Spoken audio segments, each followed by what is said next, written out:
भोले हरि शिव ओंकारा, ब्रह्मा विष्णु सदा शिव, भोले भोलेनाथ महाशिव, अर्धांगी धारा। ओम जय शिव ओंकारा।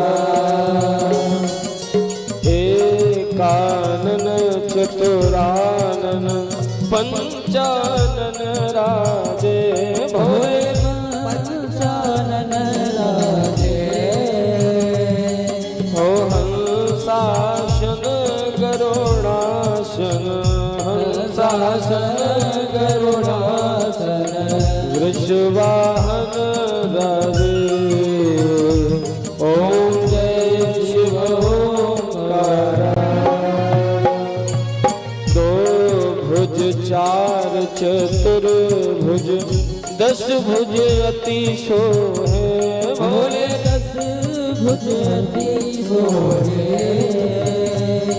हो त्रिगुण रूप निरखता, त्रिगुण रूप निरखता, त्रिभुवन जन मोहे। ओम जय शिव ओंकारा। अक्षमाला वनमाला रुंडमाला धारी, भोले रुंडमाला धारी। ओ चंदन मृग मद सोहे, चंदन मृग मद सोहे, भोले शसे धारी। ओम जय शिव ओंकारा। श्वेतांबर पीतांबर करुणादिक अंगे, भोले कादिक अंगे, भोले बागांबर अंगे, भोले बागांबर अंगे।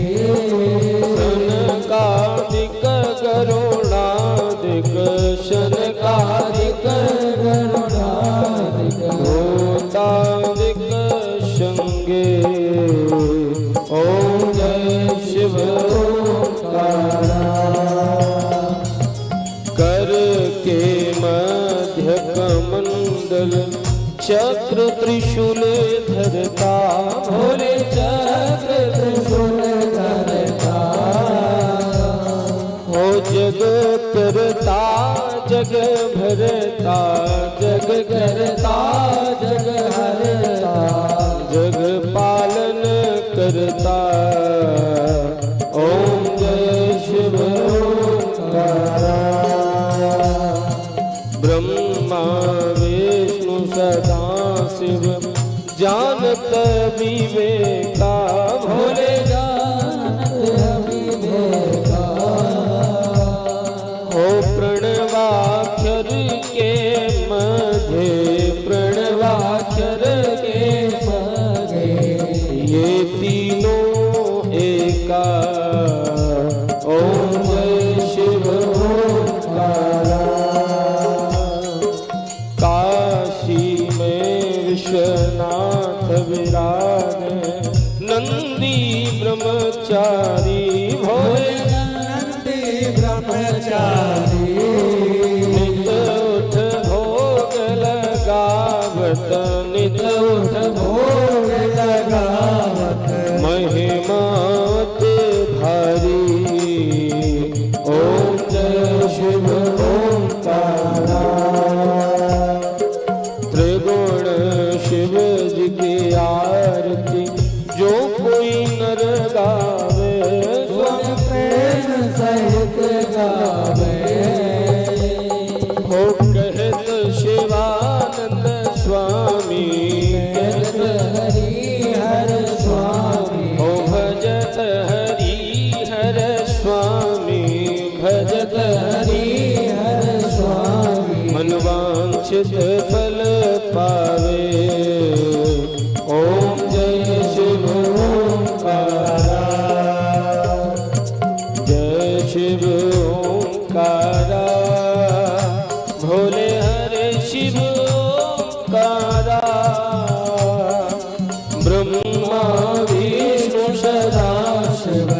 भोले भोलेनाथ महाशिव अर्धांगी धारा।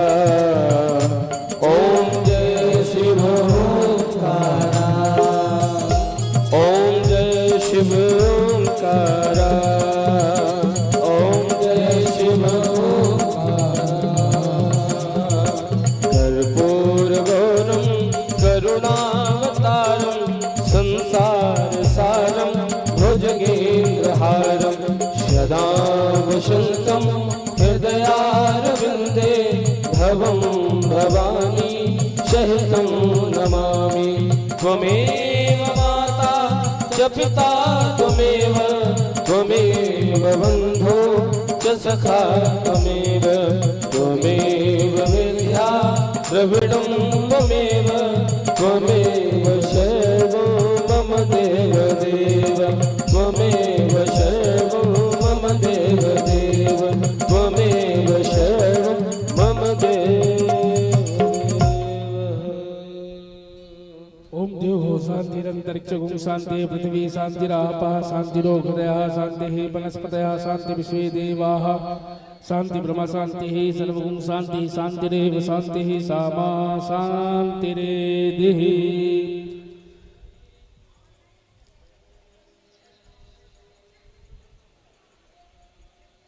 मंत्र पुष्पांजलि। इधर आरती की थाली लीजिए।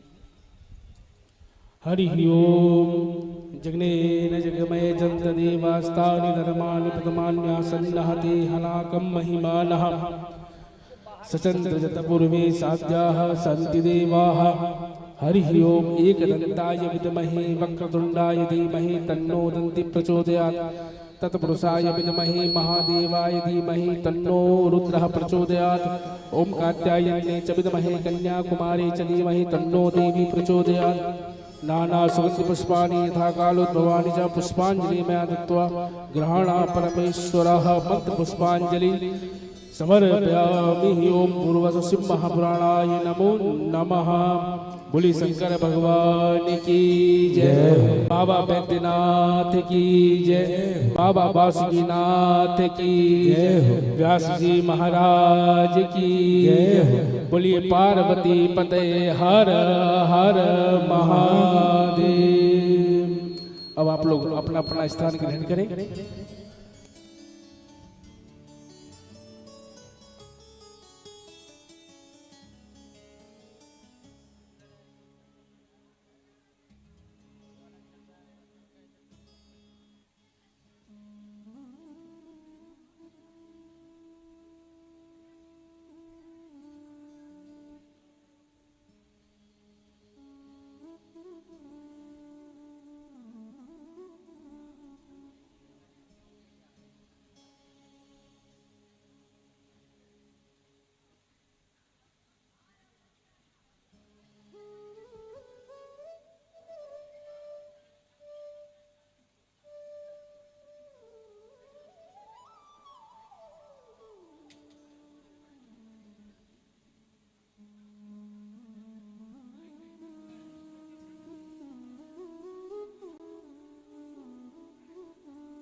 राधे राधे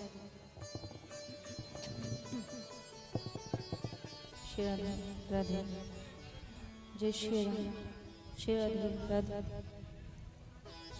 जय जय श्री राधे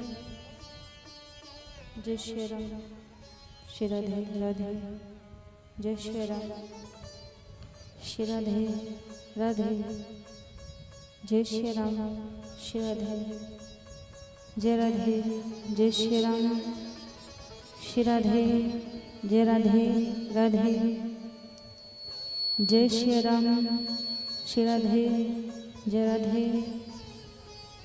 जय जय श्री राधे जय श्री राम श्री राधे राधे जय राधे जय जय श्री राधे श्री राधे राधे जय श्री राम श्री राधे।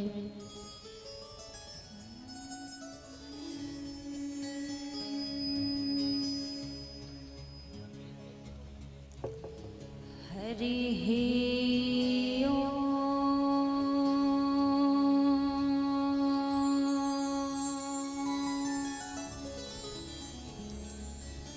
नमो भगवते वासुदेवाय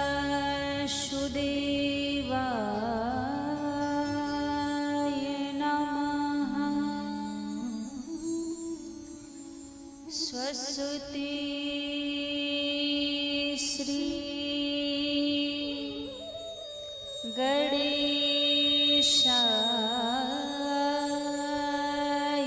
नमः।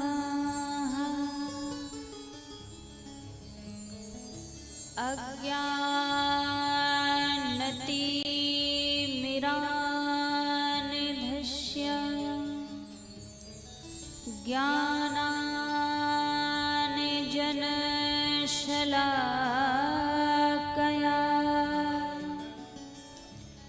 चक्षुरोन्मीलितं येन तस्मै श्री गुरवे नमः।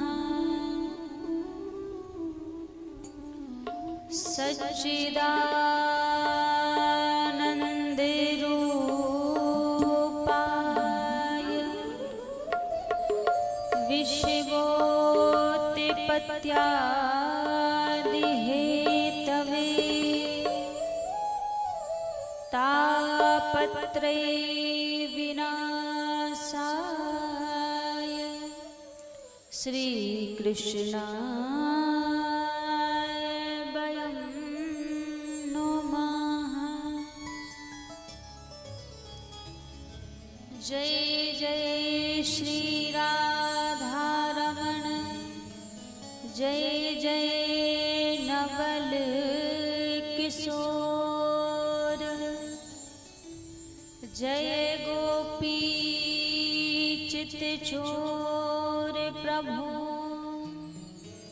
जय जय माखन चोर।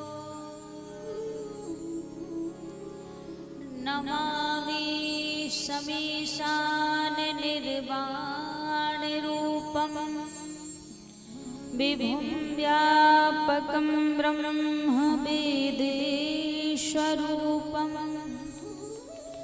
निजं निर्गुणं निर्विकल्पं निरीहं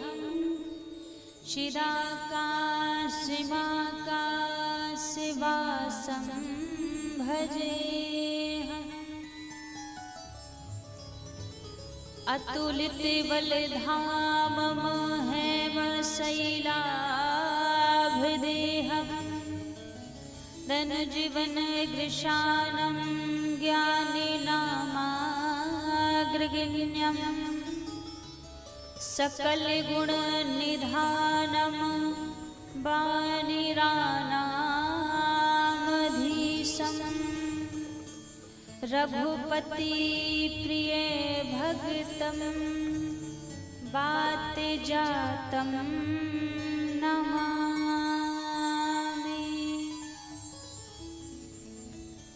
हे प्रभु मोहिना विशारियो चाहे लाख लोग मिल जाए हमसे तुमको बहुत है तुमसे हमको नाय। आइए हनुमान जी विराजिए कथा कहूँ मति अनुसार प्रेम सहित आसन लगो विराजिए पवन कुमार।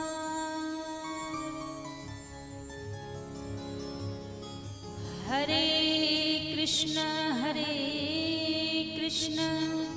कृष्ण कृष्ण हरे हरे, हरे कृष्ण कृष्ण कृष्ण हरे हरे, हरे राम राम राम हरे हरे, हरे राम राम राम हरे हरे। बोले शंकर भगवान की जय हो, काशी विश्वनाथ की जय हो, बैद्यनाथ की जय हो, श्री राधा रमण लाल की जय हो।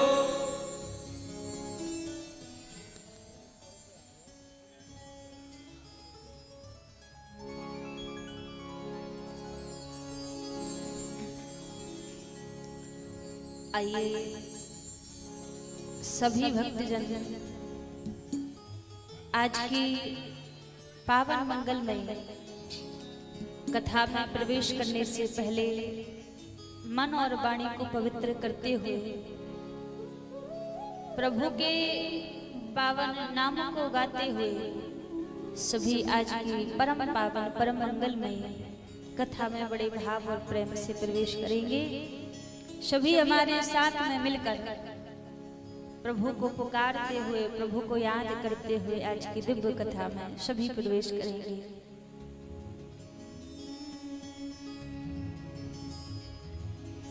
शिव को जीवन सौंप दिया है, चिंता नहीं है काल की।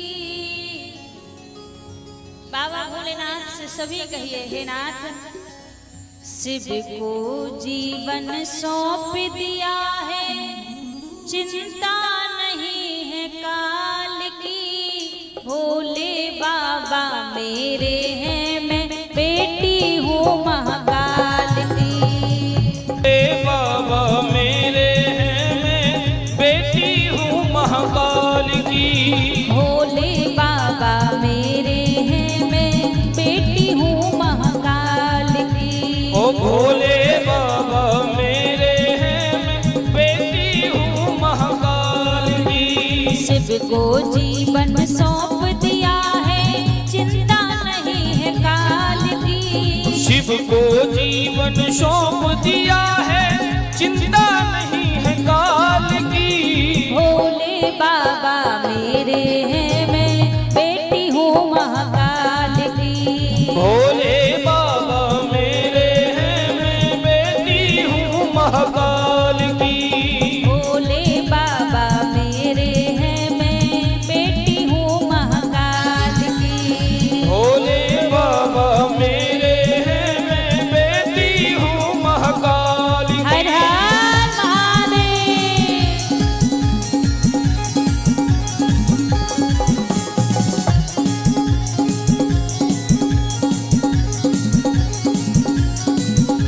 महाकालेश्वर भगवान की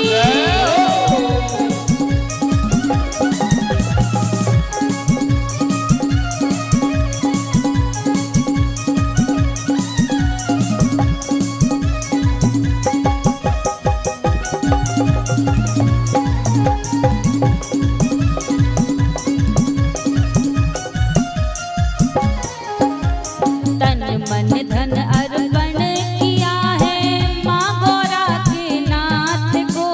तन मन धन अर्पण किया है माँ गौरा के नाथ को। थाम लिया है महादेव ने मेरे नन्हे हाथ को। थाम लिया है महादेव ने मेरे नन्हे हाथ को। जपती हूँ मैं निस दिन माला मृत्युजय मुंड माल की। भोले बाबा मेरे हैं, मैं बेटी हूँ महाकाल की। भोले बाबा मेरे हैं, मैं बेटी हूँ महाकाल की।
जग में किसकी प्यास बुझी है जग तो न जाना है। शिव चरणों में आई हूँ मैं, शिव ही मेरा अपना है। शिव चरणों में आई हूँ मैं, शिव ही मेरा अपना है। जपती हूँ मैं निस दिन माला,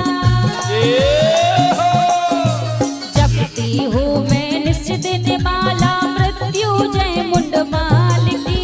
बोले बाबा मेरे हैं, मैं बेटी हूँ महाकाल की। भोले बाबा मेरे हैं, मैं बेटी हूँ महाकाल की। भोले बाबा मेरे हैं, मैं बेटी हूँ महाकाल की। हे भोले बाबा मेरे हैं, मैं बेटी हूँ महाकाल की। शिव को जीवन सौंप दिया है, चिंता नहीं है काल की।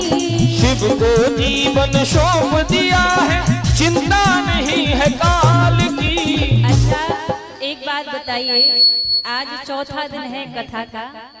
किस किस ने अपना जीवन महादेव के हाथों में सौंपा है?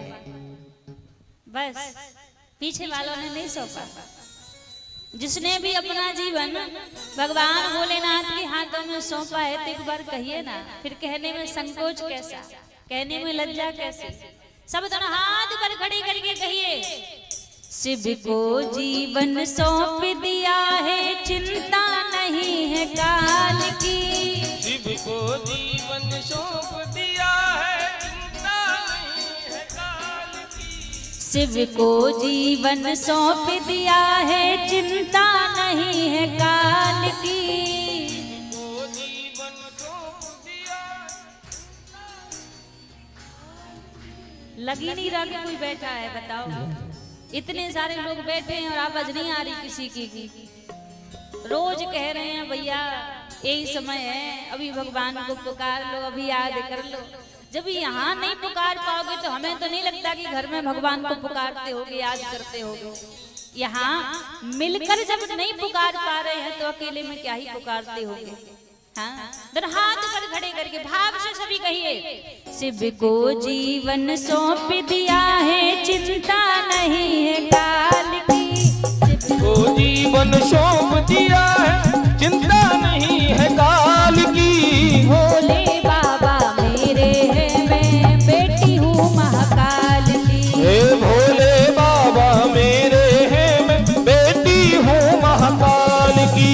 भोले बाबा मेरे हैं, मैं बेटी हूँ महाकाल की। भोले बाबा मेरे हैं, मैं बेटी हूँ महाकाल की। भोले बाबा मेरे हैं, मैं बेटी हूँ महाकाल की। भोले बाबा मेरे हैं, मैं बेटी हूँ महाकाल की। मैं बेटी हूँ महाकाल की। बेटी हूँ महाकाल की। मैं बेटी हूँ महाकाल की। बेटी हूँ महाकाल। शिव को जीवन सौंप दिया है, चिंता नहीं है काल की। भोले बाबा मेरे हैं, मैं बेटी हूँ महाकाल की। भोले बाबा मेरे हैं, मैं बेटी हूँ महाकाल की। बोलिए महाकालेश्वर भगवान की। जय हो। आइए सर्वप्रथम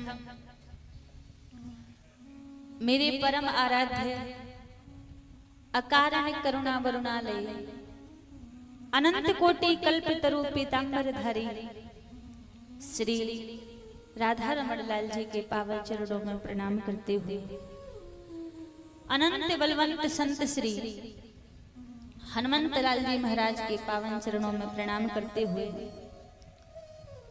सभी संत समाज, विप्र समाज, विद्युत समाज, कथा में उपस्थित सभी भक्तजनों के हृदय में विराजित मेरे लोक लोचन सावरे सरकार के श्री चरणों में व्यासपीठ की ओर से वंदन प्रणाम करते हुए भूत भावन भोलेनाथ की असीम अनुकंपा से हम आप सभी पावन शिव महापुराण की कथा को सुन रहे हैं। आज कथा का चतुर्थ दिवस है।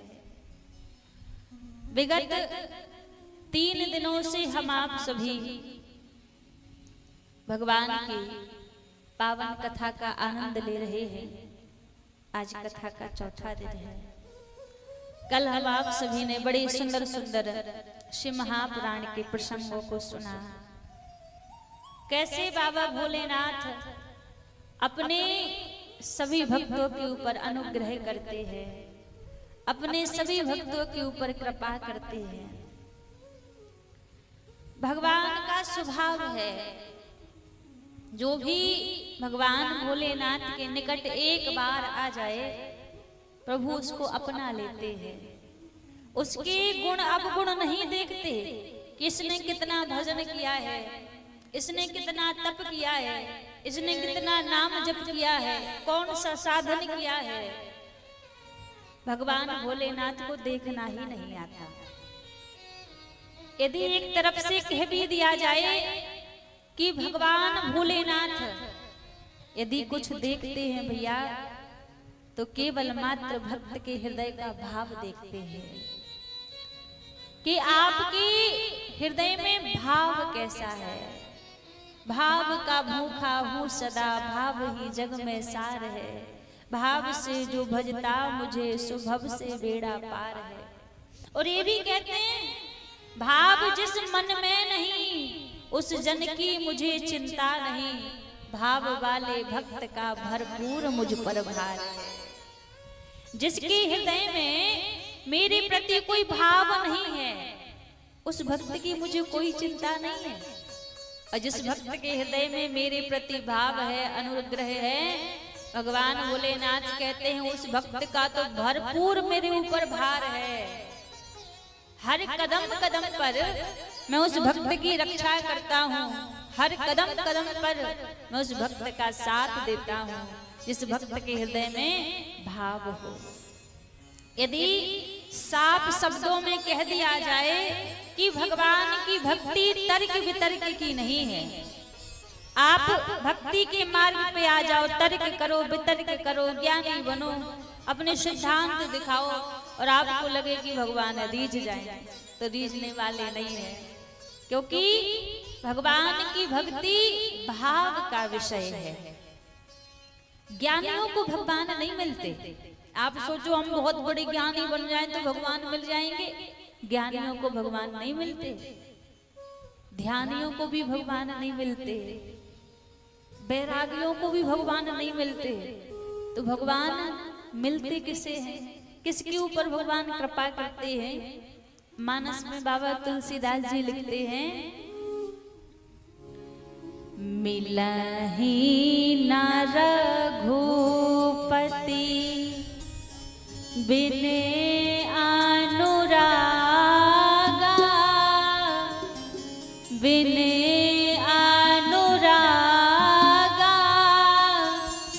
किए जोग तापे ज्ञान विरागा। मिलहि न रघुपति बिन अनुरागा, बिन अनुरागा किए जोग तप ज्ञान विरागा। मिलहि न रघुपति बिने अनुरागा, बिने अनुरागा किए जोग तप ज्ञान विरागा। किए रघुपति ज्ञान विरागा। निर्मल मन जन सो मोहि पावा, सो मोहि पावा, मोह कपट छल छेत्र न भावा। निर्मल मन जन सो मोहि पावा, सो मोहि पावा, मोह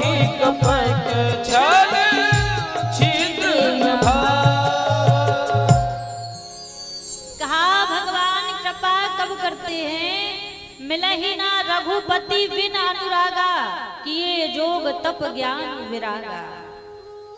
जब तक हृदय में प्रभु के प्रति अनुराग नहीं आएगा तब तक प्रभु कृपा नहीं करेंगे।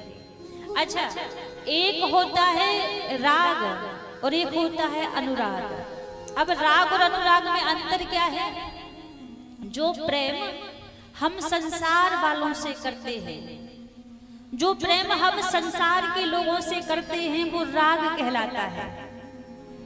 और जब वही प्रेम प्रभु के चरणों में हो जाए तो वो अनुराग कहलाता है। अब प्रेम तो एक ही है, फिर राग और अनुराग कैसे बन गया? क्योंकि जब वो प्रेम संसार में था तो उस प्रेम में विकार उत्पन्न हो चुके थे। काम, क्रोध, लोभ, मोह, मद, मत्सर, सारे विकार उस प्रेम में उत्पन्न हो चुके थे। इसलिए वो प्रेम राग बन गया। और राग का जो दूसरा बंधन है, राग रूपी जो रस्सी है, और उसका जो दूसरा कोना है, वो जाके भैया नरक के द्वार से बंधा हुआ है। यदि राग के चक्कर में पड़ोगे तो पक्की बात है नरक तक तो जाना ही पड़ेगा। और जब वही प्रेम भगवान से होता है तो उसमें विकार नहीं होते, काम, क्रोध, लोभ, मोह, ये सब विकार नहीं होते, इसलिए वो अनुराग हो जाता है। और अनुराग रूपी रस्सी का जो दूसरा कोना है भैया, वो सीधा जाकर भगवान के चरण कमलों से बंधा हुआ है। तो हृदय में यदि अनुराग आ जाएगा ना तो भगवान फिर कृपा करने में देरी नहीं करेंगे। अनुराग भी कैसा? बोले निर्मल मन जन सो मोहि पावा। मन निर्मल हो, मन में ज्यादा चतुराई नहीं हो, मन में ज्यादा मद ना हो, अभिमान ना हो, पवित्र मन हो, निर्मल मन हो, तब भगवान कृपा करने में देरी नहीं करते। प्रभु भक्त के ऊपर अनुग्रह करने में देरी नहीं करते। यदि हमारे मन में पवित्र भाव है, निर्मल भाव है, तो कृपा बड़े शीघ्र ही भगवान कर देते हैं।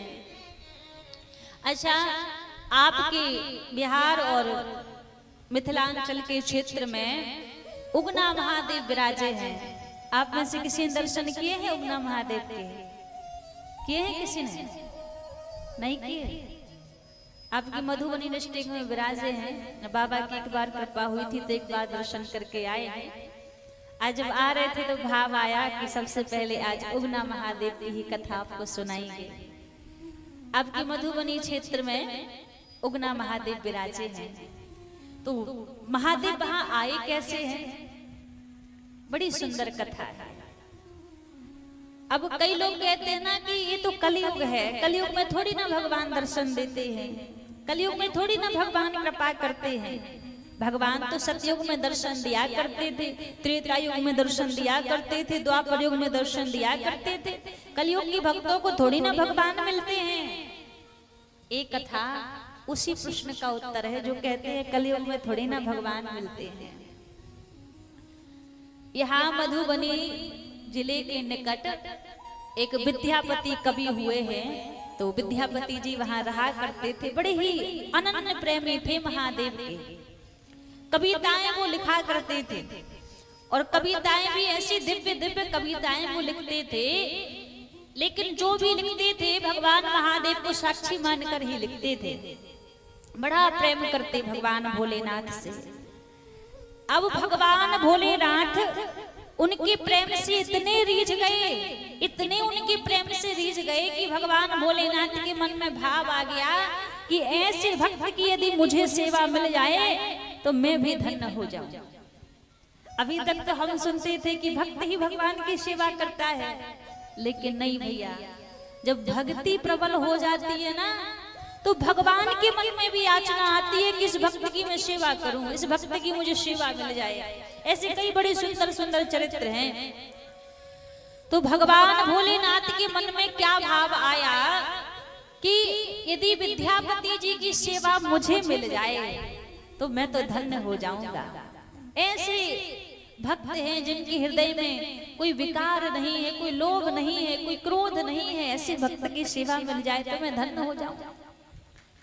जैसे ये भाव भगवान भोलेनाथ के हृदय में आया, भगवान भोलेनाथ ने क्या किया, एक बालक का रूप बनाया और एक बालक का रूप बना के विद्यापति जी के पास में पहुंचे और बोले, महाराज मेरे पास कोई रहने का ठिकाना नहीं है, ना ही मेरे माता पिता हैं, मैं अनाथ हूँ। यदि आपके घर में मुझे 2 समय की रोटी मिल जाए, तन पे 2 कपड़ा मिल जाए, उसके बदले आप मुझसे जो काम करने के लिए कहेंगे मैं वही काम करूंगा। विद्यापति बोले, अच्छा नाम क्या है तुम्हारा? वो बालक बोला, मेरा नाम उगना है। अब इनको लगा कि मेरी पत्नी भी बुजुर्ग हो चुकी है, तो पत्नी की सहायता हो जाएगी घर में, कोई बात नहीं, 2 रोटी ही तो मांग रहा है, दोनों टाइम रख लेता हूँ। अब यहाँ पर विद्यापति जी ने रख लिया उगना को अपने घर में सेवा करने के लिए। अब तो जितनी भी घर की सेवा रहती उसमें उगना का भाव क्या रहता, जो विद्यापति जी की पत्नी रहती ना उनके पास कम रहते, वो विद्यापति जी के पास ज्यादा रहते कि इनकी सेवा ज्यादा मुझे मिले।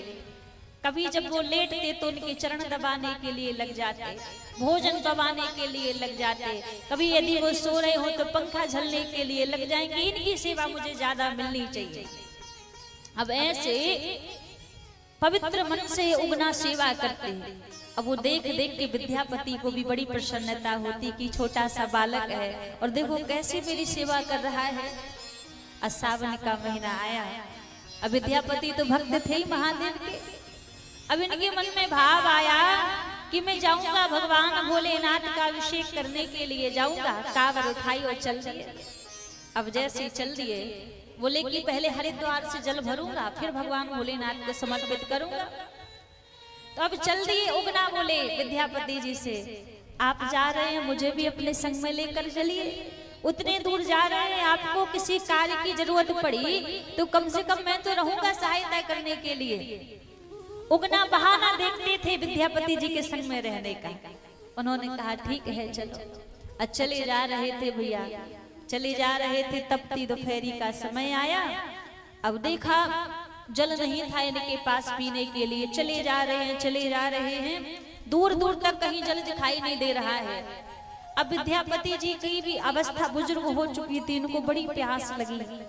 अब चलते चलते स्थिति ऐसी है कि यदि थोड़ी देर जल नहीं मिलेगा तो घट से प्राण निकल जाएंगे। विद्यापति बोले, उगना बड़ी तेज की प्यास लगी है और दूर दूर तक जल दिखाई नहीं दे रहा है, ऐसा कर तू जल की व्यवस्था कर मेरे लिए। यदि जल नहीं मिला तो मेरे घट से प्राण निकल जाएंगे, इतनी प्यास लगी है, तू जल्दी जा जल लेकर आ। उगना ने कहा जैसे आपकी आज्ञा। अब जल लेने के लिए जाना कहाँ था, सारी गंगा तो जटाओं में समाई हुई है। थोड़ा सा विद्यापति जी से दूर गए और एक लोटे में अपने जटाओं को खोला और जल भर के ले आए। कहा लीजिए जल लीजिए। अब पहले तो सोचा नहीं कि इतने जल्दी जल मिल कहाँ से गया, क्योंकि प्यास इतनी लगी थी। और जैसे उस जल को पान किया, मानो विद्यापति जी के शरीर में एक दिव्य तेज प्रकट हो गया। अब जब जैसी शांति पड़ी तब मन ही मन सोचने लगे कि मैंने जल पी तो लिया है, लेकिन इस जल का जो अद्भुत स्वाद था, ऐसा स्वाद तो मुझे आज तक किसी जल में नहीं मिला। मन ही मन सोच रहे थे तो उगना से पूछने लगे, उगना एक बात बताओ, दूर दूर तक कहीं जल की कोई व्यवस्था नहीं है, तो इतने जल्दी जल कहाँ से लेकर आ गया? और लेकर भी तो आया उस जल का ऐसा अद्भुत स्वाद कि आज तक मैंने ऐसा जल नहीं पिया। तो सच बता कहाँ से जल लेकर आया? अब बताएं कहाँ, क्योंकि आसपास तो कोई जल दिख ही नहीं रहा है। जब कोई जवाब नहीं दिया, कोई उत्तर नहीं दिया, तो एक होता है ना, जब भगवान की आप सेवा करने लग जाते हो ना, तो भगवान का अनुभव होने लग जाता है, कृपा का आभास होने लग जाता है। अब जैसे उगना चुप रहे तो मानो विद्यापति के मन से, हृदय से आवाज आई कि कुछ ना कुछ बात तो जरूर है। अब जब चुप रहे तो तुरंत पूछ लिया, सच बताओ आप हो कौन? इतने दिन से मैं आपकी सेवा देख रहा हूँ, आपका मुझसे कोई स्वार्थ नहीं है, आप मुझसे कोई रुपया पैसा नहीं ले रहे हैं और निस्वार्थ भाव से सेवा कर रहे हैं। सच बताओ कौन हो आप? फिर भी कुछ नहीं कहा उगना ने। विद्यापति बोले आपको मेरी सौगंध है, आपको बताना पड़ेगा आप कौन हैं।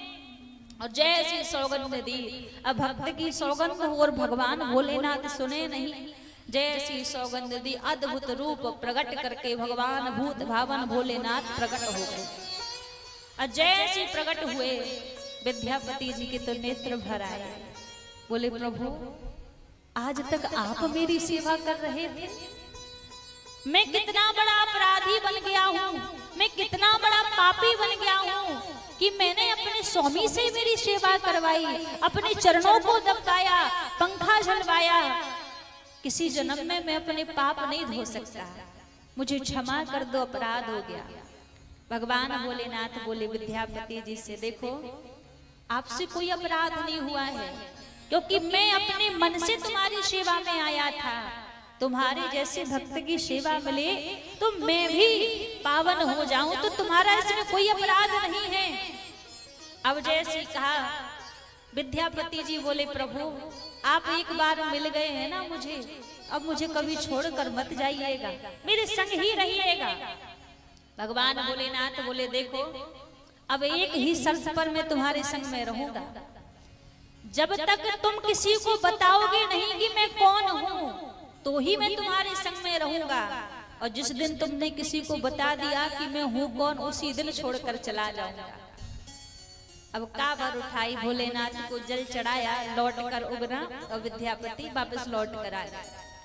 अब लेकिन विद्यापति जी बड़ी सावधानी से सेवा करवाया करते थे कि कहीं कोई ऐसी सेवा इनके हाथ में ना पहुंच जाए जो सेवा करने योग्य महादेव ना हो। अब एक दिन किसी काम बस घर से बाहर गए हुए होते, इतने में क्या हुआ, विद्यापति की पत्नी ने उगना से कहा कि जाओ बाजार से जाके कुछ साग सब्जी ले आओ। तो वो साग सब्जी लेने के लिए जैसे उगना गए, अब उनको लौट कर आने में देरी हो गई। अब जैसी देरी हुई, लौट कर जैसी आए तो विद्यापति जी की पत्नी चूल्हे पर रोटी बना रही थी। दूर से देखा कि इतनी देरी में उगना चलते हुए आ रहे हैं।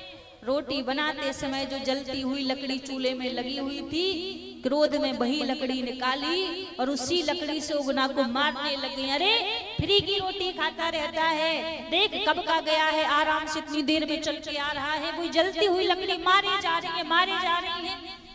इतने में विद्यापति जी लौट कर आए और जब ऐसी स्थिति देखी, भूल गए कि भगवान ने कहा था किसी को बताना नहीं मैं कौन हूँ। भगवान की जब ये अवस्था देखी तो तुरंत चिल्लाए, अरे तू कितना बड़ा पाप कर रही है, तू जिनके ऊपर हाथ उठा रही है तू जानती भी है वो कौन है, वो साक्षात महादेव है, तू जिसको मार रही है। जैसे ये वचन निकले कि वो साक्षात महादेव है, भगवान भोलेनाथ तुरंत वहां से अंतर ध्यान हो गए, तुरंत वहां से चले गए। अब जब भगवान भोलेनाथ वहां से अंतर ध्यान हो गए, भगवान भोलेनाथ वहां से चले गए। अब यहाँ पर विद्यापति जी की स्थिति दिन पर दिन बिगड़ती जा रही है, क्योंकि जब भगवान से प्रेम होता है ना तो भगवान का ब्रह नहीं सहा जाता। अब तो एक वृक्ष के नीचे बैठे हैं, ना जलपान कर रहे हैं ना भोजन कर रहे हैं। कहा प्रभु आपने अपनी आदत बना दी है मुझे और अब छोड़कर चले गए। यदि अब आप मुझे दर्शन देने के लिए नहीं आए, अब आप मेरे ऊपर कृपा करने के लिए नहीं आए, तो मेरे घट में प्राण नहीं रहेंगे। रोदन करते जा रहे हैं, भगवान भोलेनाथ को पुकार रहे हैं, प्रभु अब कृपा करो, अब कृपा करो। ऐसी स्थिति विद्यापति जी की बनी कि एक क्षण और भगवान भोलेनाथ नहीं आएंगे तो घट से प्राण निकल जाएंगे। जब स्थिति हुई, भगवान भोलेनाथ पर रहा नहीं गया। जहाँ विद्यापति जी बैठे थे वहां भूत भावन भोलेनाथ अवगढ़दानी फिर प्रकट हो गए। जब पुनः प्रकट हुए, अब चरणों में गिर पड़े विद्यापति और बोले प्रभु अब छोड़कर मत जाइएगा। भगवान भोलेनाथ बोले अब मैं छोड़ने के लिए थोड़ी ना आया हूँ, अब आया हूँ तब छोड़कर नहीं जाऊंगा, अब तुम्हारे साथ ही एक रूप में यहीं पर विराजित रहूंगा। और जैसे विद्यापति चरणों में गिरे, प्रकट तो साक्षात रूप में हुए थे भगवान भोलेनाथ, फिर प्रणव रूप बनाकर भगवान भोलेनाथ एक रूप में वहीं विराजित हो गए। और उसी दिन से आज तक वही उगना जो छोटे से बालक बनकर विद्यापति की सेवा में आए थे, आज उगना महादेव के रूप में विराजे हैं। बोलिए उगना महादेव की। आज भी हम सब भक्तों को दर्शन दे रहे हैं, आज भी हम सभी भक्तों के ऊपर भगवान कृपा कर रहे हैं। ऐसा भगवान का स्वभाव है भैया। अब लोग कहते हैं कि कलयुग में थोड़ी ना भगवान मिलते हैं। आप वो भाव तो हृदय में लेकर आइए, आप भगवान भोलेनाथ से वैसा प्रेम तो करके देखिए। प्रभु कहते हैं आपकी बुलाने में देरी हो सकती है पर मेरे आने में देरी नहीं होती। भक्त भगवान को बुलाने में देरी कर सकता है पर प्रभु आने में देरी नहीं करते। बस हमारे हृदय में वो भाव आ जाए, वो प्रेम आ जाए, जिस प्रेम से प्रभु कृपा करें, जिस प्रेम से प्रभु रीझ जाएं। अब हमारे हृदय में भाव क्यों नहीं आता? क्योंकि हमारी शिकायतें ही भगवान से खत्म नहीं होती। हमारे हृदय में इतनी इच्छाएं पड़ी हैं कि जब उन इच्छाओं की पूर्ति होगी तब तो हम भगवान को मांगेंगे, क्योंकि हमारे मन की इच्छाएं ही अंत नहीं ले पाती हैं।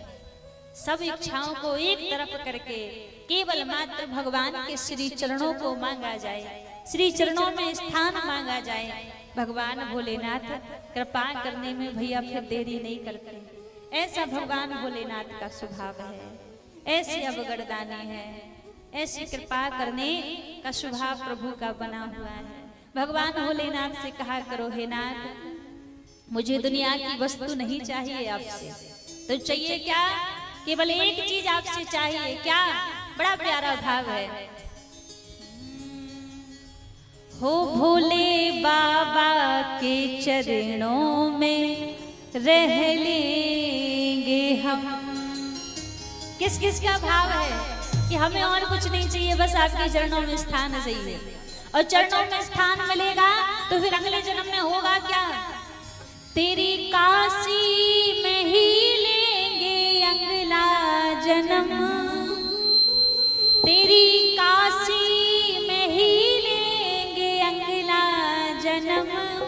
हो भोले बाबा के चरणों में रह लेंगे हम, भोले बाबा के चरणों में रह लेंगे हम, भोले बाबा के चरणों में रह लेंगे हम, भोले बाबा के चरणों में रह लेंगे हम। तेरी काशी में ही लेंगे अगला जन्म, तेरी काशी में ही लेंगे अगला जन्म, तेरी काशी में ही लेंगे अगला जन्म, तेरी काशी में ही लेंगे अगला जन्म। भोले बाबा के चरणों में रह लेंगे हम, भोले बाबा के चरणों में रह लेंगे हम, भोले बाबा के चरणों में रह लेंगे हम, भोले बाबा के चरणों में रह लेंगे हम।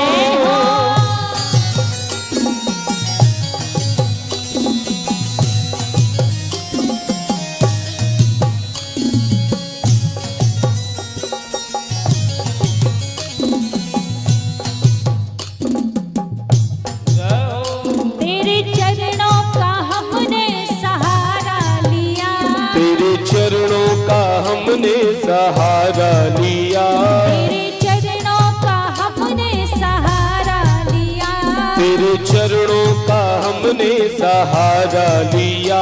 जैसे गुजरेगी वैसे गुजारेंगे हम, जैसे गुजरेगी वैसे गुजारेंगे हम, जैसे गुजरेगी वैसे गुजारेंगे हम, हो जैसे गुजरेगी वैसे गुजारेंगे हम। भोले बाबा के चरणों में रह लेंगे हम, भोले बाबा के चरणों में रह लेंगे हम, भोले बाबा के चरणों में रह लेंगे हम, भोले बाबा के चरणों में रह लेंगे हम। तेरी काशी में ही लेंगे अगला जन्म, तेरी काशी में ही लेंगे अगला जन्म, तेरी काशी में ही लेंगे अगला जन्म, तेरी काशी में ही लेंगे अगला जन्म। भोले बाबा के चरणों में रह लेंगे हम। हे भोले बाबा के चरणों में रह लेंगे हम।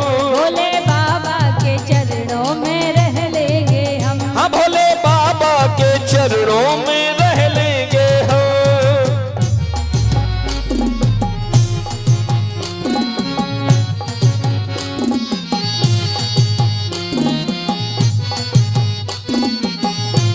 शंकर भगवान की जय हो।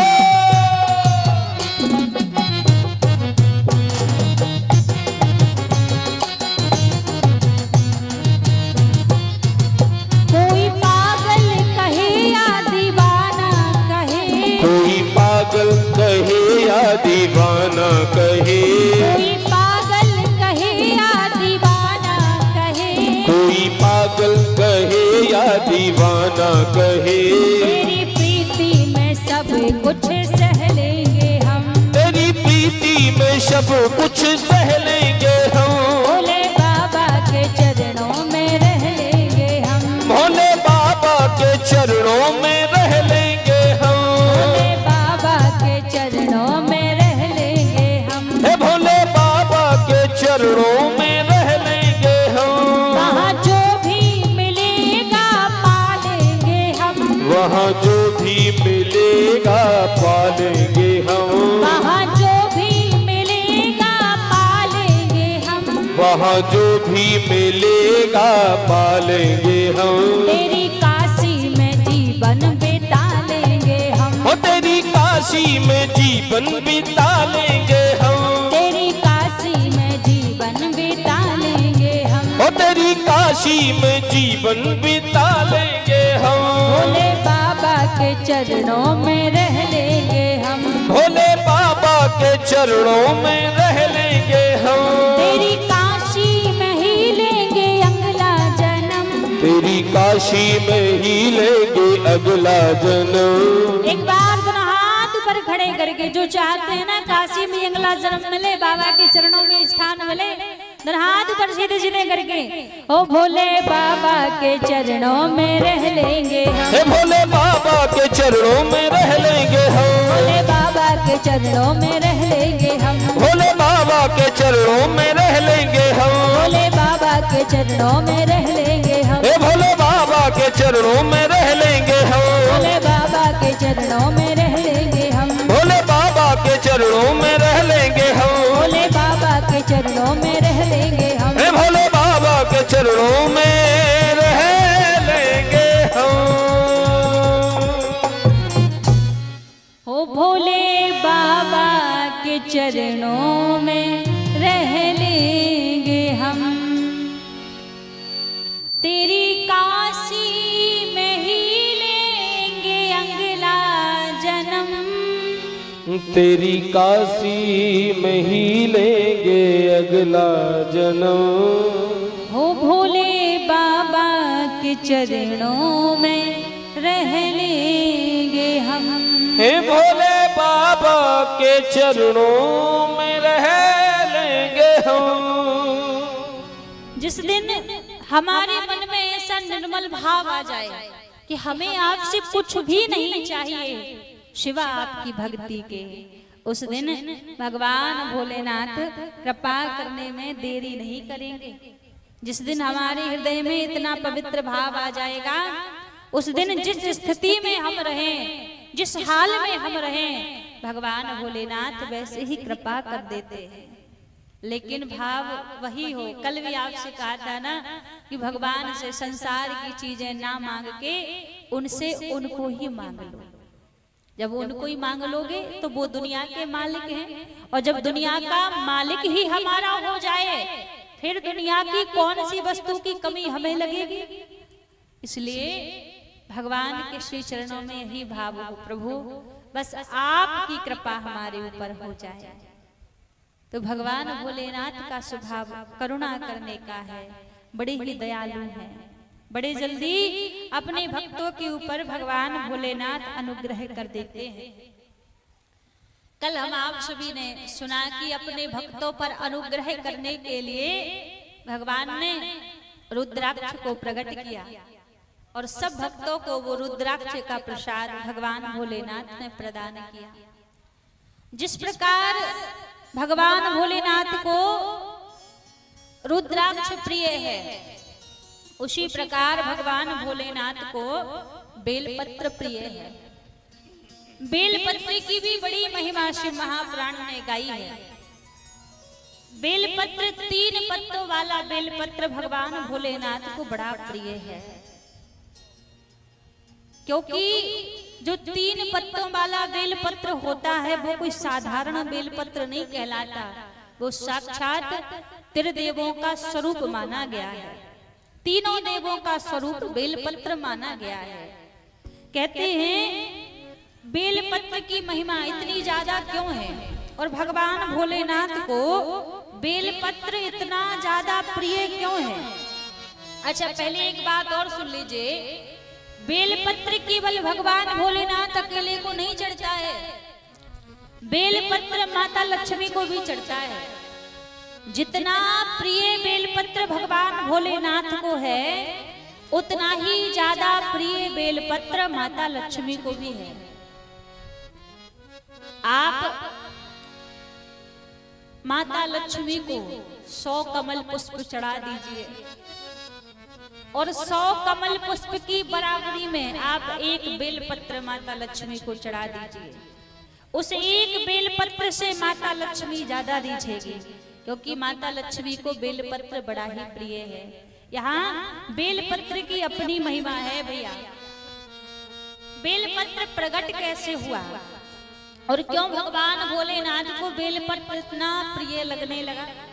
श्री महापुराण में कथा है, एक बार का समय था, माता लक्ष्मी विचार करने लगी कि भगवान नारायण के आराध्य कौन है? बोले भगवान भोलेनाथ।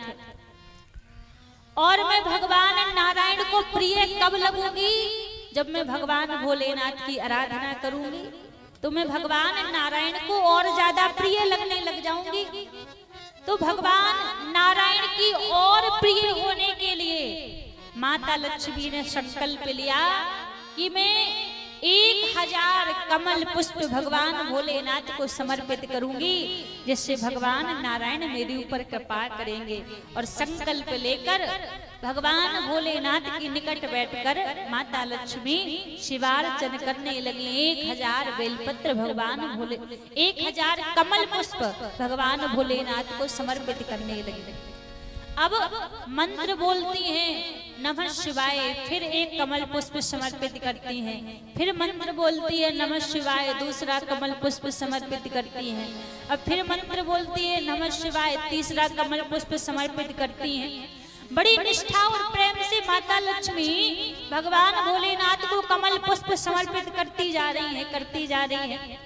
अब भगवान भोलेनाथ को लगा कि क्यों ना माता लक्ष्मी की परीक्षा लेनी चाहिए। अब माता लक्ष्मी ने तो अपने पास में 1000 ही कमल पुष्प एकत्रित करके अर्जन करके रखे हुए थे, लेकिन भगवान भोलेनाथ ने परीक्षा क्या ली? भगवान भोलेनाथ ने परीक्षा ली कि उसमें से 2 कमल के पुष्प गायब कर दिए। अब जैसे पूजन करने के लिए माता लक्ष्मी बैठी हैं, शिवार्चन करती जा रही हैं, लेकिन हुआ क्या? उन समस्त कमल के पुष्पों में से 2 कमल के फूल गायब हो गए। अब माता लक्ष्मी ने जैसे ही देखा तो सोचने लगी, यदि अभी आसन छोड़कर रखूंगी तो अभी तक जो आराधना की है वो सारी आराधना खंडित हो जाएगी, संकल्प टूट जाएगा। और 1000 कमल पुष्प यदि भगवान भोलेनाथ को समर्पित नहीं करूंगी तो भगवान भोलेनाथ की पूजा का लिया हुआ संकल्प टूट जाएगा। अब करूं तो क्या करूं? आसन से भी नहीं उठ सकती हूँ और अधूरी पूजा भी नहीं छोड़ सकती हूँ। बड़ी चिंतित अवस्था में माता लक्ष्मी है कि क्या किया जाए। उसी समय माता लक्ष्मी को स्मरण आया, भगवान नारायण मेरे पयोधर को कमल की तुलना दिया करते हैं कि मेरे जो पयोधर हैं वो कमल पुष्प के समान हैं। माता लक्ष्मी ने क्या किया? अपने दोनों पयोधर निकाले और कमल पुष्प के बराबरी में वो दोनों पयोधर माता लक्ष्मी ने भगवान भोले शंकर को समर्पित कर दिए। और जैसे दोनों पयोधर दोनों नेत्र भगवान भोले शंकर को समर्पित किए, भगवान भोले शंकर प्रकट हो गए। और जैसे भगवान भोले शंकर प्रकट हुए, प्रसन्न हो गए मां भगवती से, माता लक्ष्मी से। और आज जब प्रसन्न हुए, भगवान भोलेनाथ कहने लगे, आपने अपना संकल्प पूरा करने के लिए अपने दोनों पयोधर मुझे समर्पित किए हैं। और आज इन पयोधरों को आपने मुझे अर्पण किया है। उन दोनों पयोधरों का भगवान भोलेनाथ ने सींचन किया। और जब दोनों पयोधर का सींचन किया तो उसी के द्वारा बेल वृक्ष प्रकट हुआ। जब बेल वृक्ष प्रकट हुआ तब भगवान भोलेनाथ कहते हैं, आपके पयोधर के सींचन से ये बेल का वृक्ष प्रकट हुआ है। आज से जो भी भक्त मुझे बेल पत्र समर्पित करेगा, वो भक्त मुझे मेरे गणों की तरह प्रिय हो जाएगा। जो भी भक्त मुझे श्रद्धा और भाव से एक भी बेल पत्र यदि समर्पित करेगा, वो भक्त मुझे अपने पुत्र कार्तिकेय से भी ज्यादा प्रिय लगने लग जाएगा। तो इसलिए बेल पत्र की इतनी ज्यादा महिमा है, क्योंकि माता लक्ष्मी ने अपने पयोधर को भगवान भोलेनाथ को समर्पित किया। और जब भगवान भोलेनाथ ने सींचन किया तो उसी के द्वारा बेल वृक्ष प्रकट हुआ। और भैया बेल पत्र में साक्षात तीनों देवताओं का निवास है। बेल पत्र के दाएं वाले भाग में ब्रह्मा जी का निवास है। बेल पत्र के जो 3 पत्ता होते हैं, बाएं वाले भाग में भगवान विष्णु का निवास है। और बेल पत्र के बीच वाले भाग में साक्षात भगवान भोलेनाथ का निवास है। तो एक बेल पत्र भी यदि कोई भगवान भोलेनाथ को समर्पित करे तो भगवान भोलेनाथ अत्यधिक उससे प्रसन्न हो जाते हैं। तो जितना प्रिय बेलपत्र भगवान भोलेनाथ को है, उतना प्रिय ही बेलपत्र माता लक्ष्मी को भी है। हमारे ब्रजभूमि में एक स्थान है, वृंदावन से बाहर एक स्थान है जिसका नाम है बेलवन। और जो बेलवन नाम का स्थान है, उस बेलवन में कोई और नहीं, माता लक्ष्मी विराजती है। तो वो स्थान बेलवन कैसे बन गया? जब महारास हो रहा था ब्रजमंडल में, तो ब्रजमंडल में सारी गोपियां कहने लगी कि यहाँ लक्ष्मी का क्या काम है। यहाँ तो समस्त गोपियों के मध्य महारास हो रहा है, तो लक्ष्मी मैया को प्रवेश नहीं दिया। और जब लक्ष्मी मैया को प्रवेश नहीं दिया तो लक्ष्मी मैया क्रोधित हो गई। और जब क्रोधित हुई तो यमुना के उस पार जाके एक स्थान पर बैठकर लक्ष्मी मैया क्रोधित अवस्था में तप करने के लिए बैठ गई। जब तप करने के लिए बैठी तो जहां लक्ष्मी मैया बैठी वहां एक नहीं अनेकों बेल वृक्ष अपने आप उत्पन्न हो गए। और जब अपने आप वो बेल के वृक्ष वहां पर उत्पन्न हुए, लक्ष्मी मैया के क्रोध को शांत करने के लिए वहां पर भगवान नारायण बालक बनकर, छोटे से बालक बनकर लक्ष्मी मैया को प्रसन्न करने के लिए गए हैं। तो उस बेलवन की इतनी महिमा है, कहते पूस के महीने में वहां पर 1 महीने का मेला लगता है। और लक्ष्मी मैया के निकट जाकर वहां पर व्यक्ति जो भी मांगे और लक्ष्मी मैया को बेल पत्र समर्पित करे तो लक्ष्मी मैया मन वांछित इच्छा को पूरा करती हैं। एक बेल पत्र समर्पित कर देने से लक्ष्मी मैया उसके हृदय की, मन की सारी मनोकामना को पूरा करती हैं। इतनी बेल वृक्ष की महिमा है। तो भैया जितना भगवान भोलेनाथ को बेल वृक्ष प्रिय है, उतना ही यहाँ पर माता लक्ष्मी को भी बेल का वृक्ष प्रिय है। कहते हैं जिनके घर में धन का अभाव हो,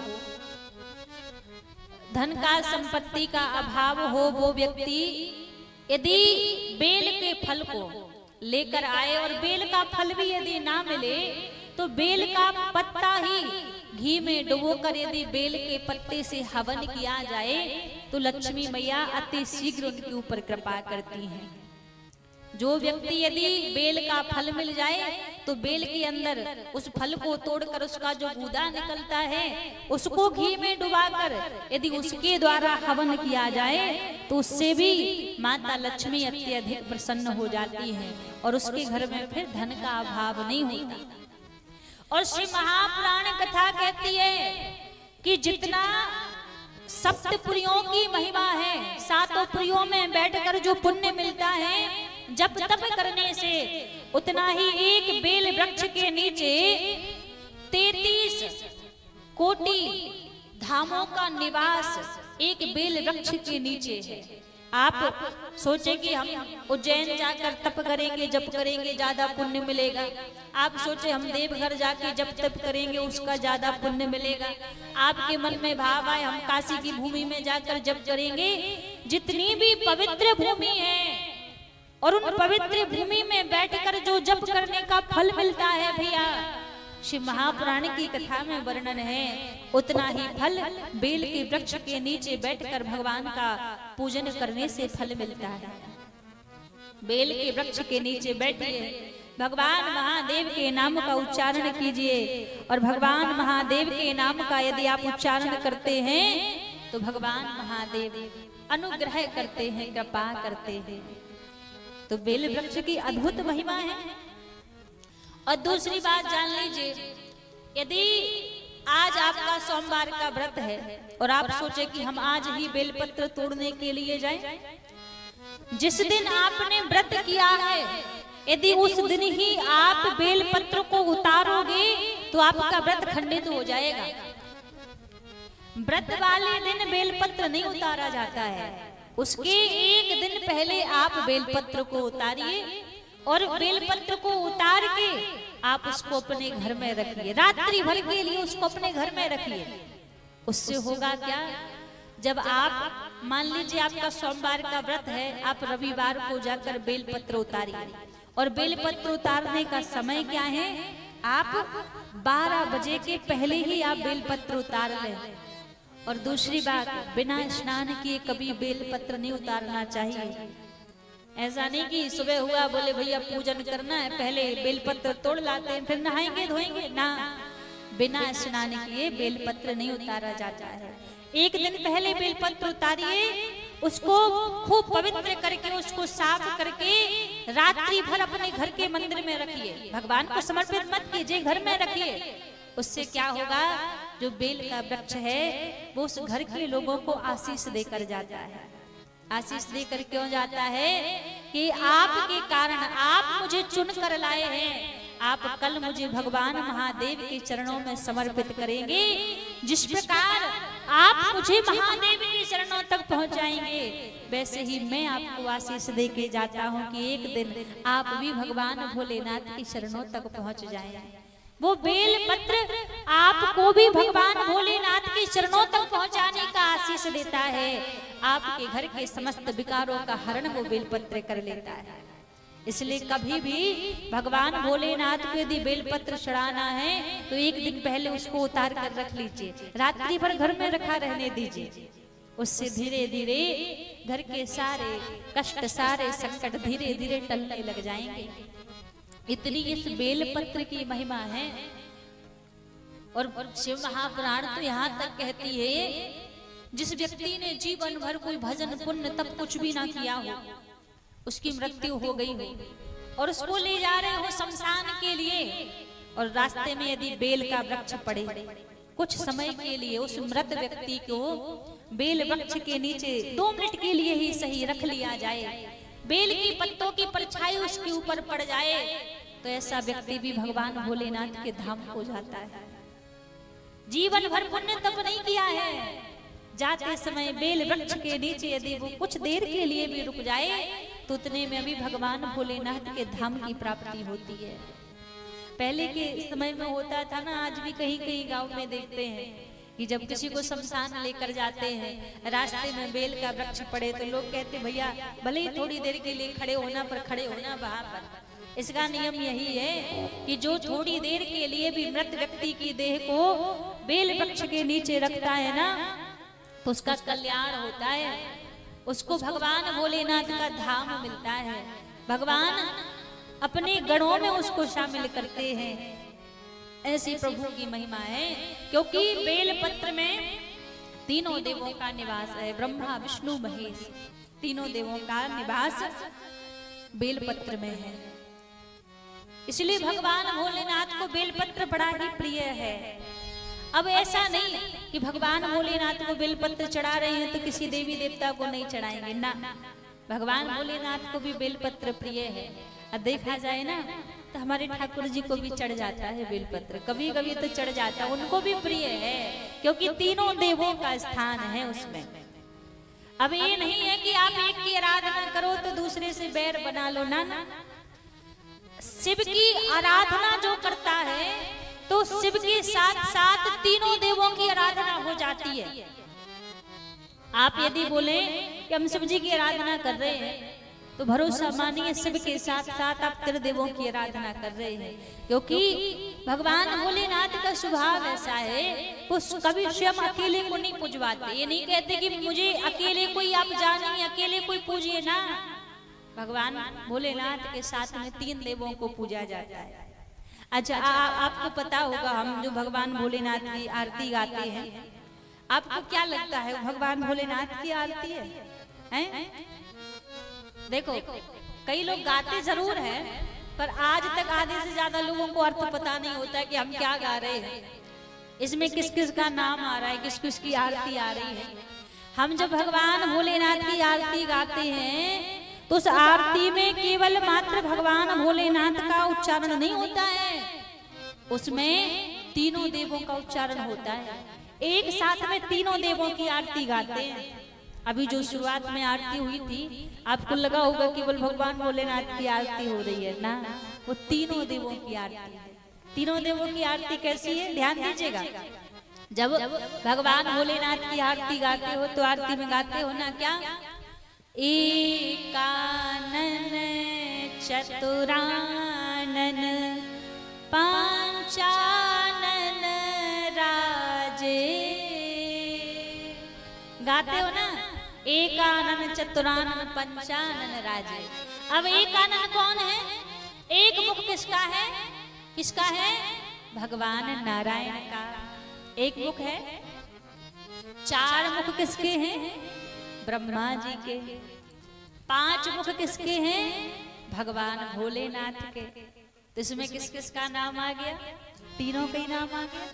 भगवान ब्रह्मा जी का भी नाम आ गया, भोलेनाथ जी का भी नाम आ गया और भगवान नारायण का भी नाम आ गया। फिर आगे गाते हैं, हंसानन गरुणासन वृषवाहन साजे। आरती में कहते हैं हंसासन, हंस किसका वाहन है? बोले ब्रह्मा जी का। फिर कहते हैं गरुणासन, गरुड़ के ऊपर कौन बैठता है? भगवान नारायण। फिर हम कहते हैं ना वृषवाहन साजे, वृष की बैल की सवारी, नंदी की सवारी कौन करता है? बोले भोलेनाथ। तो इधर भी किस किस का ध्यान किया? इधर भी तीनों का ही ध्यान हो गया। अब फिर आगे कहते हैं, श्वेतांबर पीतांबर बाघांबर आंगे। श्वेतांबर, श्वेत वर्ण के वस्त्र कौन धारण करता है? ब्रह्मा जी। पीतांबर, पीत वर्ण के वस्त्र कौन धारण करता है? भगवान नारायण। बाघांबर, बाघांबर कौन धारण करता है? भगवान शंकर। तो इधर भी तीनों का ही ध्यान हुआ। फिर आगे कहते हैं, सनकादिके गरुणादिके भूतादिके संगे। सनकादिक, सनकादिक किसकी संतान है? कल बताया था ना किसकी संतान है? सनत कुमार किसकी संतान है? ब्रह्मा जी की। फिर कहते हैं आगे, गरुणादिक, गरुण इत्यादि किन देवता के संग में रहते हैं? बोले भगवान विष्णु के संग में। और कहा भूतादिक, भूत प्रेत किसके संग में रहते हैं? भगवान भोलेनाथ के संग में। तो इधर भी भगवान भोलेनाथ का अकेले का नाम नहीं है। फिर आगे भी आप आरती को गाओ तो आगे भी कहते हैं 2 भुज 4 चतुर भुज 10 भुज अति सोहे।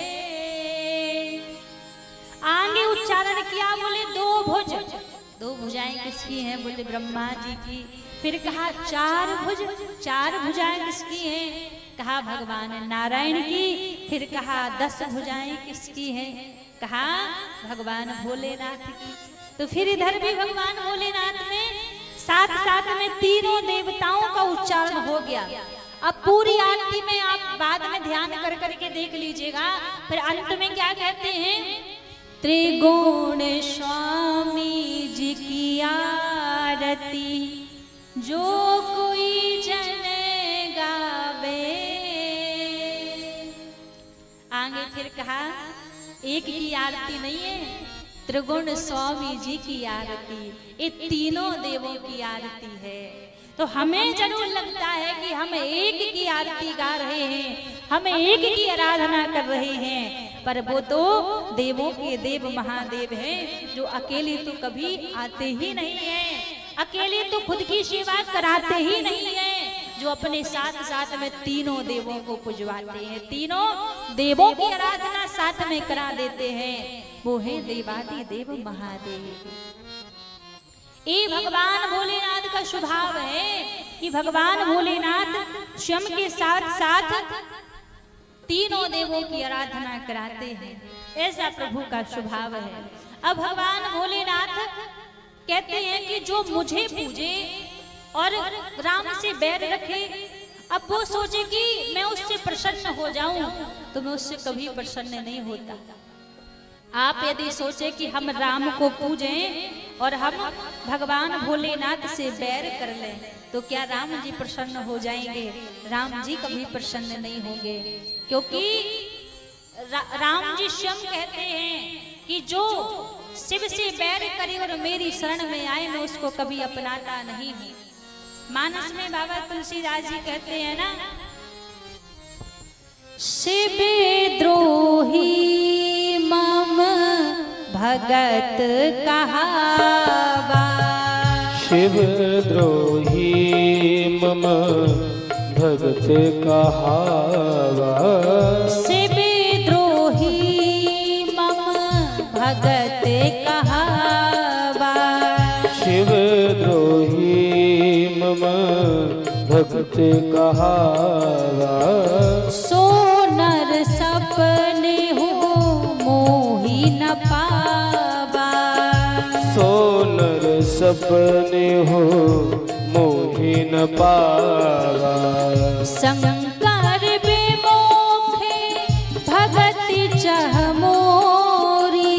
शंकर जन भगत चह मोरी।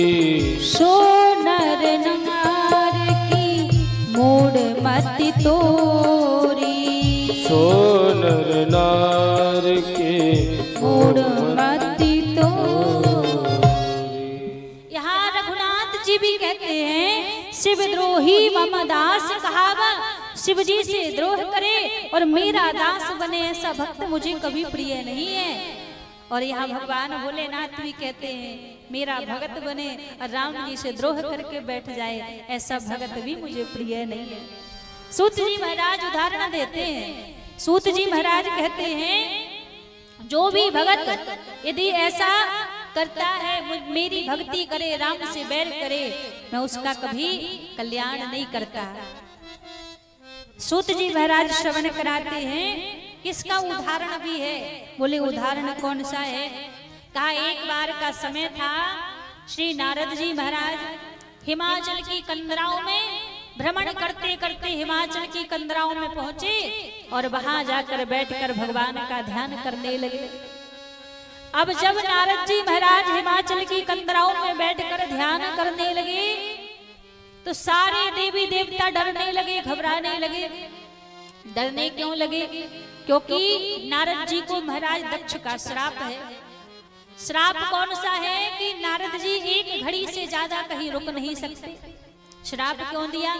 क्योंकि नारद जी क्या करते थे, महाराज दक्ष के यहाँ जिन भी संतान का जन्म होता, नारद जी जाते और इतना सत्संग कराते, इतना सत्संग कराते कि वो साधु ही बन जाता, वैराग्य ले लेता। तो महाराज दक्ष को बड़ा क्रोध आ गया कि जब भी आते हैं मेरे पुत्रों को पता नहीं ऐसे पट्टी पड़ा के जाते हैं कि वो वैराग्य ले लेते हैं। तो श्राप दे दिया कि आप एक घड़ी से ज्यादा कहीं रुक ही नहीं पाओगे, और जब एक घड़ी रुकोगे तो एक घड़ी में कितना सत्संग करा दोगे। तो श्राप है नारद जी को। लेकिन जब भगवान का नाम गाते गाते आज श्री नारद जी महाराज हिमाचल की कंदराओं में पहुंचे, और हिमाचल की कंदराओं में पहुंचते ही आज वो महाराज दक्ष का श्राप भी कट गया। श्राप क्यों कट गया? क्योंकि जिस पर्वत के नीचे बैठकर नारद जी महाराज ध्यान कर रहे थे, उस पर्वत के निकट उतनी भूमि को भगवान भोलेनाथ का वरदान था कि इतनी भूमि के अंदर कभी काम इत्यादि का प्रवेश नहीं होगा। और उसी भूमि में नारद जी पहुंच गए। अब जब नारद जी पहुंचे तो नारद जी की भगवान का नाम गाते गाते समाधि लग गई। और जैसे भगवान का नाम गाते गाते नारद जी की समाधि लगी, देवताओं को तो डर लगने लगा कि अरे ये नारद तो एक घड़ी कहीं नहीं रुक पाते थे, और आज ऐसी कौन सी वस्तु नारद को चाहिए जो वस्तु को प्राप्त करने के लिए एक जगह पर बैठकर अखंड नाम जप कर रहे हैं, अखंड तप कर रहे हैं। किसी देवता को तो ज्यादा चिंता हुई नहीं। चिंता किसको होने लगी? इंद्र को चिंता होने लगी। कल बताया था ना, इंद्र को बड़े जल्दी डर लगने लग जाता है। जैसे इंद्र को लगा कि कहीं नारद इतना पुण्य ना कर ले कि इंद्रासन मांग ले, इंद्र को डर लगा तो कामदेव को इंद्र ने बुलाया। और कामदेव को बुलाकर बोले, देखो यहाँ से सीधे चले जाओ हिमालय की कंदराओं में। क्यों? वहां पर नारद जी महाराज तप कर रहे हैं, समाधि लगा के बैठे हैं, जाओ जाकर उनकी समाधि तोड़ दो। कामदेव बोले, भगवान एक बार आपकी आज्ञा का पालन किया था और एक बार भगवान भोलेनाथ की समाधि तोड़वाई थी, तो पूरे एक युग के बाद दोबारा शरीर धारण किया है, आप फिर पुनः वही अपराध करा रहे हैं। जैसे कहा तो इंद्र बोले, देखो मैं देवताओं का राजा हूँ, बात तो तुम्हें मेरी माननी पड़ेगी, इसलिए जाओ अभी चले जाओ। और जैसे कहा कि जाओ, अब बात माननी पड़ी। नारद जी महाराज आ गए हिमाचल की कंदराओं में। नारद जी महाराज बैठे हैं, अखंड नाम जब चल रहा है, समाधिस्थ होकर बैठे हैं। कामदेव ने अपने 5 बाणों को प्रकट कर लिया। रंभा इत्यादि सारी अप्सराएं नृत्य करने लगी, नाचने लगी, शीतल शीतल हवा चलने लगी। लेकिन 5 बाणों का प्रहार कर दिया कामदेव ने, फिर भी नारद जी की समाधि नहीं टूटी। अब जब नारद जी की समाधि नहीं टूटी तो कामदेव को अब तो डर लगने लगा। कामदेव को लगा कि यदि नारद जी को पता लगेगा कि मैंने उनकी समाधि को तोड़ने का प्रयास किया था तो नारद जी मुझे छोड़ेंगे नहीं, तुरंत श्राप दे देंगे मुझे। कामदेव ने क्या किया, जाकर नारद जी के चरणों में बैठे। अब जैसे नारद जी के चरणों में बैठे और चरणों को चापने लगे, अब थोड़ी देर में जैसे नारद जी की समाधि खुली। अब आपको यदि पता हो कि ये व्यक्ति थोड़ी देर में मेरे ऊपर बहुत भला बुरा बोलने वाला है, ना जाने पिटाई भी कर दे, तो आपको वहां करना क्या चाहिए? बोले भैया सीधा उसकी झूठी ही तारीफ करने लग जाओ, बोलने लग जाओ, अरे आप तो ऐसे हैं, आप तो ऐसा काम करते हैं, उसकी तारीफ करने लग जाओ। उससे होगा क्या, जितना भी आपके प्रति उसकी मन में क्रोध भरा होगा ना, वो तारीफ रूपी शब्द ऐसे हैं तत्क्षण मिटा देते हैं। हम तो भैया कहते हैं, देखो जहर खाने से एक बार में व्यक्ति मरता है। लोग कहते हैं जहर ज्यादा खतरनाक है इस दुनिया में, सभी कहते हैं कि जहर सबसे ज्यादा खतरनाक है, लेकिन हम आपसे कहें भैया जहर से ज्यादा खतरनाक भी कोई चीज है क्या? जहर से ज्यादा खतरनाक है झूठी प्रशंसा। जहर तो एक बार में मार देता है, लेकिन कोई आपके पास आकर जब आपकी झूठी प्रशंसा करने लग जाए तो प्रसन्न नहीं होना चाहिए तुरंत। फिर करना क्या चाहिए? तुरंत कोई व्यक्ति यदि हमारी प्रशंसा कर रहा है तो अपने अंदर झांक के वो प्रशंसा वाले गुण देखने चाहिए कि जो शब्द इसने बोले हैं वो गुण मेरे अंदर है या नहीं है। यदि वो गुण हमारे अंदर नहीं है तो वो झूठी प्रशंसा एक दिन जाके हमें ऐसी जगह पर ठोकर मारेगी कि उठने के लिए भी स्थान नहीं बचेगा। इसलिए झूठी प्रशंसा से कभी प्रसन्न नहीं होना चाहिए। और सबसे बड़ी बात तो हम कहते हैं भैया प्रशंसा सुननी भी नहीं चाहिए, वैष्णव का गुण है ये। अब आप कहोगे प्रशंसा नहीं सुननी चाहिए। आजकल लोग जितने भी काम कर रहे हैं किस लिए कर रहे हैं? इसलिए तो करते हैं कि लोग हमारी प्रशंसा करें, और प्रशंसा नहीं सुननी चाहिए। लेकिन हाँ भैया ये वैष्णव का गुण है। वैष्णव ना ही प्रशंसा होने पर प्रसन्न होता है और ना ही उसकी बुराई होने पर प्रसन्न होता है, वो सदा एक जैसा रहता है। तो नारद जी ने क्या किया, जैसी नारद जी की समाधि टूटी, कामदेव चरणों में बैठे थे और तुरंत नारद जी की प्रशंसा करने लग गए। प्रशंसा करने क्या लग गए? अरे महाराज आप तो दिव्य हैं, आप जैसा संत तो दूसरा मैंने देखा ही नहीं। अरे आप इतने दिन से यहाँ पर अखंड समाधिस्थ होकर बैठे हैं, आपको देखकर इतनी शीतलता मिल रही है कि आप जैसा संत मैंने दूसरा नहीं देखा। कामदेव से नारद जी बोले अच्छा ये बताओ तुम यहाँ पर क्या कर रहे हो, तुम यहाँ क्यों बैठे हो? कामदेव बोले देखो हम बता देंगे आपको, लेकिन आप ये बताओ आप क्रोध तो नहीं करोगे? नारद जी बोले अरे हमें कहाँ क्रोध आता है, तुम बताओ तो सही, हम बिल्कुल क्रोध नहीं करेंगे। अजय से कहा कि क्रोध नहीं करेंगे। कामदेव बोले अच्छा आप सच में दिव्य संत हैं, मैं यहाँ पर आया आपके ऊपर 5 बाणों का प्रहार किया, आपकी समाधि को तोड़ने का प्रयास किया, और फिर भी देखो आप मुस्कुरा रहे हैं, आप तो क्रोध भी नहीं कर रहे हैं। शब्दों के जाल में पहले ऐसा फंसा लिया कि क्रोध करना भी चाहे तो भी क्रोध ना कर सके। अब नारद जी बोले अरे अरे वो ऐसी कोई बात नहीं, हम किसी के ऊपर क्रोध नहीं करते हैं। देखो एक बार जब भगवान भोलेनाथ की समाधि तोड़नी थी, हम एक बार नहीं गए थे, समाधि उनकी तोड़ी। भगवान भोलेनाथ भी क्रोध पर विजय नहीं पा सके, उन्होंने तीसरा नेत्र खोला और मुझे जलाकर भस्म कर दिया। आपकी दिव्यता देखो, आपको मैंने बता भी दिया है कि मैंने आपकी समाधि को तोड़ने का प्रयास किया, लेकिन फिर भी आपको क्रोध ही नहीं आ रहा है। नारद जी बोले कोई बात नहीं, क्षमा किया जाओ। कामदेव सोचने लगे काम बन गया, बातों में लगा लगा के आ गए। अब हुआ क्या, कामदेव ने जो प्रशंसा की नारद जी की, वो प्रशंसा रूपी जहर नारद जी के हृदय में भर चुका था।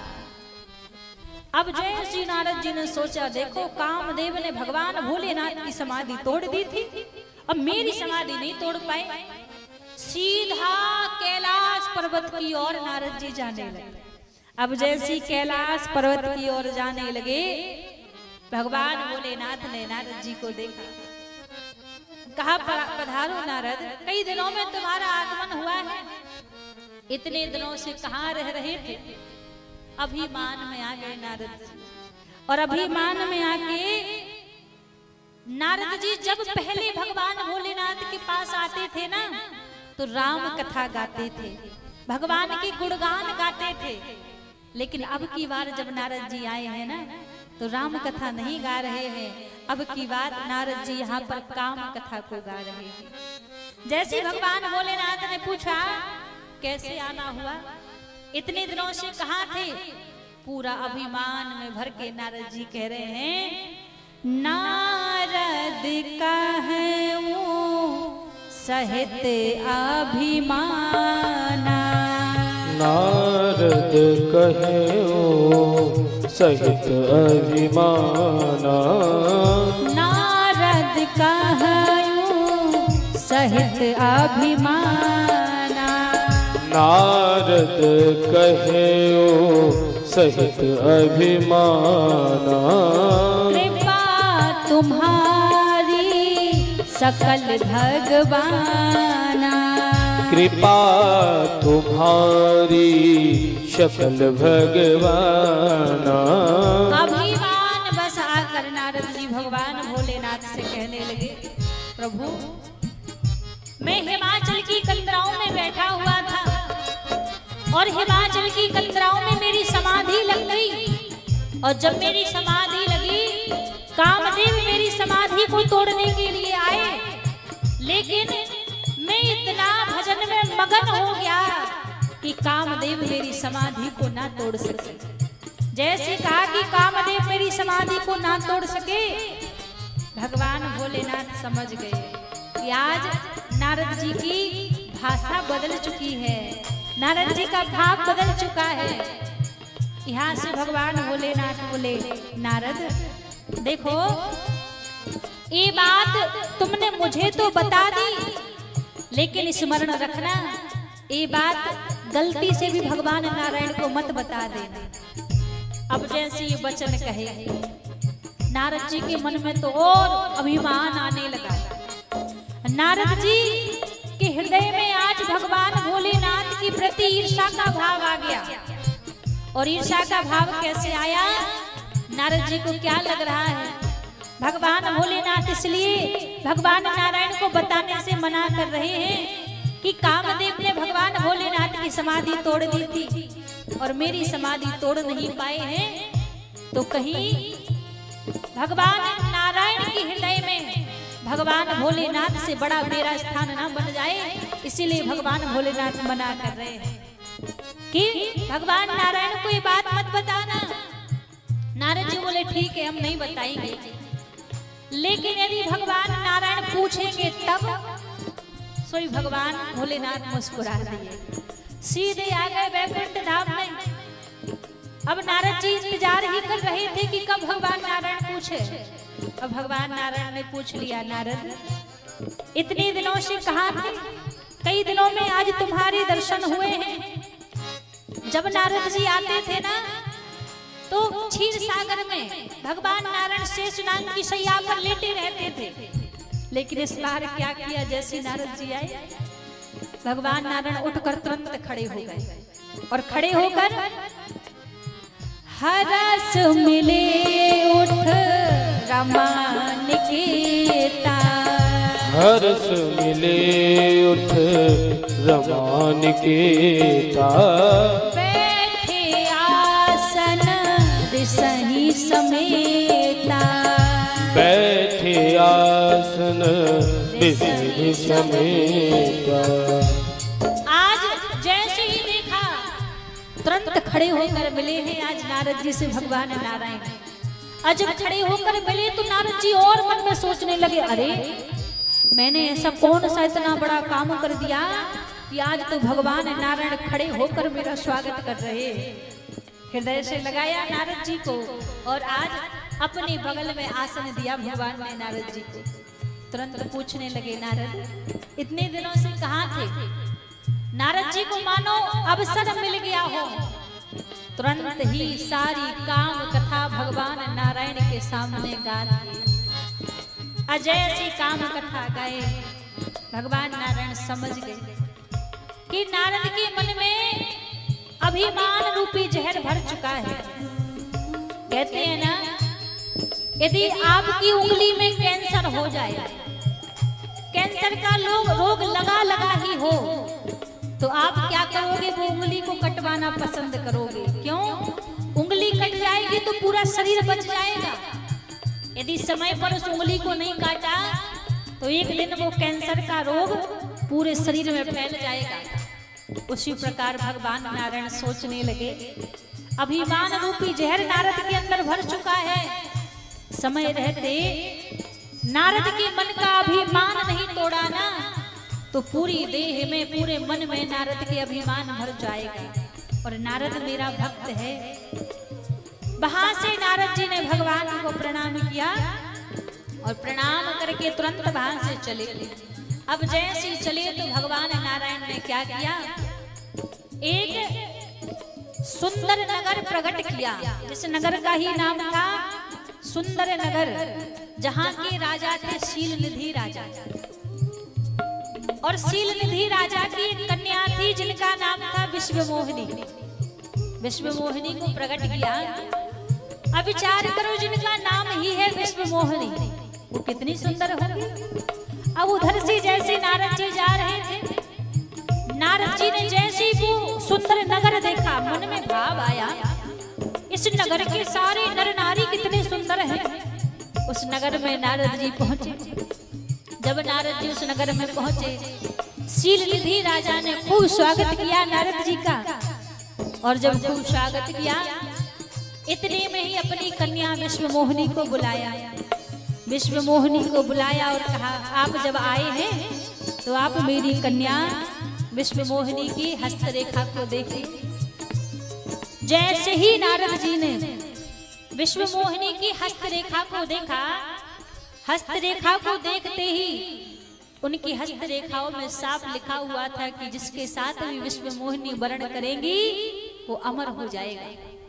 अब जैसे ही देखा कि जिसको विवाह होगा विश्वमोहिनी के संग में वो अमर हो जाएगा, नारद जी ने हस्तरेखा देखी। दूसरे दिन विश्वमोहिनी का स्वयंवर है। सीधे पहुंच गए पुनः बैकुंठ धाम में। बैकुंठ धाम में भगवान के पास पहुंचे और भगवान के पास जाकर बोले, प्रभु मेरे मन में एक इच्छा है। भगवान बोले, बताओ कौन सी इच्छा है। नारद जी कहने लगे, मैं चाहता हूं कि एक दिन के लिए आप अपना रूप मुझे दे दो। आज तक प्रभु आपसे मैंने कुछ नहीं मांगा, पहली बार मेरे मन में कोई भाव है, आप मना मत कीजिएगा। अब भगवान भी सोच में पड़ गए कि आज तक तो नारद ने कुछ मांगा नहीं, अब पहली बार मुझसे नारद कुछ मांग रहे हैं, कैसे मना करूं। नारद जी भगवान से बोले, भगवान से नारद जी कह रहे हैं, नाथ आपन रूप देहु प्रभु मोहि। आपन रूप देहु प्रभु मोहि। आपन रूप देहु प्रभु मोहि। आपन रूप देहु प्रभु मोहि। आप भांति नहीं पावहु कोई। आप भांति नहीं पावहु कोई। जब तक कहा कि अपना रूप मुझे दे दो, तब तक भगवान सोच में पड़े हैं क्या करूं, हाँ बोलूं या मना कर दूं। इतने में ही नारद के मुख से आगे क्या निकला है, नाथ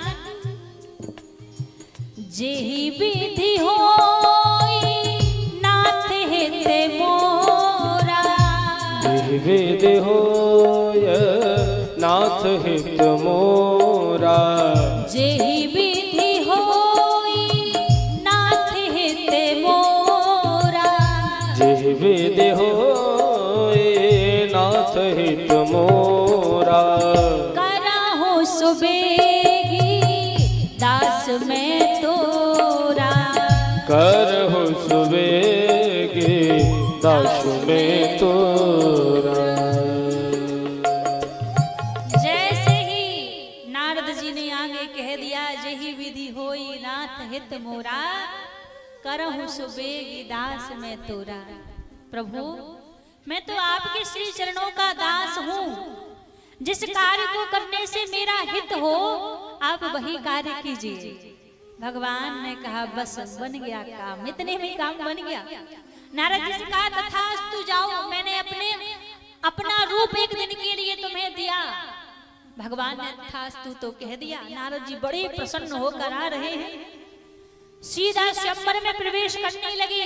जहां विश्वमोहिनी का स्वयंवर हो रहा था, बड़ी मस्त मलंग चाल में नारद जी चलकर आ रहे हैं। अब इतनी प्रसन्नता से चल क्यों रहे हैं?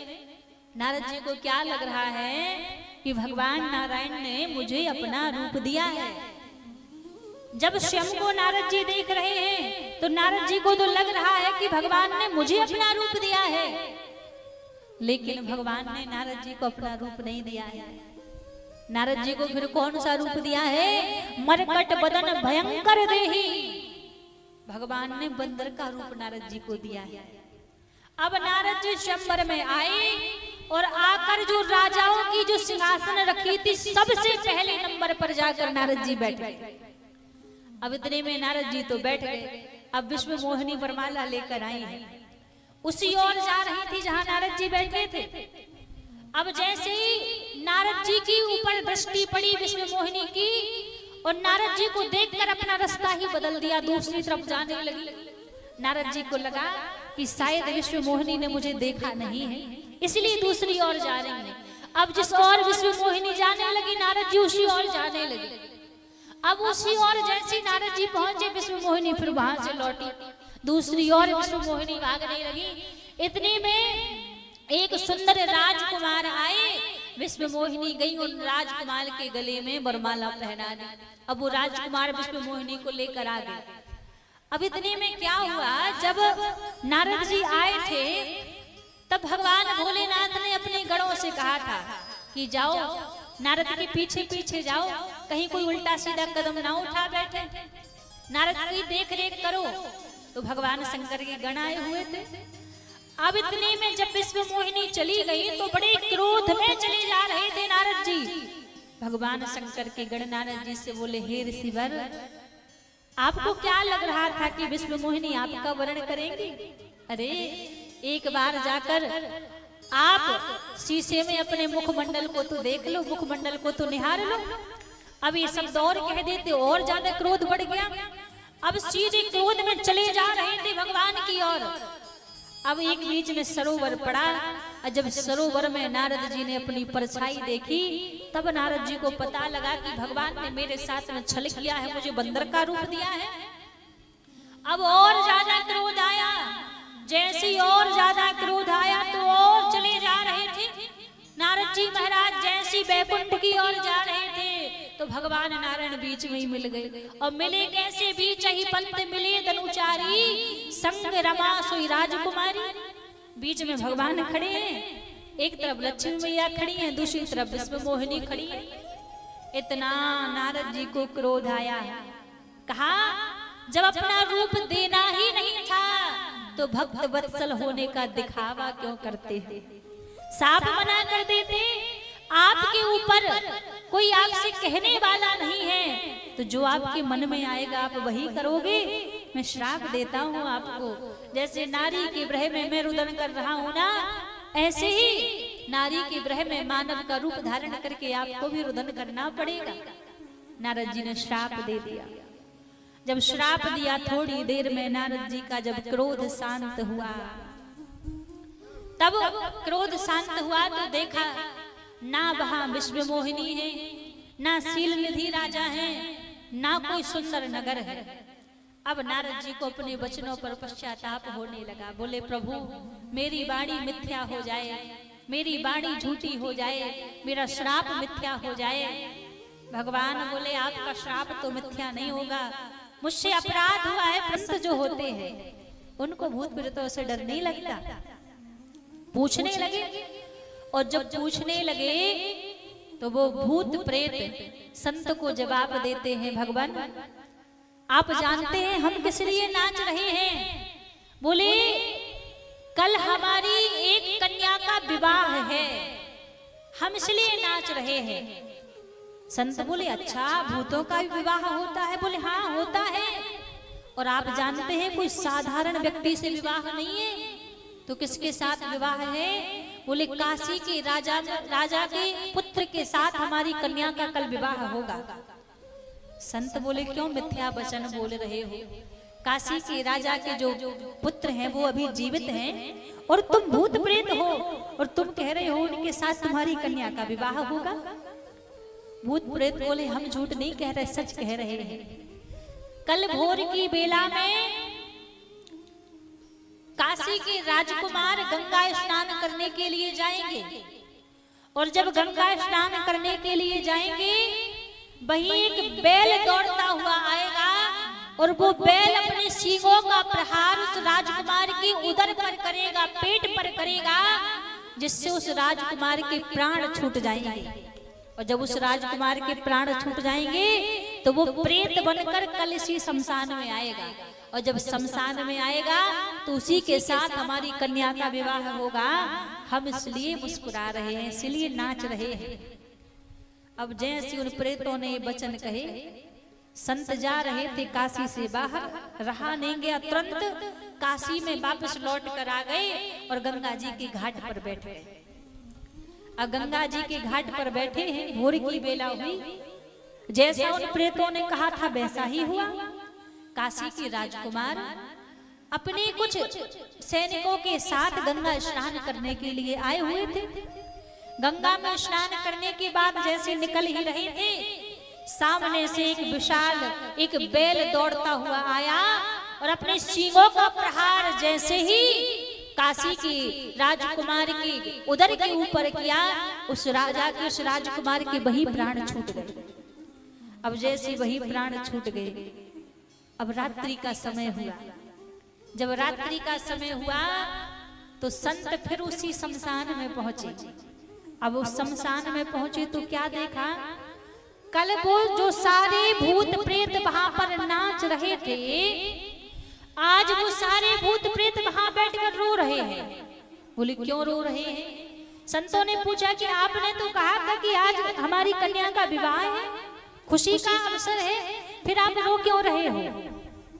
उन प्रेतों ने क्या जवाब दिया, महाराज आज हमारी कन्या का विवाह जिस राजकुमार के साथ होना था ना, वो राजकुमार भूत नहीं बना, प्रेत नहीं बना, इसलिए हम रुदन कर रहे हैं। संत बोले तुमने तो जैसी जैसी उसकी मृत्यु बताई थी उसी प्रकार से उसकी मृत्यु हुई है, फिर वो प्रेत क्यों नहीं बना? फिर वो आपके शमशान में प्रेत बनकर क्यों नहीं आया? इसका कारण क्या है? तो वो भूत प्रेत संत से कहते हैं, महाराज हमने जिस प्रकार मृत्यु बताई थी, मृत्यु तो उस राजा की वैसे ही हुई है, लेकिन जब उस बैल ने राजा के उदर पर अपने सींगों का प्रहार किया था, तब ना जाने उस बैल के सींगों पर कहां से काशी की रज लगी हुई थी, और रज लगे सींगों को जब प्रहार किया तो मरते समय उस राजा की देह से काशी की रज स्पर्श कर गई, इसलिए वो प्रेत नहीं बना, वो भगवान भोलेनाथ के धाम को चला गया। इसलिए हम यहाँ पर बैठकर रो रहे हैं। सूत जी महाराज बोले भैया इतनी काशी रज की महिमा है, काशी की रज में बैठकर यदि किसी के प्राण निकल जाएं, कितना भी पापी व्यक्ति क्यों ना हो, उसको दोबारा कभी संसार में जन्म नहीं लेना पड़ता है। कहते हैं काशी में मरने वाले व्यक्ति का भी शोक नहीं मनाया जाता, वहां पर उत्सव मनाया जाता है। हमारे आपके यहाँ कोई व्यक्ति मर जाए तो सालों तक शोक चलता है, रुदन करते हैं लोग, लेकिन काशी में किसी के प्राण छूट जाएं तो उत्सव मनाया जाता है। उत्सव क्यों मनाया जाता है कि अब इसका जन्म मरण का चक्कर छूट गया है, अब इसको दोबारा इस माया की जंजाल में नहीं फंसना पड़ेगा, अब तो सीधा भगवान के धाम जाएगा। इसलिए काशी की रज में मरने वाले व्यक्ति का भी उत्सव मनाया जाता है। जैसे ही देखा तो काशी की रज की महिमा इतनी ज्यादा है। अब कल मार्कंडेय ऋषि का चरित्र सुनाया था ना, तो मार्कंडेय ऋषि भगवान भोलेनाथ के भक्त हैं। एक बार मार्कंडेय ऋषि ने देखा कि काशी की भूमि में पापी व्यक्ति मरे तो भी उसका कल्याण होता है, और कोई पुण्यात्मा व्यक्ति मरे तो भी उसका कल्याण होता है। तो भगवान भोलेनाथ के पास पहुंचे, बोले प्रभु हमें आपका ये अन्याय स्वीकार नहीं है। भगवान भोलेनाथ ने कहा बताओ हम कौन सा अन्याय कर रहे हैं? मार्कंडेय ऋषि बोले प्रभु आपकी काशी की भूमि में पापी व्यक्ति मरता है तो भी वो आपके पास आता है, धर्मात्मा व्यक्ति मरता है तो भी आपके पास आता है। जब मरने के बाद आपके ही पास आना है तो फिर नाम जब पुण्य धर्म क्यों किया जाए? फिर तो मन के आचरण करके ही आपके पास आए, फिर अंतर क्या रहा मरने वाले में? भगवान भोलेनाथ बोले अंतर तो है। अंतर क्या है? एक उदाहरण से समझाया, एक तरफ हरी घास रख दी जाए, समझिएगा, और दूसरी तरफ सूखी घास रख दी जाए। अब दोनों घास में आग लगा दी जाए, जल्दी से जलकर राख कौन सी भस्म बनेगी, कौन सी घास बनेगी, जो सूखी हुई होगी ना, जैसी आग लगेगी तुरंत ही जलकर वो राख बन जाएगी। और हरी घास कैसे जलेगी, धीरे धीरे सूख सूख कर जलेगी, अंततः जब पूरी सूख जाएगी उसके बाद वो राख बनेगी। उसी प्रकार भगवान भोलेनाथ बोले, जब कोई मेरा भक्त काशी में प्राण त्यागता है तो तत्क्षण वो मेरे पास आ जाता है, और जब पापी व्यक्ति प्राण त्यागता है तो वो धीरे धीरे अपने कर्मों को काट काट कर अंत में मेरे पास आता है। ये अंतर हो जाता है काशी में प्राण छोड़ने वाले। इसलिए काशी की भूमि की इतनी महिमा है, काशी का कंकड़ कंकड़ भी भगवान भोलेनाथ का नाम उच्चारण करता है, भगवान भोलेनाथ के नाम को पुकारता है, काशी की रज का एक पत्थर भी पुकारता है। ऐसी काशी की भूमि की भैया दिव्य महिमा है। बोलिए काशी विश्वनाथ की जय। नमः पार्वती पते हर हर महादेव। हे झूम रहे हैं पावन गूंज को सुन के पृथ्वीवासी, हे बम बम बोल रहा है काशी, बम बम बोल रहा है काशी, बम बम बोल रहा है काशी, बम बम बोल रहा है काशी, हे बम बम बोल रहा है काशी, बम बम बोल रहा है काशी, बम बम बोल रहा है काशी, बम बम बोल हे झूम रहे हैं पावन गूंज को सुन के पृथ्वीवासी,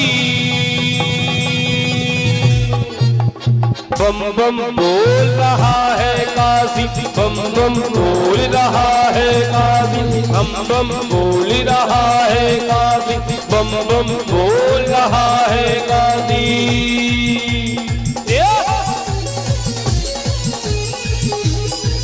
काशी विश्वनाथ की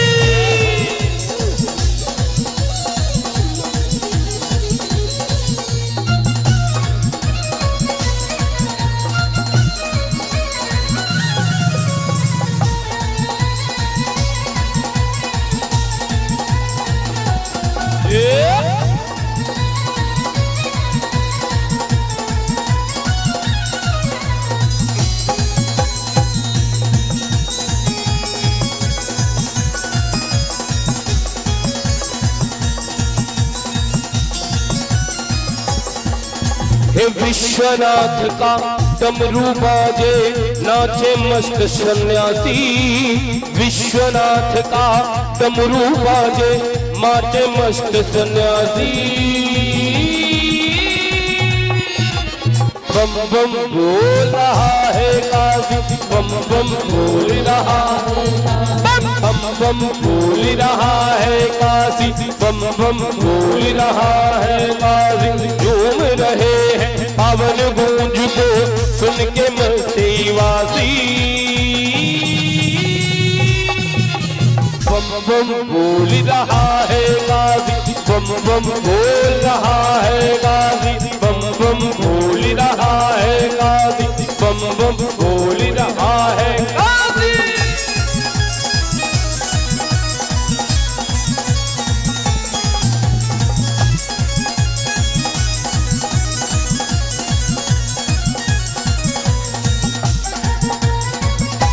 काशी विश्वनाथ की बाबा बैद्यनाथ की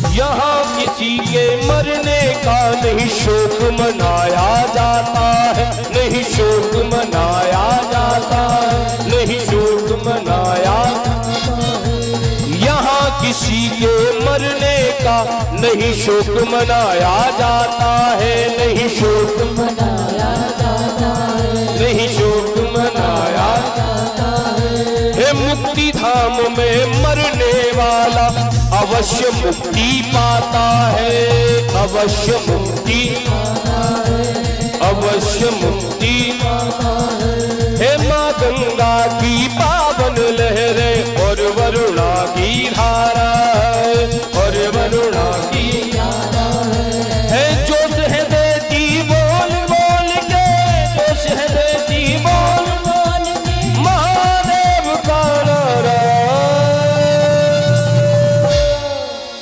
बम बम बोल रहा है काशी, बम बम बोल रहा है, बम बम बोल रहा है काशी, बम बम बोल रहा है।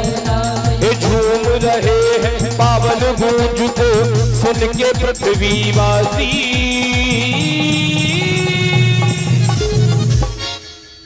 बम बम बोल रहा है काशी, बम बम बोल रहा है, बम बम बोल रहा है काशी, बम बम बोल रहा है। एक बार सभी दोनों हाथ उठा कर बोले हर हर महादेव, हर हर महादेव। हे बम बम बोल रहा है काशी, बम बम बोल रहा है काशी, बम बम बोल रहा है काशी, बम बम बोल रहा है काशी।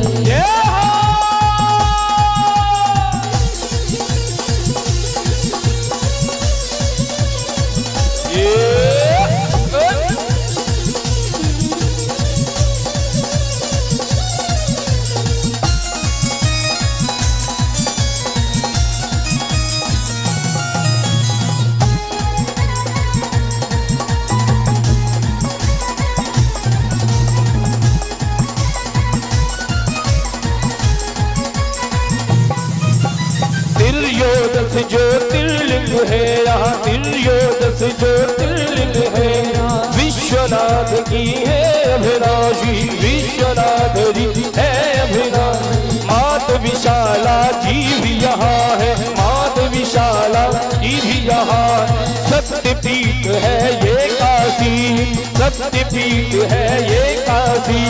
शिव त्रिशूल पे बसे देव है, शिव त्रिशूल, शिव त्रिशूल पे बसे देवों का, शिव त्रिशूल पे बसे देवों का। हे बम बम बोल रहा है काशी, बम बम बोल रहा है, बम बम बोल रहा है काशी, बम बम बोल रहा है काशी। झूम रहे हैं पावन गूंज को सुन के पृथ्वीवासी। एक बार सभी बोले नमः पार्वती पते हर हर महादेव। हे बम बम बोल रहा है काशी, बम बम बोल रहा है काशी, बम बम बोल रहा है काशी, बम बम बोल रहा है काशी, बम बम बोल रहा है काशी, बम बम बोल रहा है। शंकर भगवान की जय हो।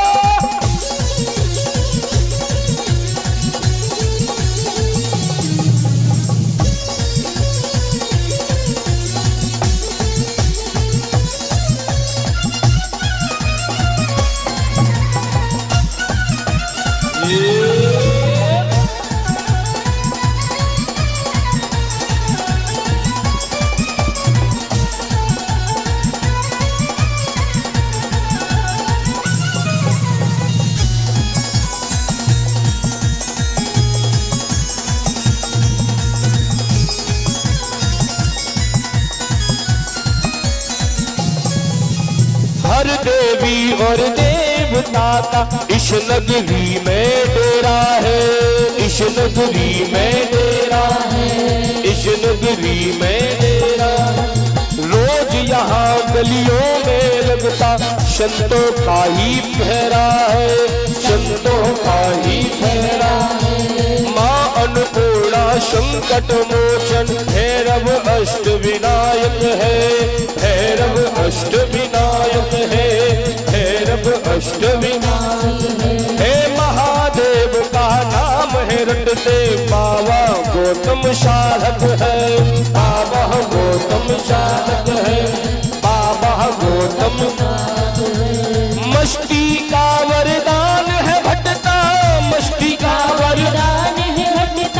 मस्ती का वरदान है बटता, मस्ती का वरदान है बटता, भागे दूरबाजी। हे बम बम बोल रहा है काशी, बम बम बोल रहा है, बम बम बोल रहा है काशी, बम बम बोल रहा है काशी। झूम रहे हैं पावन भोज को सुन के पृथ्वीवासी।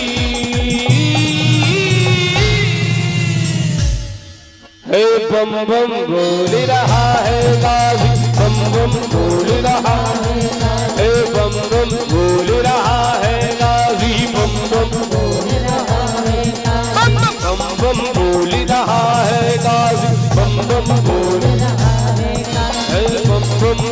रहा है काशी, बम बम बोल रहा है काशी। एक बार सभी दोनों हाथ उठा करके भगवान भोलेनाथ के मंत्र को लेंगे, सभी दोनों हाथ लगे।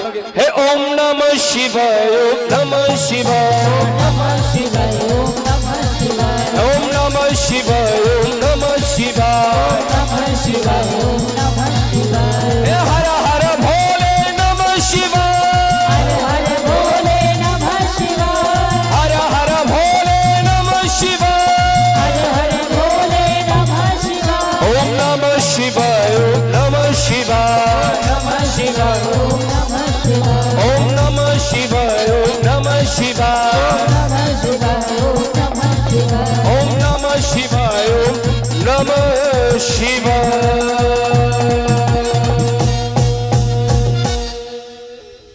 बोलिए काशी विश्वनाथ की।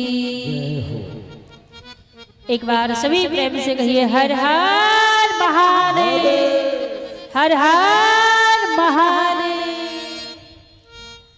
सूत जी महाराज काशी रज की महिमा को श्रवण कराते हैं सौनकादिक ऋषियों को कि काशी रज की महिमा अद्भुत है। कोई भी यदि काशी की रज में प्राण त्यागे सीधा भगवान भोलेनाथ के धाम को जाता है। ऐसी काशी रज की दिव्य महिमा है। काशी की रज की महिमा श्रवण कराई, इसीलिए श्री नारद जी महाराज काशी की भूमि में आकर भगवान भोलेनाथ के नामों का गायन करने लगे, उच्चारण करने लगे। आगे सूत जी महाराज सौनकादिक ऋषियों से कहते हैं, कल श्रवण कराया था एक हलाहल नाम का दैत्य हुआ है जो बहुत ही बलशाली था। जैसे ही देखा कि जो हलाहल नाम का दैत्य था बहुत ही बलशाली था, भगवान नारायण और भगवान भोलेनाथ ने उस हलाहल नाम के दैत्य के साथ में 60,000 वर्ष युद्ध किया है। लेकिन इतने समय बाद जब उस हलाहल नाम के दैत्य का भगवान भोलेनाथ और भगवान नारायण ने वध किया, वध करने के बाद कैलाश पर्वत पर लौटकर भगवान भोलेनाथ आए। वहीं माता पार्वती के निकट ही मैया लक्ष्मी भी विराजी हुई थी, भगवान नारायण भी आ गए। देखिए सभी लोग ध्यान दीजिएगा, इस कथा से ना बड़ी सुंदर सीख हम आप सभी को मिलेगी।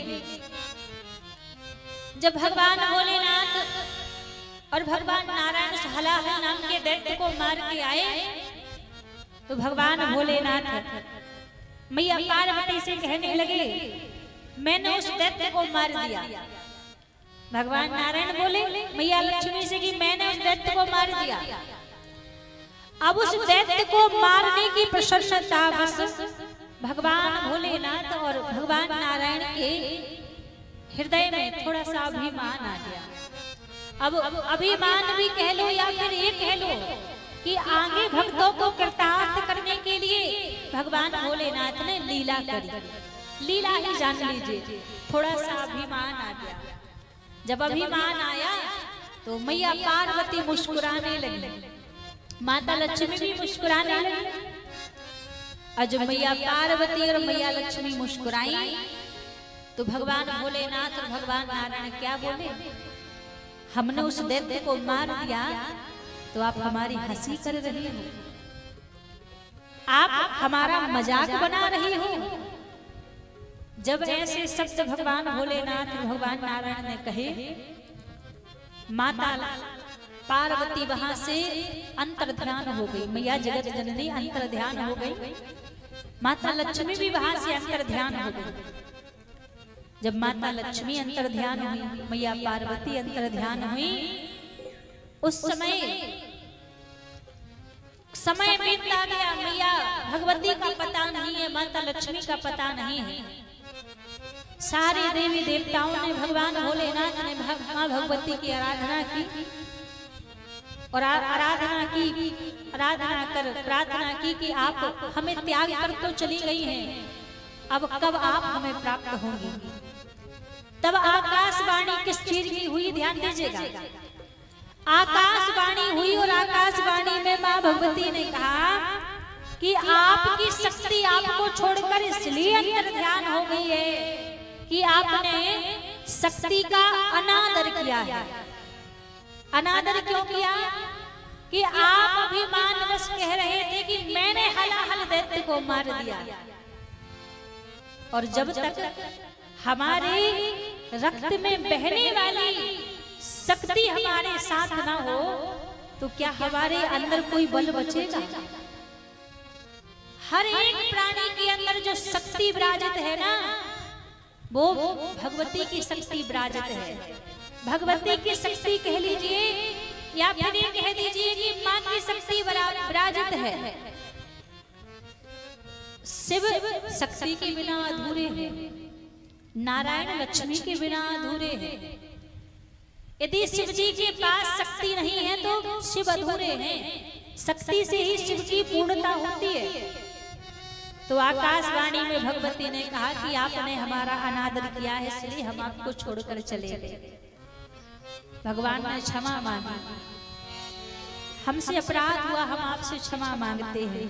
और जब क्षमा मांगी तब मां भगवती ने कहा कि आप क्षमा मांग रहे हैं तो हम पुनः आपके लिए अवतार लेकर, पहले हम सती का रूप धारण करके आएंगे, उसके बाद हिमाचल की कन्या बनकर हम प्रकट होंगे। माता लक्ष्मी से कहा कि आप भगवान नारायण का वर्ण कब करेंगी? भगवान नारायण के वर्ण की जब बात कही तो माता लक्ष्मी ने भी कहा, जब इंद्र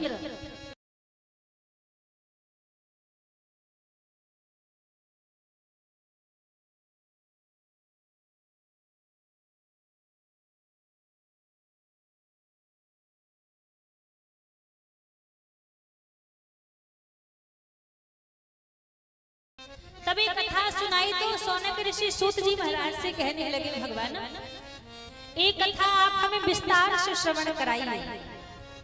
आप जब विस्तार से श्रवण कराएंगे तब हमें समझ आएगा कि किस प्रकार माता लक्ष्मी प्रकट हुई और किस प्रकार मां भगवती पार्वती का रूप बना के प्रकट हुई। तो पहले माता लक्ष्मी के प्रकट की कथा श्रवण कराई। एक बार का समय था, स्वर्ग में इंद्र अपने इंद्रासन पर बैठे हुए थे। सभी ध्यान दीजिएगा, जब इंद्र अपने इंद्रासन पर बैठे हुए थे, अप्सराओं का नृत्य चल रहा था। उसी समय जो देवताओं के गुरु हैं वो है श्री बृहस्पति जी महाराज। और श्री बृहस्पति जी महाराज इंद्र की सभा में पहुंचे। जब इंद्र की सभा में पहुंचे तो इंद्र बड़ा अभिमान में बैठा था, मंद्रापान कर रहा था, अप्सराओं का नृत्य देख रहा था। जब देखा कि गुरुदेव आए हैं, जाकर गुरुदेव का सम्मान नहीं किया, गुरुदेव को उठकर प्रणाम नहीं किया, गुरुदेव का अनादर कर दिया। जब गुरु बृहस्पति जी का अनादर कर दिया तो श्री बृहस्पति जी महाराज ने संकल्प के द्वारा देवताओं के गुरु पद का त्याग कर दिया। त्याग कैसे कर दिया कि इंद्र ने मेरा अनादर किया है, इसलिए मैं संकल्प लेता हूँ आज से मैं समस्त देवताओं के गुरु पद का त्याग करता हूँ। गुरु पद का त्याग कर दिया। अब जब गुरु पद का त्याग किया तो सारे देवी देवता कोई भी धर्म कर्म करते तो वो धर्म कर्म भगवान को स्वीकार नहीं होता। कहते बिना गुरु के कोई धर्म कर्म स्वीकार नहीं होता है। तो कहा जब गुरु नहीं है तो हमारा धर्म कर्म स्वीकार नहीं होगा, धर्म कर्म स्वीकार नहीं होगा तो हम श्रीहीन हो जाएंगे। क्या किया जाए? उस समय इंद्र बोले कि आज के समय में सबसे विद्वान व्यक्ति कौन है, उसी को हम गुरु बनाते हैं। तो उस समय श्री विश्वश्री महाराज सबसे विद्वान ऋषि थे। तो इंद्र ने उन श्री विश्वश्री महाराज को अपना गुरु बना लिया। अब जो विश्वश्री महाराज थे वो दैत्यों के भांजे थे। जो विश्वश्री महाराज की जो माता थी वो दैत्यों की बहन थी और जो पिता थे वो देवता थे। तो देवताओं में भी इनकी गिनती आती थी और दैत्यों में भी इनकी गिनती आती थी। लेकिन जब इंद्र ने इनको गुरु बनाया और फिर जब विश्वश्री महाराज कोई भी धर्म कर्म का काम करते तो अब दैत्यों के भांजे थे।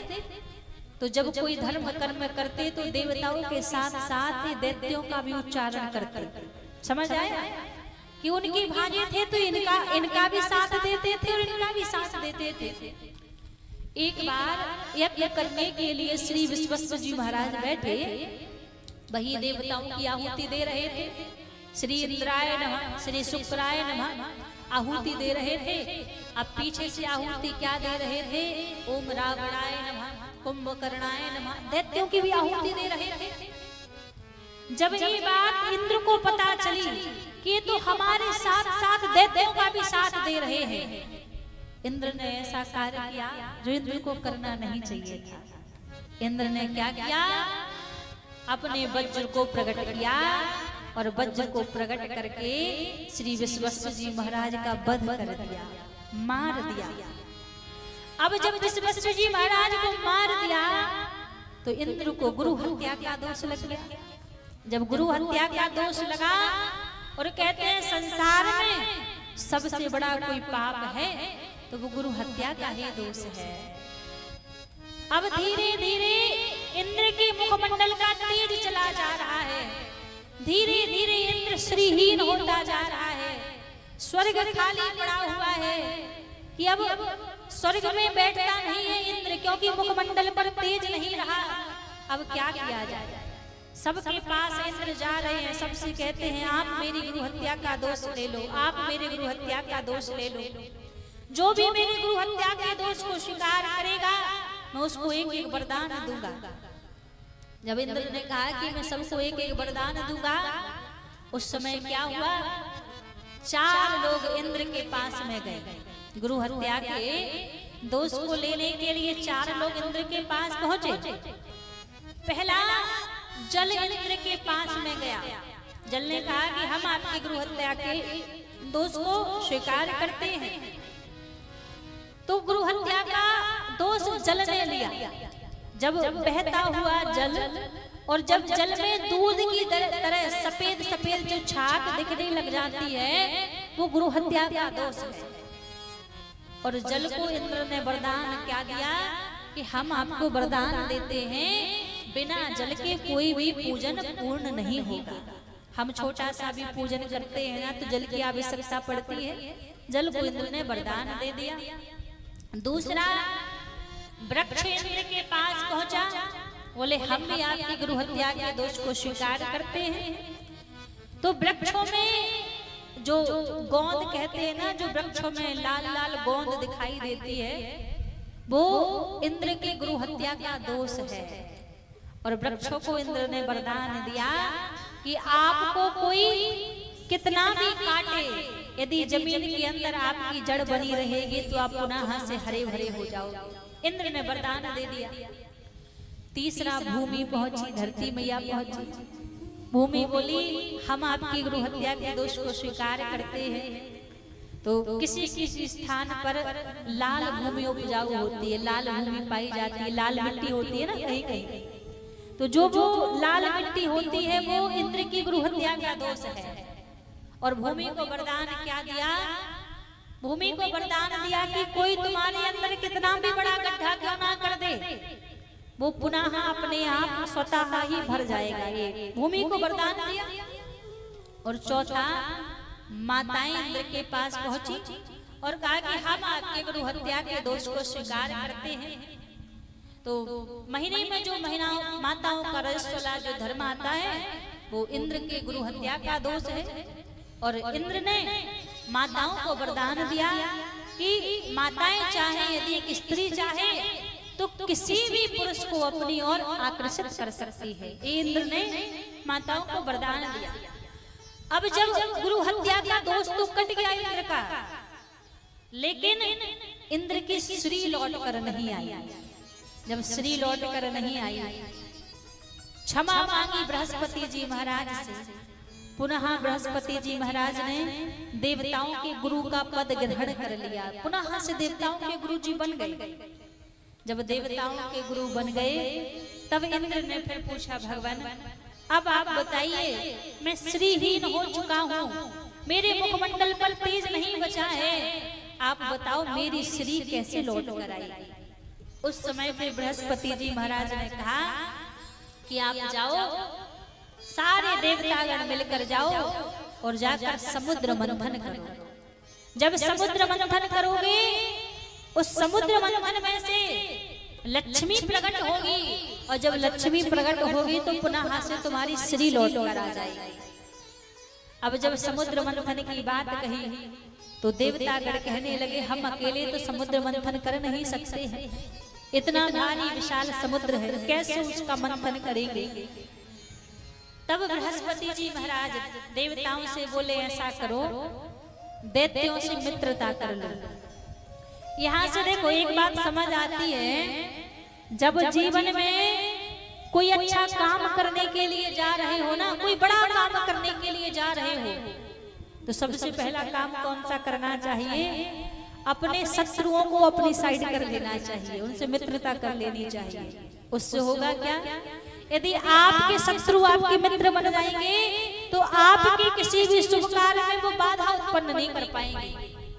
इसलिए कोई भी अच्छा काम करने के लिए जाओ तो सबसे पहले अपने शत्रुओं से मित्रता बना लो, मित्रता का भाव प्रकट कर दो। आज देवताओं ने क्या किया? देवताओं ने भी यही किया, दैत्यों से मित्रता कर ली और कहा चलो चल के मिलके हम साथ में समुद्र मंथन करते हैं, और समुद्र मंथन से जो भी वस्तुएं, जो भी रत्न निकलेंगे उनको आधा आधा बांट लेंगे। अब समुद्र मंथन करने के लिए पहुंचे सारे देवता, सारे दैत्य। मंदार पर्वत को बीच में किया, वासुकी नाग से प्रार्थना की कि भगवान आप आइए और आप हमारी सहायता कीजिए। वासुकी नाग को लिया, वासुकी नाग से समुद्र मंथन करना प्रारंभ किया। एक तरफ से दैत्य खींच रहे हैं, एक तरफ से देवता खींच रहे हैं। अब जैसे समुद्र मंथन प्रारंभ हुआ और समुद्र मंथन प्रारंभ होते सबसे पहली वस्तु कौन सी निकली? बोले हलाहल विष निकला, सबसे पहले विष निकला।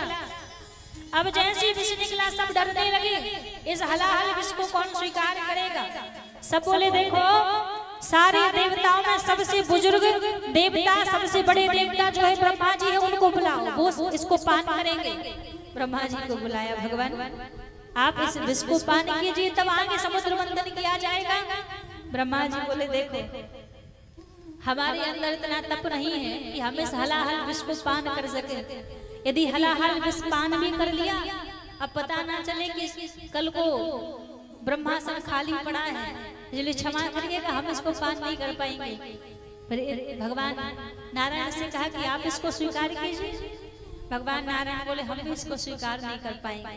फिर कहा देवताओं के राजा है इंद्र, आप आओ और आकर इस विष को स्वीकार करो, तभी आगे समुद्र मंथन होगा। अब इंद्र बोले हम तो स्वीकार नहीं कर पाएंगे। लेकिन देखो एक बात जानते हैं, चतुराई दिखाने में सबसे ज्यादा चतुर कोई देवता है तो वो इंद्र ही है, जो बड़ी चतुराई दिखाते हैं और तर्क वितर्क के भाव इनके मन में आते हैं। कल हमने कथा में सुना था ना कि इंद्र ने और ऋषि का आश्रम कैसी चतुराई से भगवान भोलेनाथ को बात बनाकर जलवा दिया था। आज वैसे इंद्र बोले देखो हम स्वीकार नहीं कर सकते, ब्रह्मा जी स्वीकार नहीं कर सकते, भगवान नारायण स्वीकार नहीं कर सकते, और सबकी तो बात ही छोड़ दो। फिर कौन है जो हलाहल विष को स्वीकार कर सकता है? बोले वो तो केवल एक ही देव है, देवादि देव महादेव, जो इतने भोले भाले हैं ना स्वयं का भला देखते हैं ना स्वयं का बुरा देखते हैं। भक्त जैसा अनुग्रह करे वैसे में राजी हो जाते हैं। कहा ऐसा करो, भगवान भोलेनाथ को लेकर आओ, भगवान भोलेनाथ को बुलाओ, वही इस हलाहल विष को स्वीकार करेंगे। और जैसे भगवान भोलेनाथ को बुलाया गया और जैसे भगवान भोलेनाथ प्रकट हुए, सब देवताओं ने कहा प्रभु हम देवताओं के हित के लिए आप इस हलाहल विष को स्वीकार कीजिए। अब जैसे हलाहल विष को स्वीकार करने की बात कही, मना नहीं किया भगवान भोलेनाथ ने। एक ही पल में वो हलाहल विष पी गए। अब जैसे विष पी गए, कंठ तक विष पहुंचा। इतने में भगवान भोलेनाथ को स्मरण क्या आया, मेरे हृदय में तो मेरे रघुनाथ जी रहते हैं, मेरे हृदय में तो मेरे प्रभु रहते हैं। यदि हृदय में विष पहुंचा तो मेरे रघुनाथ जी को पीड़ा होगी, इसलिए उस विष को हृदय में नहीं उतरने दिया, कंठ में उस विष को धारण कर लिया। और जब कंठ में उस विष को धारण किया, उस विष का इतना तेज बढ़ा, इतना तेज बढ़ा, भगवान भोलेनाथ नीलकंठ में जाकर विराजित हो गए। और नीलकंठ में जाकर भगवान भोलेनाथ विराजित हो गए। फिर भी भगवान भोलेनाथ के हृदय में शीतलता नहीं आई। तब सबने कहा कि कोई ऐसा उपचार करो जिससे इस हलाहल विष को पान करने के बाद भगवान भोलेनाथ को शीतलता प्रदान हो। जब सभी देवी देवताओं ने कहा कि भगवान भोलेनाथ को शीतलता नहीं है, फिर सारे देवी देवता नर नारी ऋषि जन सब भगवान भोलेनाथ के पास पहुंचे। कोई जल चढ़ाता है, कोई दुग्ध चढ़ाता है, कोई पुष्प चढ़ाता है, कोई दुर्बा चढ़ाता है, कोई बेलपत्र चढ़ाता है। जितनी भी संसार की सारी वस्तुएं हैं वो जाकर भगवान भोलेनाथ को समर्पित की। और जब भगवान भोलेनाथ को समर्पित की, तब जाकर भगवान भोलेनाथ के कंठ में शीतलता प्रदान हुई। और जब भगवान भोलेनाथ ने उस विष को पान किया था ना, वो सावन का ही महीना था। सावन के महीने में ही देवताओं का कार्य बनाने के लिए भगवान भोलेनाथ ने उस विष को पान किया था। 1 महीने तक भगवान भोलेनाथ को ठंडी ठंडी वस्तुएं समर्पित की गई थी। तभी से 1 महीने का जो सावन का महीना होता है ना, इसलिए भगवान भोलेनाथ को सावन का महीना बड़ा प्रिय होता है। और सावन के महीने में जितनी भी ठंडी वस्तुएं हैं वो भगवान भोलेनाथ को यदि समर्पित करते हैं ना, तो भगवान भोलेनाथ प्रसन्न हो जाते हैं, रीझ जाते हैं। अच्छा देखो, वस्तुएं भी कैसी, एक बार जरा विचार करके देखो। जो चीज कोई नहीं लेता, जिन चीजों को कोई स्वीकार नहीं करता, उनको भगवान भोलेनाथ स्वीकार करते हैं। आप बताओ, किसी के सामने आप दुर्वा लेकर चले जाओ, कोई देवता के सामने, स्वीकार कोई करेगा? कोई नहीं करेगा। इस दुर्वा का क्या काम हमारे लिए? अब भगवान भोलेनाथ के पास लेकर चले जाओ, अरे स्वानंद में है, प्रसन्न है। और दुर्वा ही ना, आप आग के वृक्ष के पत्ते लेकर चले जाओ, फूल ही लेकर चले जाओ, धतूरा ही लेकर चले जाओ। कौन सा देव ऐसा है जो धतूरे को स्वीकार कर लेगा? कोई नहीं करेगा। पर भगवान भोलेनाथ बोले भैया उसी में प्रसन्न है, वो भी स्वीकार कर लेते हैं। जो भी वस्तु है भगवान भोलेनाथ को दी जाए, उस हर एक वस्तु को भगवान भोलेनाथ बड़े ही प्रेम से स्वीकार करते हैं। इसीलिए 1 महीने का ये सावन का महीना भगवान भोलेनाथ को बड़ा ही प्रिय है। दूर दूर से भक्त इसलिए कांवर उठा के जाते हैं भगवान को जल चढ़ाने के लिए, कि भगवान भोलेनाथ को शीतलता मिले। तो उस हलाहल विष को भगवान भोलेनाथ ने स्वीकार कर लिया। दूसरा रत्न कामधेनु गाय निकली, कामधेनु गाय सप्तऋषियों को प्रदान कर दी। तीसरा रत्न श्रेवा नाम का अश्व निकला, घोड़ा निकला, वो भी देवताओं ने ले लिया। फिर ऐरावत हाथी निकला, उसको इंद्र ने ले लिया। फिर कौस्तुभ मणि निकली, वो भी देवताओं ने ले ली। फिर कल्प वृक्ष निकला, उस कल्प वृक्ष को स्वर्ग में जाकर विराजित कर दिया। फिर रंभा नाम की अप्सरा प्रकट हुई, उस अप्सरा को भी स्वर्ग में देवी देवता लेकर चले गए। उसके बाद फिर 7वें रत्न के रूप में भगवती महालक्ष्मी हाथ में वरमाला लेकर प्रकट हुई। जब भगवती महालक्ष्मी प्रकट हुई और माता लक्ष्मी को देखकर सारे देवी देवताओं का मन मचलने लगा कि देवी हमारा वर्ण कर ले, हमारा वर्ण कर ले। सारे देवता और सारे दैत्य खड़े हुए थे। जैसे महालक्ष्मी प्रकट हुई, लक्ष्मी मैया गई जाकर भगवान नारायण के गले में वरमाला डाल दी और सदा सदा के लिए लक्ष्मी मैया ने भगवान नारायण का वर्ण कर दिया। तो पुनः भगवान नारायण को लक्ष्मी मैया की प्राप्ति हुई और इंद्र को श्री की प्राप्ति हुई। तो समुद्र मंथन के द्वारा माता लक्ष्मी प्रकट हुई और आज जो भगवान नारायण को छोड़कर गई थी, भगवान नारायण को प्राप्त कर दिया। तो ऐसे माता लक्ष्मी प्रकट होकर आई। अब बोले फिर पार्वती मैया ने कैसे भगवान को स्वीकार किया? पार्वती मैया कैसे प्रकट हुई? जब आकाशवाणी में भगवती परम्बा ने कहा था कि मैं दक्ष की कन्या बनकर आपको प्राप्त हो जाऊंगी, उसके बाद मैं हिमाचल की कन्या बनकर आऊंगी। आकाशवाणी हुई थी। आकाशवाणी को सुना महाराज दक्ष यहाँ माँ भगवती की आराधना कर रहे थे। माँ भगवती की आराधना करके वरदान मांगा है माँ भगवती से कि आप मेरे घर कन्या बनकर आइए। माँ भगवती ने कहा दक्ष मैं तुम्हारे घर कन्या बनकर तो आ जाऊंगी, लेकिन मैं सबके लिए तुम्हारी कन्या बनकर आऊंगी, लेकिन तुम्हारे लिए मैं तुम्हारी कन्या बनकर नहीं आऊंगी। तुम्हारे हृदय में तो मेरे प्रति मां का ही भाव होना चाहिए, और जिस दिन तुम्हारे हृदय में मेरे प्रति कन्या का भाव आया, उसी दिन मैं तुम्हारा त्याग करके चली जाऊं। जिस दिन तुम्हारे हृदय में भाव आ गया कि तो मेरी कन्या है, उसी दिन मैं तुम्हारा त्याग कर दूंगी। महाराज दक्ष ने कहा ठीक है, आप कृपा कीजिए, आप मेरे घर कन्या बनकर आइए।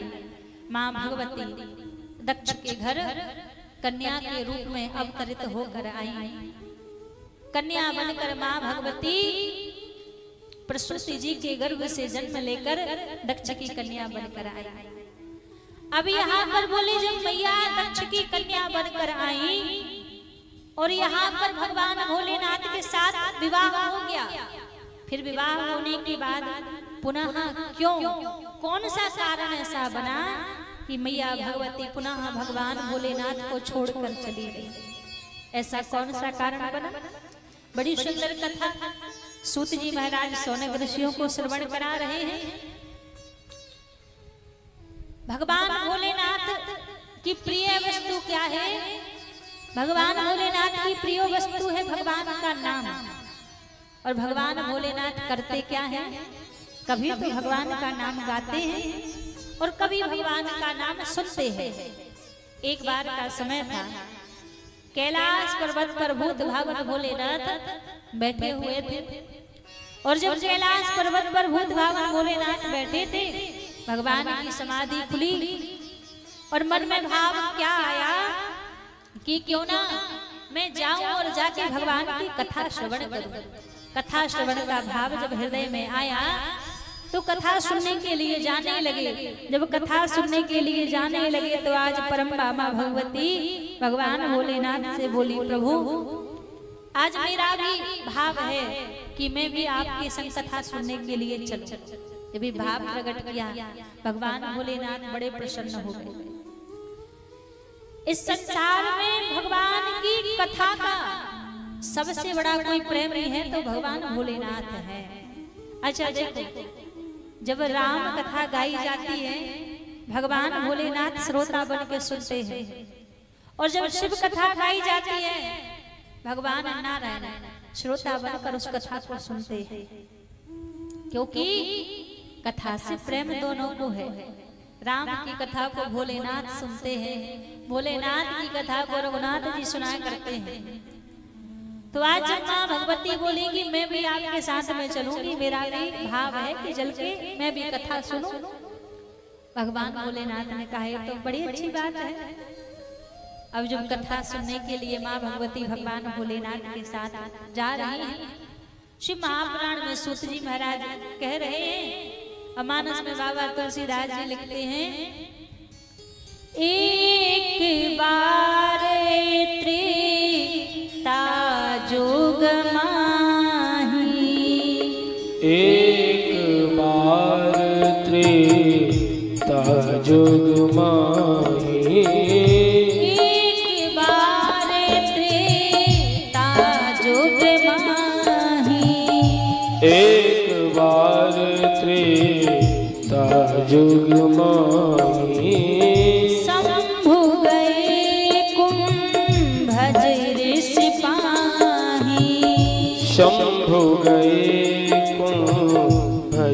यश पाए। संग सती जग जननी भवानी, संग सती जग जननी भवानी, पूजन ऋषि अखिलेश्वर ज्ञानी, पूजन ऋषि अखिलेश्वर ज्ञानी, पूजन ऋषि अखिलेश्वर ज्ञानी, पूजन ऋषि अखिलेश्वर ज्ञानी।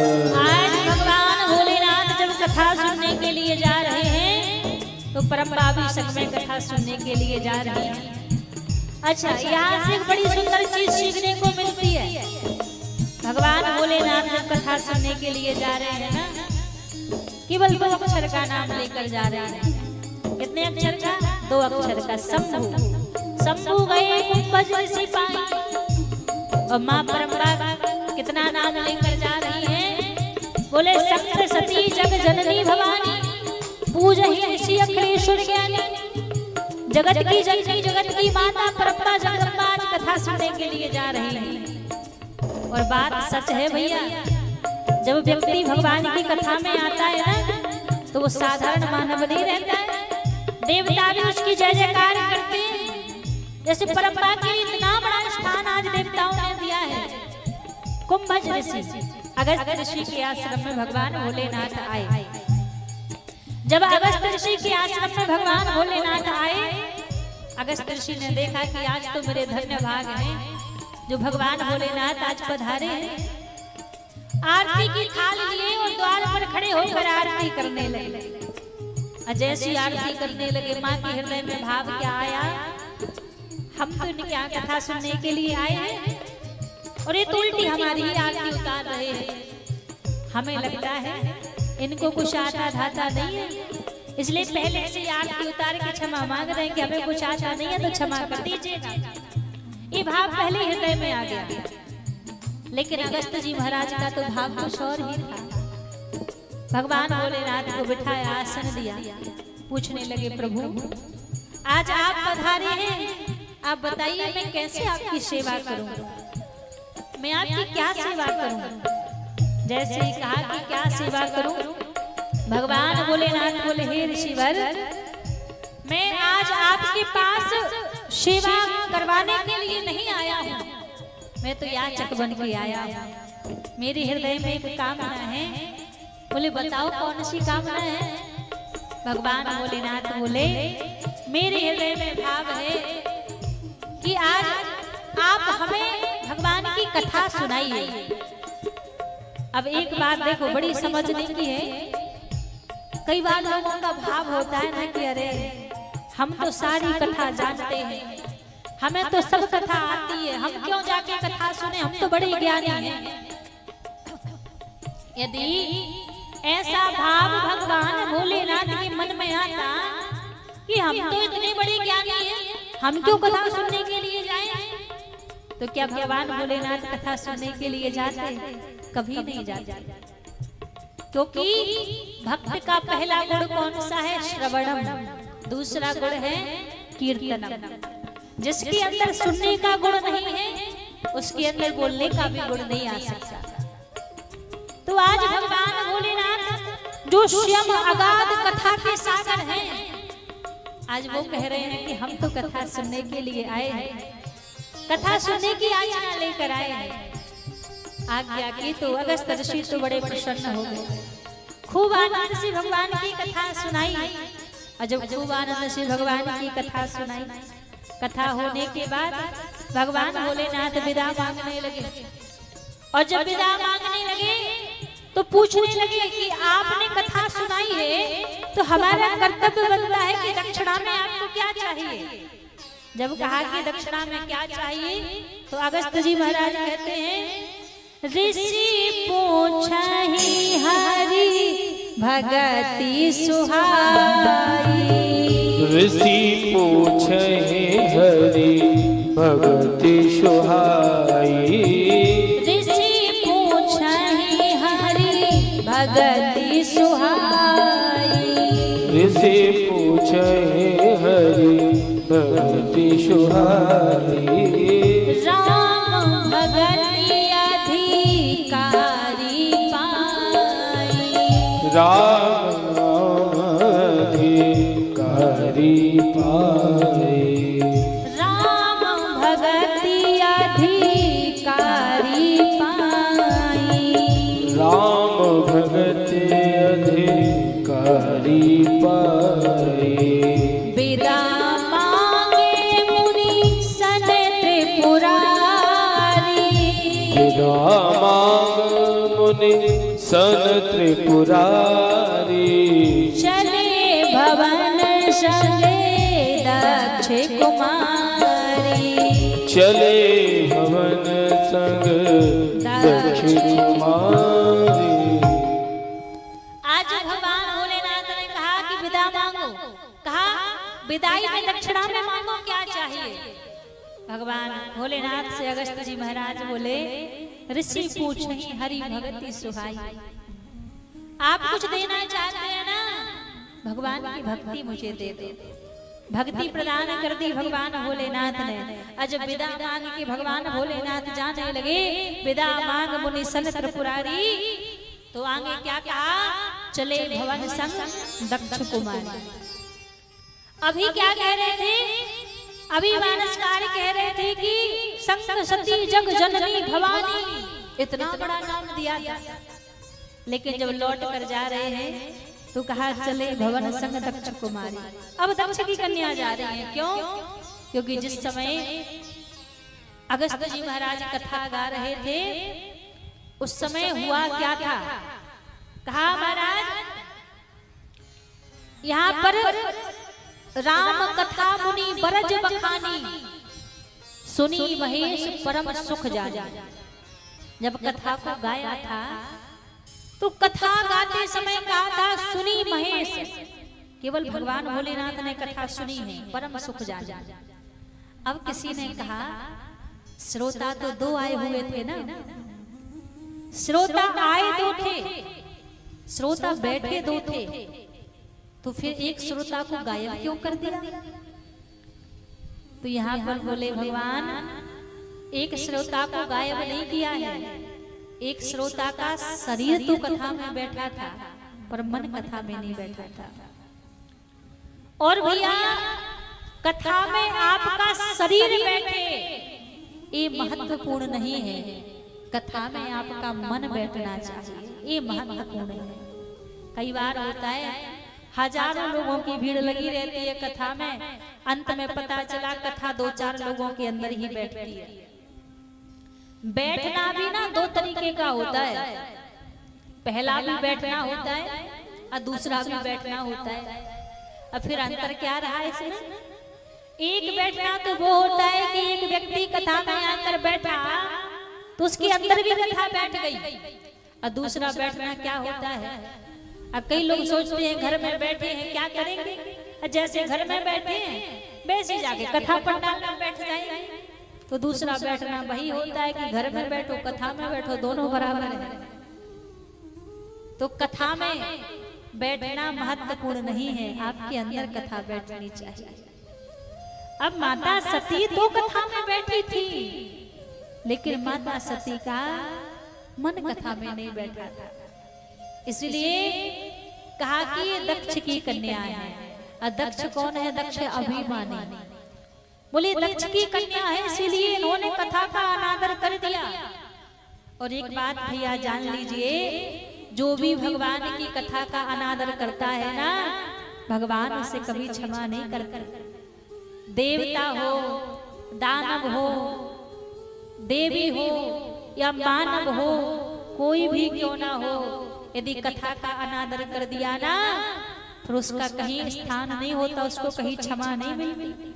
जगत जननी है, जगत की मैया है माता सती, लेकिन जब माता सती के द्वारा कथा का अनादर हो गया तो उनको भी फिर मैया कहकर संबोधित नहीं कहा, ये तो दक्ष की कन्या है, दक्ष पुत्री है।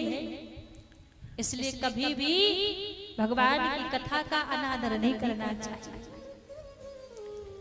भगवान भोलेनाथ जा रहे हैं, जब रास्ते में भगवान भोलेनाथ जा रहे थे, देखा सामने से रघुनाथ जी आ रहे हैं। उस समय रघुनाथ जी की लीला क्या चल रही थी? रघुनाथ जी की लीला चल रही थी कि रावण मैया जानकी का हरण करके ले गया था, तो वहां पर माता जानकी की खोज कर रहे थे राम जी। हे सीते करके पुकार रहे थे। हे खगमृग हे मधुकर सेन तुम देखी सीता मृग ने, पुकारते हुए जा रहे थे। जब भगवान भोलेनाथ ने देखा तो प्रणाम करने लगे, और प्रणाम किया, हे सच्चिदानंद जगपालक, सच्चिदानंद कहकर प्रणाम किया। प्रणाम करके भगवान भोलेनाथ ने बगल में देखा, क्या मैया ने प्रणाम नहीं किया। जब मैया ने प्रणाम नहीं किया तो भगवान भोलेनाथ तो वही समझ गए थे कि सती ने कथा नहीं सुनी है। अब सीधी सी बात का यहाँ पर अर्थ समझिए, सती का अर्थ क्या होता है? जो स्त्री अपने पति के अनुसरण चले वही सती कहलाती है। वो तो जगत की माता है, परम सती है। आज जब उन्होंने प्रणाम नहीं किया तो भगवान भोलेनाथ तो तभी समझ गए थे कि इन्होंने कथा नहीं सुनी है, लेकिन फिर भी कहा कि देवी इनको प्रणाम करो। अब जब पलट के मैया ने जवाब दिया, ये कौन है? जब पलट के जवाब दिया, मानो उस समय भगवान भोलेनाथ के हृदय में बड़ी पीड़ा हुई। पीड़ा क्या हुई? सती ने कथा का अपराध कर दिया। एक बार के लिए भी मेरा अपराध कर देती ना, तुम्हें क्षमा कर देता। मेरे प्रभु की कथा का अपराध कर दिया। क्योंकि सती का अर्थ तो वही है, एक साधारण पति पत्नी भी होते हैं ना, तो यदि पति किसी व्यक्ति को प्रणाम कर रहा है, पत्नी भले ही उससे अनजान है, उसको जानती नहीं है, तो फिर भी उस पत्नी का कर्तव्य बनता है कि यदि उसके पति ने प्रणाम किया है तो उसकी पत्नी को भी प्रणाम करना चाहिए। वही तो पत्नी का अनुसरण हो गया कि पति के चरण कमलों का अनुसरण कर रही है। वो तो माता सती है। पलट कर पूछने लगी, ये कौन है? मन समझाने के लिए भगवान भोलेनाथ बोले, देवी जिनकी हम कथा सुनकर आ रहे हैं, जासु कथा कुंभज ऋषि गाई, भगति जासु में तुम्हें सुनाई। ये वही भगवान है, जिन कैलाश पर्वत पर बैठकर मैं जिनके नाम को गाता हूँ वही रघुनाथ जी हैं। मैया बोली, अच्छा ये भगवान है, ये भगवान है, और इनको ये पता नहीं है कि मेरी पत्नी कहाँ है। ये तो खग मृग पशु पक्षियों से वृक्षों से पूछ रहे हैं कि तुमने मेरी पत्नी को देखा है। भगवान भोलेनाथ बोले, इनकी लीला चल रही है। सती मैया बोली, मैं नहीं मानती कि भगवान है। अब जब कहा कि मैं नहीं मानती तो भगवान भोलेनाथ बोले, अच्छा मानती नहीं हो तो परीक्षा लेके देख लो। होई वही जो राम रचि राखा, अब तो वही होगा जो भगवान की इच्छा होगी। इतना कहकर भगवान भोलेनाथ लौट कर आ गए।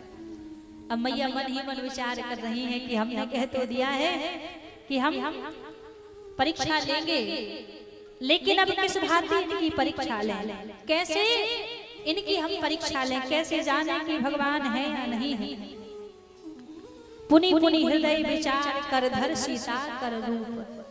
ऐसा नहीं है कि मैया ने विचार ना किया हो, अनजाने में सीता जी का रूप बना लिया हो। और देखो भगवान के त्याग का कारण सामने आता जा रहा है।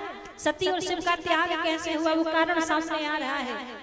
पुनि पुनि हृदय विचार कर धर सीता कर रूप। एक बार नहीं, मैया ने बार बार विचार किया है, और विचार करने के बाद सीता जी का रूप बना लिया। अब जहां राम जी जावे, सामने से सती मैया सीता का रूप बना के आ जाए। अब बार बार सामने से आ जाती। अब भगवान को लगा कि मैया ने तो अपनी लीला दिखा दी, थोड़ी सी हम भी अपनी लीला दिखा दी। जैसे अपनी लीला दिखाने के लिए भगवान रघुनाथ जी मैया के सामने आए, और रूप किसका बनाया है मैया ने? सीता जी का। राम जी क्या कह रहे हैं? कहूँ बहोरी कहाँ वृषकेतु। भगवान भोलेनाथ कहाँ है?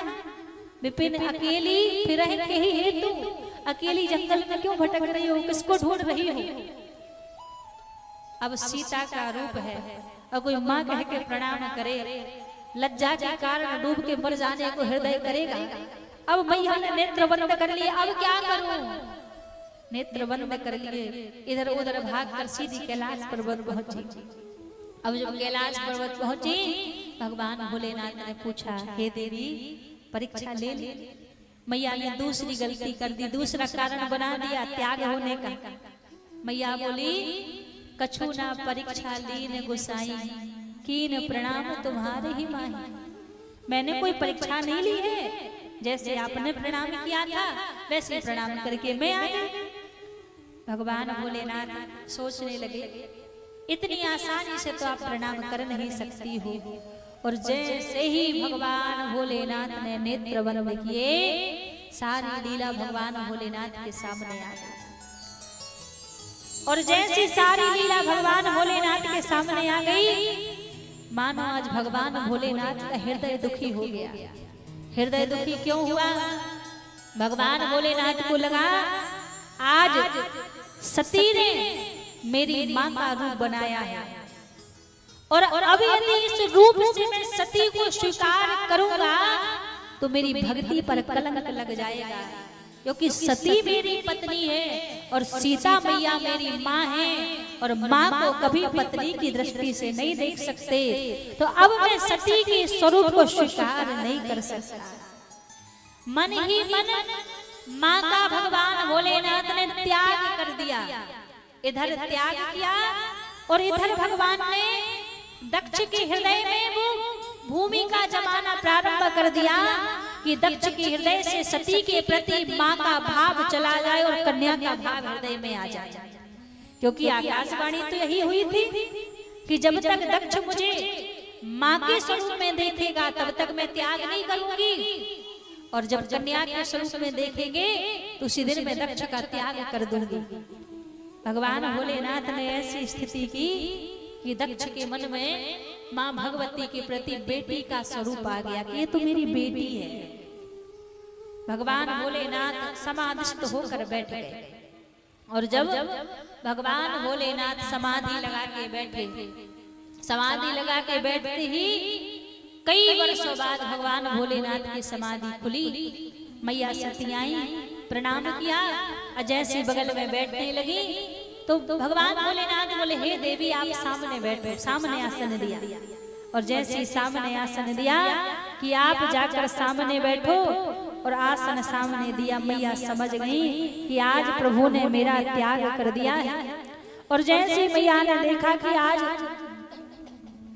प्रभु ने मेरा त्याग कर दिया है, इतने में मैया कुछ बोलती, कुछ वचन कहती, इतने में तो ऊपर की ओर मैया की दृष्टि गई, और जब दृष्टि गई तो देखा कि सारे देवी देवता अपने अपने विमानों में बैठकर जा रहे हैं।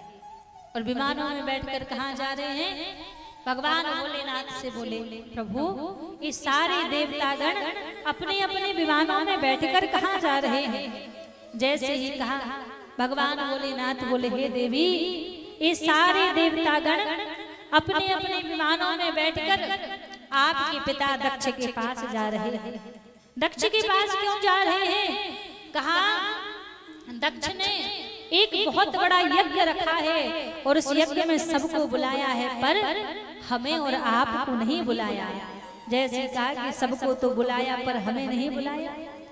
सती मैया बोली, जब पिताजी के घर में यज्ञ हो रहा है और हम यहाँ बैठकर क्या कर रहे हैं, हमें भी तो पिताजी के घर में जाना चाहिए।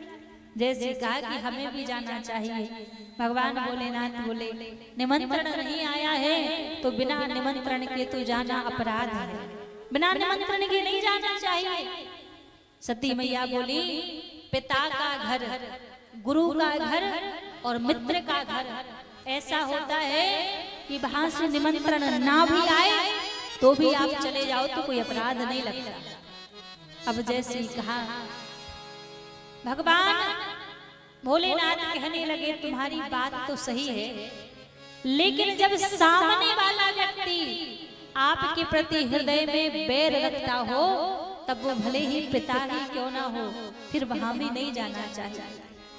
मैया बोली, देखो आपको जाना है तो जाओ, नहीं जाना है तो बिल्कुल मत जाओ, पर मैं तो जाऊंगी, मैं तो अपने पिता के घर जाऊंगी। बात नहीं सुनी। जैसे मैया जाने लगी, भगवान भोलेनाथ ने कुछ गणों को साथ में भेज दिया। माँ भगवती जैसे चल के दक्ष के निकट आई, दक्ष महल के बाहर ही खड़े हुए थे, और जैसे दूर से देखा कि सती आई है, दक्ष ना पूछी कछु कुशलाला, पूछा भी नहीं कि कैसी हो, ठीक हो, आ गई, देखकर टेढ़ा मुंह कर लिया। और भैया एक बात जानते हैं, एक कन्या के लिए उससे बड़ा कोई दुख नहीं हो सकता, उससे बड़ी कोई तकलीफ नहीं हो सकती जब उसका पिता उस कन्या से अपना मुख टेढ़ा कर ले। मानो मैया सती का हृदय तुरंत ही रोने लगा। यदि मैं भगवान भोलेनाथ की बात मान लेती तो अच्छा रहता। मेरे पिताजी ने पूछा भी नहीं कि तुम ठीक हो, आ गई। फिर मन को समझाया, कोई बात नहीं, काम काज में व्यस्त है इसलिए नहीं पूछा होगा। थोड़ा सा और मैया अंदर को गई। अब तो जितनी भी बहनें थी सब बहनें हंसी करने लगी। अरे बिना बुलाई आई हो ना, सब हंसी उड़ाने लगी। पूरे दक्ष के भवन में किसी ने भी कुशलता नहीं पूछी मैया की। जब किसी ने भी कुशलता नहीं पूछी, केवल एक व्यक्ति ऐसा था जिसको सती मैया का इंतजार था। दक्ष ना पूछी कछु कुशलाता, भगनी मिली बहुत मुस्काता, सादर भलई मिली एक माता। केवल माता प्रसूति थी जो इंतजार कर रही थी कि मेरी कन्या आ जाए। और भैया हम कहें अपने घर की कन्याओं को वैसे कभी बुलाओ या ना बुलाओ, पर तीज त्योहारों पर अपने घर की कन्याओं को बुलाना चाहिए। हमारे घर की जो बेटियां हैं, वो बेटी भले ही कितनी बुजुर्ग क्यों ना हो गई हो, पर जब घर में कोई त्योहार का समय हो तो त्योहार के समय में तो बेटियों को एक बार जरूर बुलाना चाहिए। कोई अनुष्ठान कर रहे हो आप, कोई पूजा कर रहे हो, उस समय अपनी बेटियों को बुलाना चाहिए। कहते हैं उन घरों से कभी लक्ष्मी नहीं जाती जिन घरों में इन चार लोगों के कदम पड़ते रहते हैं। पहला, जिनके घर में भांजे और भांजियों के कदम पड़ते हैं, उस घर में कभी दरिद्रता नहीं आती, उस घर से कभी लक्ष्मी नहीं जाती। इसलिए समय समय पर भांजे भांजियों को बुलाया करो। दूसरा, जिस घर में घर की बेटियों के कदम पड़ते रहते हो तो उस घर से भी कभी लक्ष्मी नहीं जाती। और तीसरा, जिस घर में संतों के कदम पड़ते हो उस घर से भी कभी लक्ष्मी नहीं जाती। इसलिए समय समय पर संतों को भी बुलाते रहना चाहिए। और चौथा, जिस घर में हमारे घर के जो गुरुजन है, जो कुल गुरु हैं, समय समय पर उनको भी हमें बुलाते रहना चाहिए। इनके कदम इतने शुभ रहते हैं, यदि हमारे घर में आते जाते रहेंगे ना तो हमारे घर से कभी लक्ष्मी नहीं जाएगी। इसलिए समय समय पर बहनों को, बेटियों को तीज त्योहारों पर भले ही एक दिन के लिए बुलाते रहना चाहिए। आज माता प्रसूति ने देखा तो हृदय से लगाया। सती मैया प्रसन्न हो गई, सोचने लगी जाग देखो तो सही यज्ञ मंडप में भगवान भोलेनाथ का कोई स्थान है भी या नहीं। जैसी सती मैया यज्ञ मंडप में गई, देखा छोटे से छोटे देवता का स्थान है, बड़े से बड़े देवता का स्थान है, पर भगवान भोलेनाथ का कोई स्थान नहीं है। अपना अपमान तो मैया ने सहन कर लिया, लेकिन भगवान भोलेनाथ का अपमान सहन नहीं कर पाई। क्रोध आया और क्रोध में आकर माँ भगवती कहती हैं, सुनहु सभासद सकल मुनिता कहीं सुनहि जिन शंकर निंदा। जिनने कानों से भगवान की निंदा सुनी हो, जिसने मुख से भगवान की निंदा की हो, वो कभी भी हृदय को शांति नहीं पा सकता है, भली भांति उसको फल मिलेगा। और बोली दक्ष, तू इतना अभिमानी हो गया कि आज अभिमान बस आकर तू भूल गया कि तू किसका अपमान कर रहा है। तू मुझे अपनी बेटी मानता है, याद कर मैं तेरी बेटी नहीं हूँ, मैं इस जगत की माता हूँ। और आज तू बेटी मानकर जगत की माँ और जगत के पिता का अपमान कर रहा है। उसी समय माँ भगवती ने योग अग्नि को प्रकट किया और योग अग्नि को प्रकट करके अंत में माँ भगवती ने केवल एक ही वचन कहा, सती मरते हरि सन बर मांगा। सती मरत हरि सन बर मांगा। जन्म जन्म शिवे पद अनुरागा। जन्म जन्म शिव पद अनुरागा। तेहि कारण हिम गिरि ग्रह जाई। तेहि कारण हिम गिरि ग्रह जाई। जन्मी पार बती तन पाई। जन्मी पार बती तन पाई। जन्मी पार बती तन पाई। जन्मी पार बती तन पाई। जय श्री महाराज। माँ भगवती ने योग अग्नि को प्रकट किया और योग अग्नि को प्रकट करते ही अंत में मैया ने यही कहा कि मैं जन्म जन्म भगवान शंकर के चरणों की दासी बनूं, जन्म जन्म भगवान शंकर को प्राप्त कर जाऊं। और उसी अंत के वचन के कारण कहा, तेहि कारण हिम गिरि रह जाए। अभी मैया कहाँ प्रकट हुई थी? बोले अभी मैया प्रकट हुई थी दक्ष के यहाँ। अब मैया ने तो यहाँ पर देह त्याग दी। भगवान शंकर को पता लगा। भगवान शंकर ने अपनी एक जटा को उखाड़ा, वीरभद्र को प्रकट किया और कहा, जाओ जाकर यज्ञ दक्ष के सारे यज्ञ को विध्वंस कर दो। वीरभद्र आए, सारे यज्ञ को विध्वंस कर दिया, दक्ष का शीश काट दिया। अब जब सारे देवताओं ने क्षमा मांगी, बोली प्रभु क्षमा कर दो, आज तक संसार में कोई ऐसा यज्ञ नहीं हुआ है जो पूर्ण ना हुआ हो।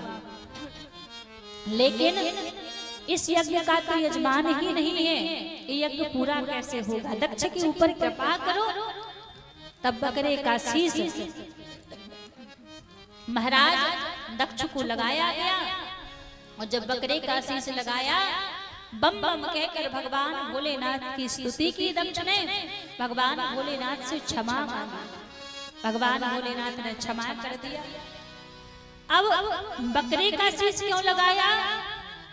क्योंकि बकरा हमेशा जब बोलता है तो मैं कहकर बोलता है और मैं शब्द ही अभिमान का प्रतीक है।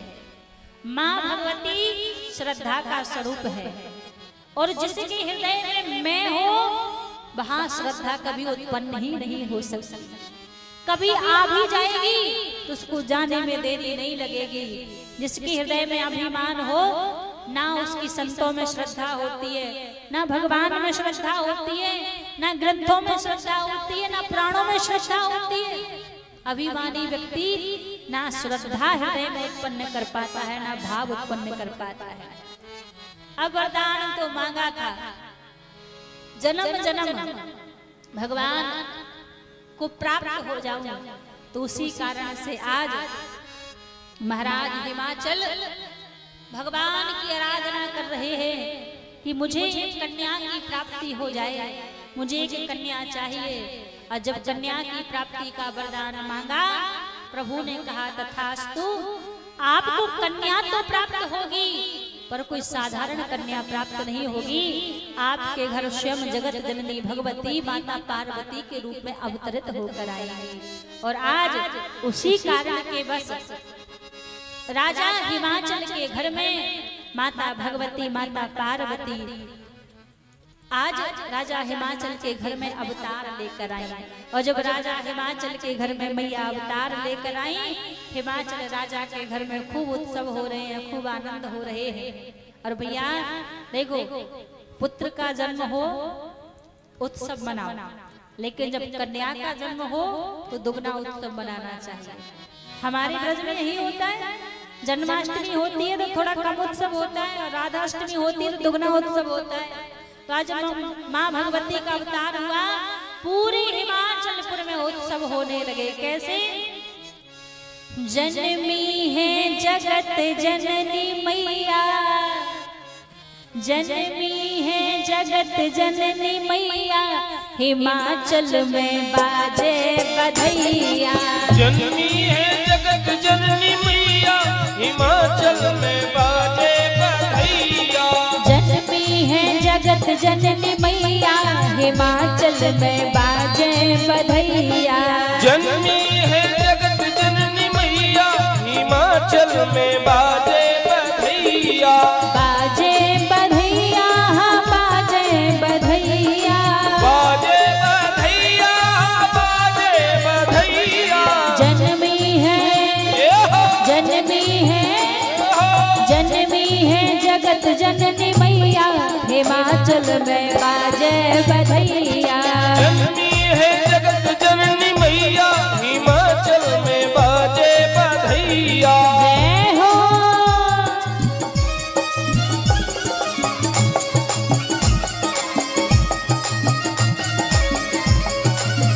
जगत जननी मैया की जय हो।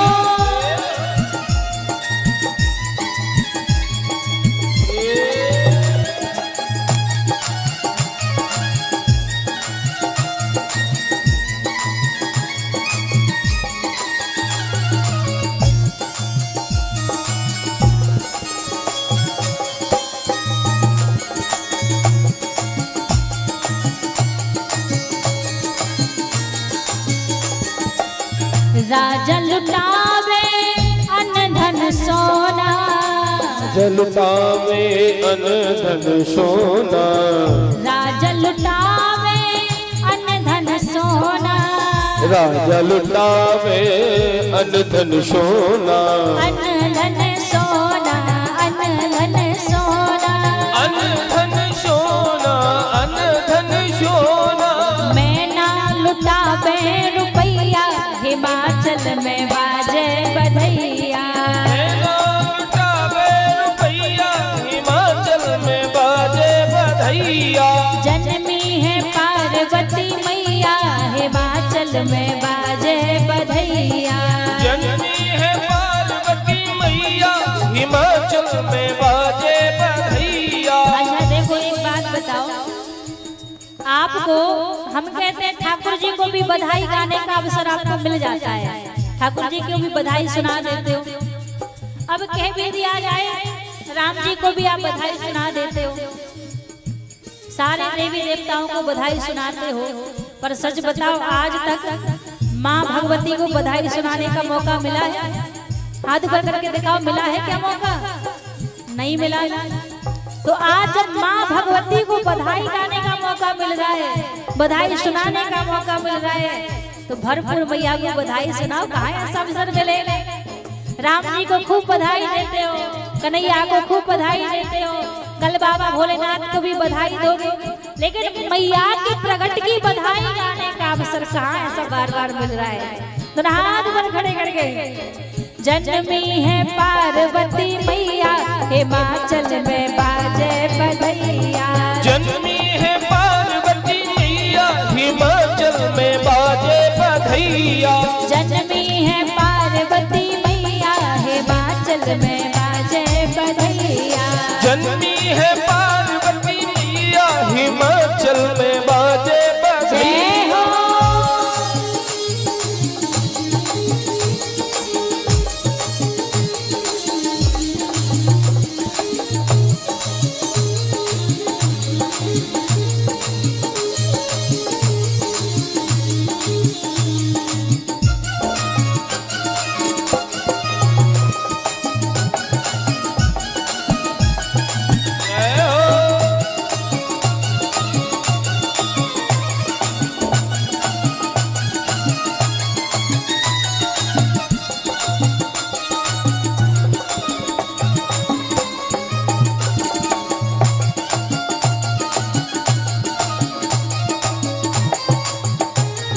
जन्मी है पार्वती मैया, हिमाचल में बाजे बधैया। जन्मी है पार्वती मैया, हिमाचल में बाजे बधैया। जन्मी है पार्वती मैया, हिमाचल में बाजे बधैया। जन्मी है पार्वती मैया हिमाचल में बाजे बधैया। बाजे बधैया बाजे बधैया बाजे बधैया बाजे बधैया बाजे बधैया बाजे बधैया बाजे बधैया बाजे बधैया। जननी है जगत जननी मैया हिमाचल में बाजे बधैया। जन्मी है जगत जननी मैया हिमाचल में बाजे बधैया। जन्मी है जगत जननी मैया हिमाचल में बाजे बधैया। ओ बाजे बधैया बाजे बधैया हाँ बाजे बधैया बाजे बधैया हे बाजे बधैया बाजे बधैया बाजे बधैया। जन्मी है जगत जननी मैया हिमाचल में बाजे बधैया। आज माँ भगवती हिमाचल राजा के घर पार्वती का रूप बनाकर प्रकट हो गई, अवतार ले लिया मैया ने। लेकिन भगवान भोलेनाथ ध्यानस्थ होकर बैठे, ध्यान लगा के बैठे हुए हैं। मैया का अवतार हुआ, नारद जी को समाचार मिला। जब नारद जी को समाचार मिला, बाल रूप है माँ भगवती का, नारद जी पहुंचे हिमाचल राजा के घर। हिमाचल राजा के घर पहुंचे, राजा हिमाचल ने कहा जब आपका आगमन हुआ है तो आप मेरी कन्या की हस्तरेखा को देख कर जाइए। धीरे धीरे मैया थोड़ी बड़ी होने लगी। नारद जी हस्तरेखा को देख रहे हैं मैया की, और मैया की हस्तरेखा को कहने लगे बाकी तो सब बढ़िया है, लेकिन कह के चुप हो गए। और भैया ये जो लेकिन शब्द है ना, अच्छे अच्छों की हालत खराब कर देता है कि भांगे क्यों नहीं बता रहे हैं। मैना महारानी कह रहे हैं हे ऋषिवर, आप शंका उत्पन्न क्यों कर रहे हैं? जब लेकिन कहा है तो आगे भी बताइए कि क्या है। अब भगवान भोलेनाथ के बारे में कैसे बता दूं? अब मैना मैया फिर कह रही हैं ऋषिवर चिंता मत बढ़ाइए, आप साफ साफ बताइए, आप ही बताइए कि मेरी कन्या का विवाह किससे होगा, मेरी कन्या का दूल्हा कैसा होगा। जब बार बार पूछा तो नारद जी बोले और तो सब बढ़िया है, परेशानी तो विवाह की ही है।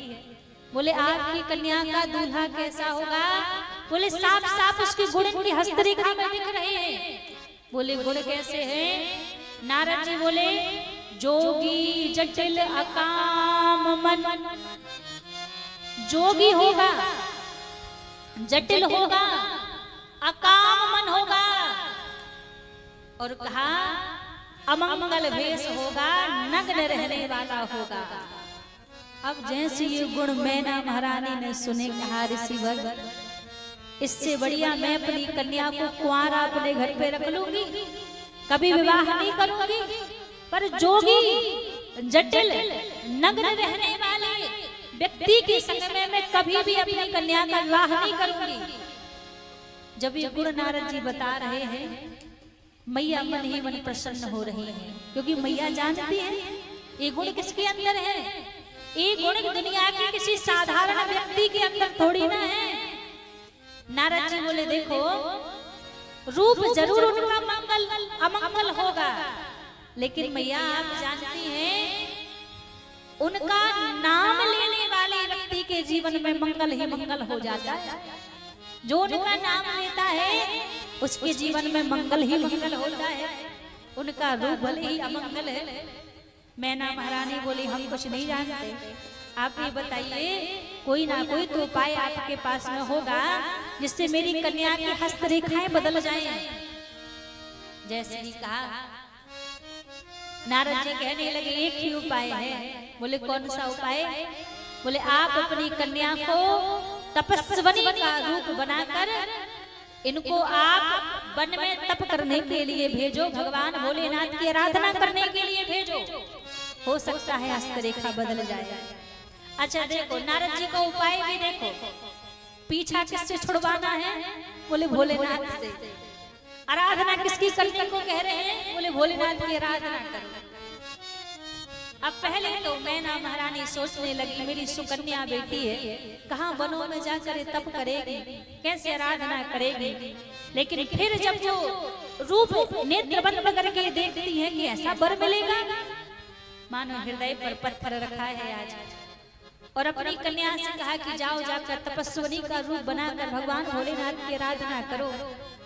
आज मैया पार्वती ने तपस्वी का रूप बनाया और वन में जाकर माँ भगवती बैठकर भगवान भोलेनाथ की आराधना करने लगी। और जो भगवान भोलेनाथ की आराधना कर रही थी जिस रूप में माँ भगवती, वही रूप माँ भगवती का ब्रह्मचारिणी का रूप है। माँ ब्रह्मचारिणी का रूप बनाकर माँ पार्वती आराधना कर रही है। अब यहाँ मैया आराधना कर रही है, यहाँ भगवान भोलेनाथ ध्यानस्थ होकर बैठे हैं। अब जब भगवान भोलेनाथ ध्यानस्थ होकर बैठे हुए थे, एक तारकासुर नाम का दैत्य है। तारकासुर नाम के दैत्य ने पुष्कर की भूमि में बैठकर ब्रह्मा जी का अखंड तप किया। जो पुष्कर की भूमि है वो ब्रह्मा जी की भूमि है। जब अखंड तप किया तो ब्रह्मा जी प्रकट हुए। अब ब्रह्मा जी से बोले ऐसा करो मुझे अमर कर दो, अमर होने का वरदान दे दो। ब्रह्मा जी बोले मैं खुद ही अमर नहीं हूं, तुम्हें कहां से अमर कर दूं, और कुछ वरदान मांग लो। अब तारकासुर बुद्धि चलाने लगा, क्या वरदान मांगू। ये जो राक्षस होते हैं ना भैया, बड़े चतुर होते हैं। बुद्धि चला चला के सोचने लगा क्या वरदान मांगू। अब इसकी बुद्धि में आया कि देखो माता सती ने तो देह का त्याग कर दिया है। अब जब माता सती ने त्याग कर दिया है और भगवान भोलेनाथ बैठे ध्यान में, अब माता सती है नहीं तो भगवान भोलेनाथ का पुत्र कहां से होगा, संतान कहां से होगी। फिर वरदान मांगा, देखो मुझे वरदान दो, मेरी मृत्यु यदि किसी के हाथ से हो तो भगवान भोलेनाथ के पुत्र के हाथों से मेरी मृत्यु हो। ब्रह्मा जी बोले तथास्तु। इतना कहकर ब्रह्मा जी चले गए। अब दैत्यों का सबसे बड़ा अवगुण क्या है, कहते हैं इनको वरदान मिलते ही उपद्रव मचाना प्रारंभ कर देते हैं। जैसे वरदान मिला ना, देवताओं को परेशान करने लगे, संतों को परेशान करने लगे। सब देवताओं को जब परेशान करने लगे तब सारे देवता घबरा रहे हैं, डर रहे हैं कि मैया वहां आराधना कर रही हैं और भगवान भोलेनाथ ध्यान में बैठे हैं, कैसे इनकी समाधि को तोड़ा जाए। कामदेव के द्वारा भगवान भोलेनाथ की समाधि तोड़वाई। भगवान भोलेनाथ ने समाधि को तोड़ा, तीसरा नेत्र खुला, कामदेव जलकर भस्म हो गया और सारे देवता गड़ जाके भगवान भोलेनाथ के सामने खड़े हो गए। भगवान भोलेनाथ के सामने जब सारे देवता गण खड़े हो गए, सब देवता भगवान भोलेनाथ को देख रहे हैं, उदास मन से खड़े हैं। भगवान भोलेनाथ बोले आप इतने उदास क्यों हैं, बताओ कारण क्या है। देवता सीधे सीधे नहीं कह रहे हैं कि आप विवाह कर लो। देवता बोले प्रभु हमारे नेत्रों ने कई दिनों से कोई मंगल काज नहीं देखा है, और जब हमारे नेत्र कोई मंगल काज देखेंगे तो हमारे नेत्र सफल हो जाएंगे। भगवान भोलेनाथ बोले अच्छी बात है, मंगल काज करो, सबके नेत्र सफल होने चाहिए। पर देवता गण बोले मंगल काज कौन सा करें, मंगल काज आपके द्वारा कोई मंगल काज हो तो ही हमारे नेत्र सफल होंगे। भगवान भोलेनाथ बोले बताओ कौन सा मंगल काज करूं। देवता गण बोले प्रभु माता सती ने पार्वती के रूप में अवतार ले लिया है, आप माता पार्वती के संग में विवाह कर लो, और जब हमारे नेत्र आपका सुवर्ण मंगल विवाह देखेंगे तो हमारे नेत्र पवित्र हो जाएंगे। भगवान भोलेनाथ ने मना कर दिया। एक बार विवाह किया था, अब तक अकेले बैठे, अब विवाह नहीं करूंगा, अब विवाह नहीं करूंगा। सारे देवी देवताओं ने कहा प्रभु अपने लिए विवाह मत करो, देवताओं के कल्याण के लिए विवाह करो। जब कहा कि देवताओं के कल्याण के लिए विवाह करो, धर्म की रक्षा के लिए विवाह करो, तब भगवान भोलेनाथ ने हाँ कहा। जब भगवान भोलेनाथ ने विवाह के लिए हाँ कह दिया, सप्त ऋषियों को बुलाया और कहा जाओ जाकर पहले पार्वती की परीक्षा लो। सप्त ऋषि आए, माँ भगवती की परीक्षा ले रहे हैं। सब ऋषि आकर बोले, हे देवी एक बात बताओ, तुम कहाँ भगवान भोलेनाथ को प्राप्त करने के लिए इतना खंड तप कर रही हो? आप कहें तो कोई बड़े देवता से आपका विवाह करवा दो। भगवान भोलेनाथ के पास तो रहने के लिए भी स्थान नहीं है, कहाँ रहोगी उनके साथ? उनको छोड़ दो, उनके साथ विवाह मत करो, उनका त्याग कर दो। मैया पार्वती कहती, विवाह करूंगी तो भगवान भोलेनाथ से करूंगी, अन्यथा कुंवारी रहूंगी पर विवाह नहीं करूंगी। बार बार सप्त ऋषियों ने परीक्षा ली माँ भगवती की, लेकिन मैया ने कहा विवाह करूंगी तो भगवान भोलेनाथ से करूंगी। सप्त ऋषि लौट कर भगवान के पास पहुंचे, बोले, हे नाथ, मैया का तो बिल्कुल रूप ही अलग है। जब बिल्कुल रूप अलग था, भगवान ने देखा तो विवाह के लिए हाँ कह दिया। अब विवाह के लिए हाँ कह दिया, नारद जी पहुंचे हिमाचल राजा के घर, चतुराई दिखा रहे हैं, मैंने आपकी कन्या के लिए सुयोग वर ढूंढ लिया है, कन्या की तपस्या पूरी हो गई है, वापस बुला लो। मैया ने वापस बुला लिया पार्वती जी को, वापस बुलाया। अभी तक राजा हिमाचल को ये पता नहीं है कि किसके साथ मेरी कन्या का विवाह होना है। माता मैना को पता नहीं है कि किसके साथ पार्वती जी का विवाह होना है। विवाह पक्का हो गया, विवाह पक्का हो गया। समाचार सभी देवताओं को मिला है, भगवान के विवाह की तिथि नजदीक आने वाली है।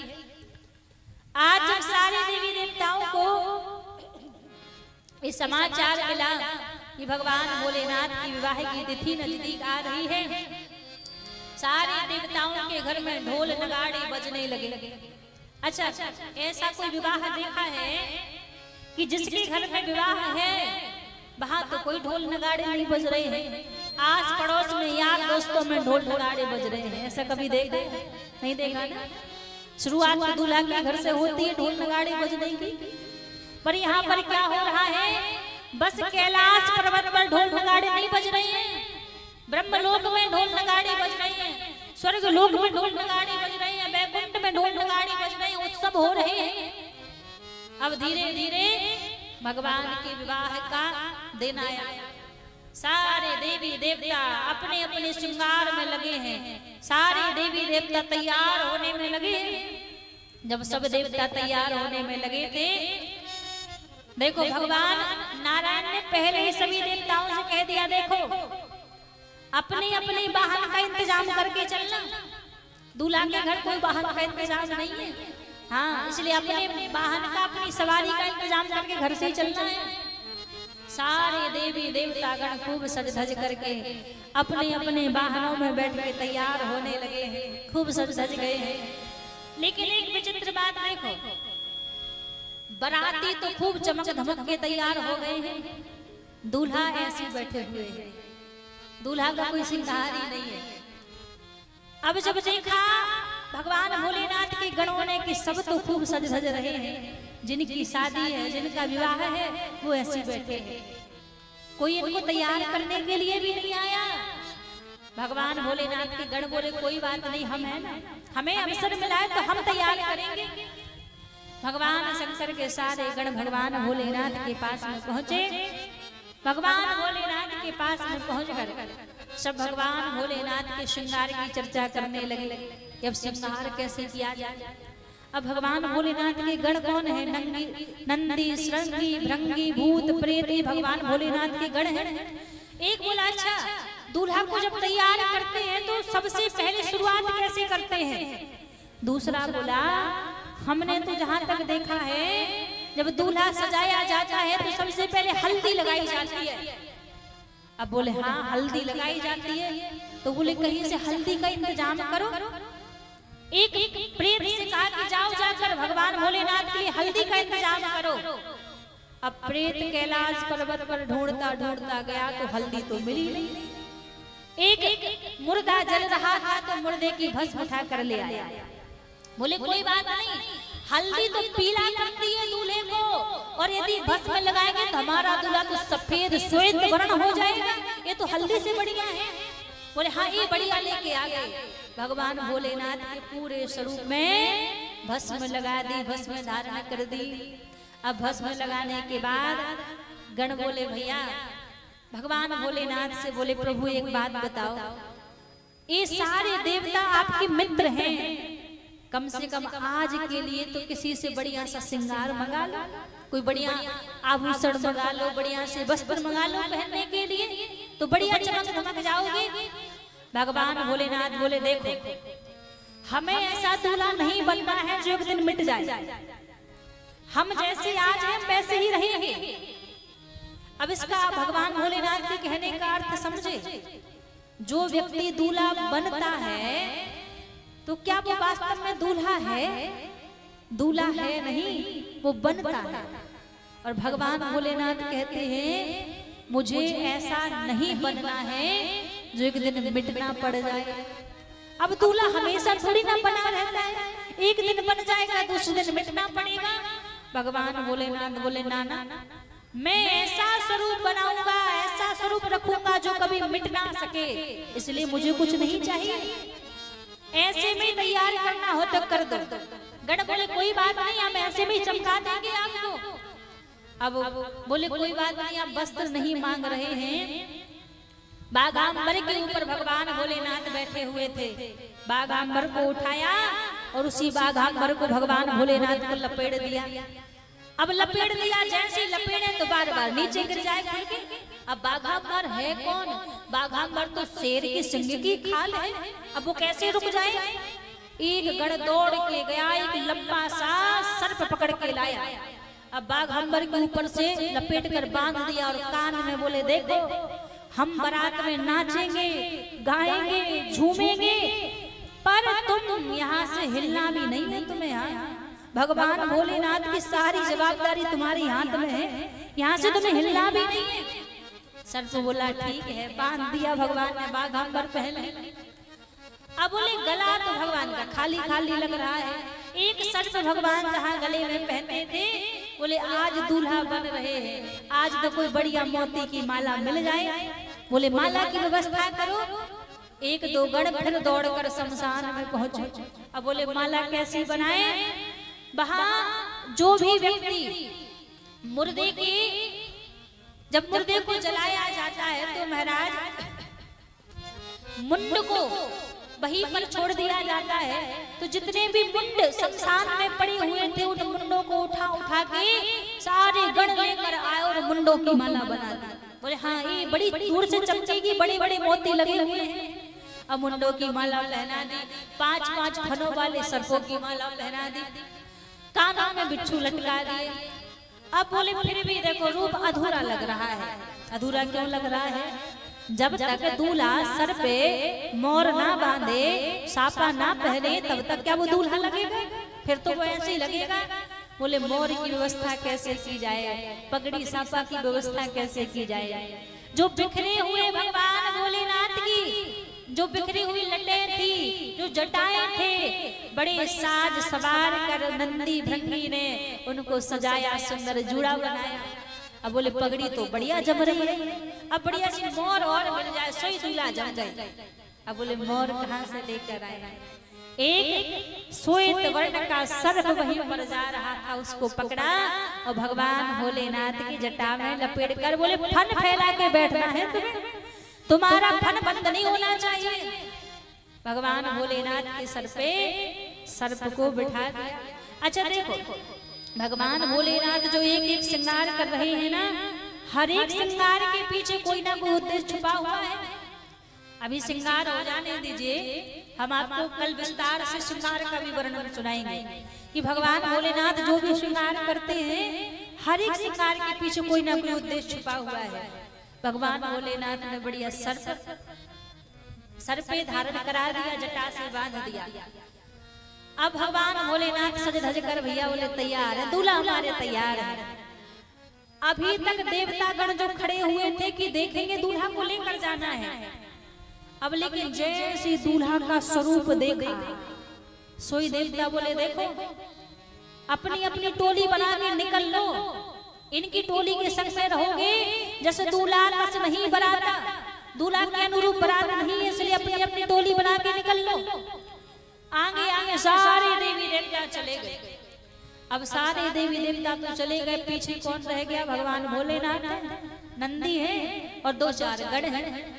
अब सारे गण बोले प्रभु एक बात बताओ, जिसकी शादी है, जिसका विवाह है, वो अकेले अकेले चल के जाएगा तो क्या बारात जमेगी? बोले ना ना, ऐसे तो बारात नहीं जमेगी, 2-4 लोगों की कोई बारात होती है। भगवान भोलेनाथ बोले चिंता क्यों करते हो, तुम्हें ज्यादा बाराती चाहिए, अभी बाराती बुला देते हैं। डमरू को लिया भगवान भोलेनाथ ने और जैसे ही हुंकार भरा, हर हर महादेव और हर हर महादेव कहकर जैसे हुंकार भरा, देश विदेश के दुनिया भर के भूत प्रेत पिशाच डाकनी साकनी पिशाचनी सब इकट्ठी हो गए।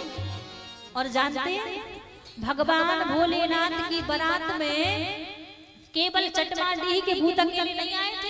हाँ, चटमाडीह के भूत आए, 7 पट्टी के भूत आए, जमुई के भूत आए, बांका के भूत आए, पटना के भूत आए और तो और काशी के भूत आए हैं, देवघर के भूत आए हैं, भारत के भूत आए हैं, नेपाल के भूत आए हैं, चीन के भी भूत आए हैं, जो छोटी छोटी आंखों वाले भूत आए हैं। हाँ, सब तरह के भूत आकर इकट्ठे हो गए। जैसी चारों तरफ भगवान भोलेनाथ ने दृष्टि डाली, बोले अब ठीक है बारात। अब भगवान भोलेनाथ की बारात चलने को तैयार है। देवता गण आगे आगे जा रहे हैं। देवताओं में चर्चा क्या चल रही है? हमने जो इतना सारा श्रृंगार किया सारा बेकार हो गया। बेकार क्यों हो गया? हम सोच रहे थे इतने सुंदर रत्न जड़ित आभूषण पहन कर जाएंगे तो सारे लोग हमें ही देखेंगे, लेकिन सारी मेहनत बेकार हो गई। मेहनत बेकार क्यों हो गई? आप खूब बढ़िया 10-20 हजार का मेकअप करके किसी की शादी में जाओ, खूब सज सज के जाओ। अब वहीं पर कोई व्यक्ति यदि फटे कपड़े पहन कर आ जाए तो लोग किसे देखेंगे? किसे देखेंगे? हाँ, आपका वो 20 हजार का मेकअप नहीं देखेंगे, फिर उसी को देखेंगे कि देखो इतनी शादी में फटे कपड़े पहन कर आ गए। सोई देवताओं को लग रहा है कि हमने इतना श्रृंगार किया है, हमें कोई नहीं देखेगा। इनकी जो भूत प्रेतों की टोली है, अद्भुत औगणदानी भगवान का स्वरूप है, इनको ही सब देखेंगे। हमारी मेहनत तो बेकार हो गई। अब सारे देवता निकल गए, बोले देखो मेहनत गई सो गई, जाके सबसे पहले काम कौन सा करना? इनकी टोली अंदर ना आ पाए हिमाचल नगरी में, उससे पहले पूरा स्वागत करके खा पी के बिल्कुल तैयार हो जाना। क्यों? इनकी टोली आएगी फिर भरोसा नहीं है कुछ मिलेगा भी या नहीं मिलेगा। इसलिए भगवान भोलेनाथ की टोली के आने से पहले एकदम बिल्कुल सेट हो जाना। सब देवी देवताओं में चर्चा चल रही है। अब सारे देवी देवता आगे आगे चले जा रहे हैं। अजय जी भगवान शंकर जाने लगे। नंदी श्रृंगी बोले प्रभु एक बात बताओ, बिना ही घोड़े के चले जाओगे क्या? वो दूल्हा कैसा जो घोड़े पर ना बैठे? भगवान भोलेनाथ बोले देखो ना हम कभी घोड़े पे बैठे हैं और ना हम बैठे थे, हम तो हमेशा नंदी की सवारी करते हैं, तो आज भी हम इसी की सवारी करेंगे। नंदी के ऊपर भगवान भोलेनाथ बैठ गए, विराज गए। और बैठे कैसे हैं? उल्टे बैठे हैं, नंदी की पूंछ पकड़ कर। और नंदी की पूंछ पकड़ कर बैठे। अब भगवान भोलेनाथ बोले बस हो गया, अब चलने दो बारात। पूरे गण भगवान भोलेनाथ के जयकारा लगाते जा रहे हैं और भगवान भोलेनाथ की बारात हिमाचल नगरी को प्रस्थान करने लगी। कैसी भगवान भोलेनाथ की बारात है? हिमाचल नगरी, हिमाचल नगरी हो चढ़ रही, हो चढ़ रही, हो चढ़ रही भोले की बारातियाँ हिमाचल नगरी। चढ़ रही भोले की बारातियाँ हिमाचल नगरी। हो चढ़ रही भोले की बारातियाँ हिमाचल नगरी। हो चढ़ रही भोले की बारातियाँ हिमाचल नगरी। हिमाचल नगरी, हिमाचल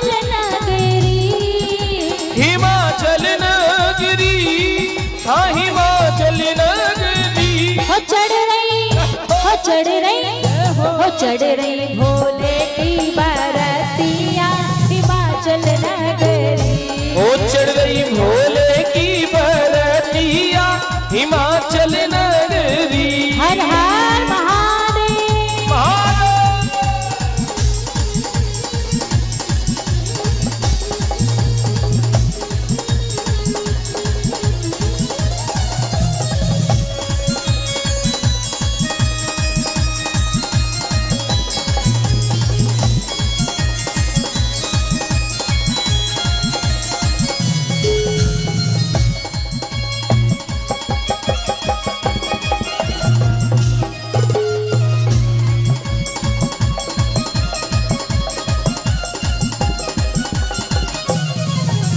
कोई बराती कद में छोटा, कोई लंबा कोई मोटा।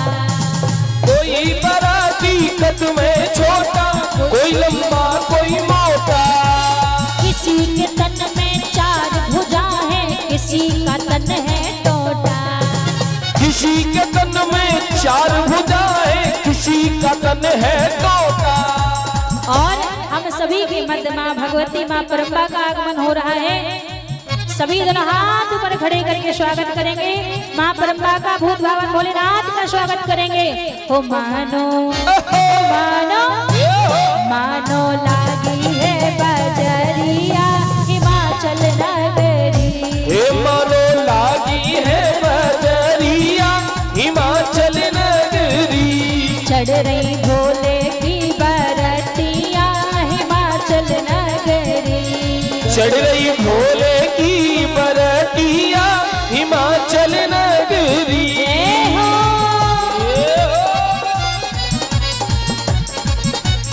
हर हर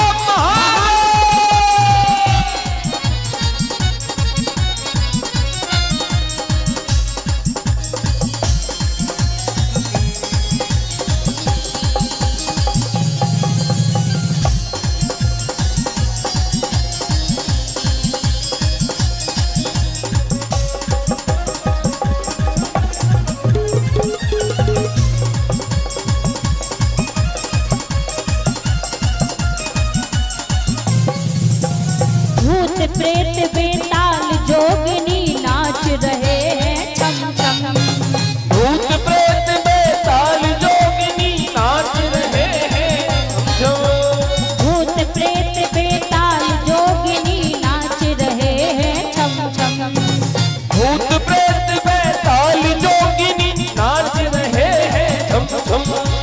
देव विमानों में बैठे बोल रहे हैं बम बम। देव विमानों में है बैठे बोल रहे हैं बम बम। देव विमानों में बैठे बोल रहे हैं बम बम। देव विमानों में है बैठे बोल रहे हैं बम बम। लागी है बजरिया हिमाचल नगरी। मानो लागी है बजरिया हिमाचल नगरी। चढ़ रही भोले की बरतिया हिमाचल नगरी। चढ़ रही भोले की बरतिया हिमाचल नगरी।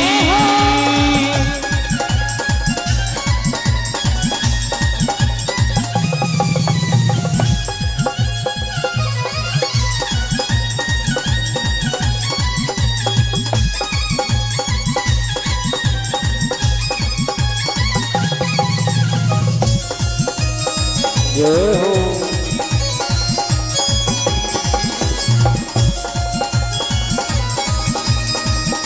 शंकर भगवान की जय हो।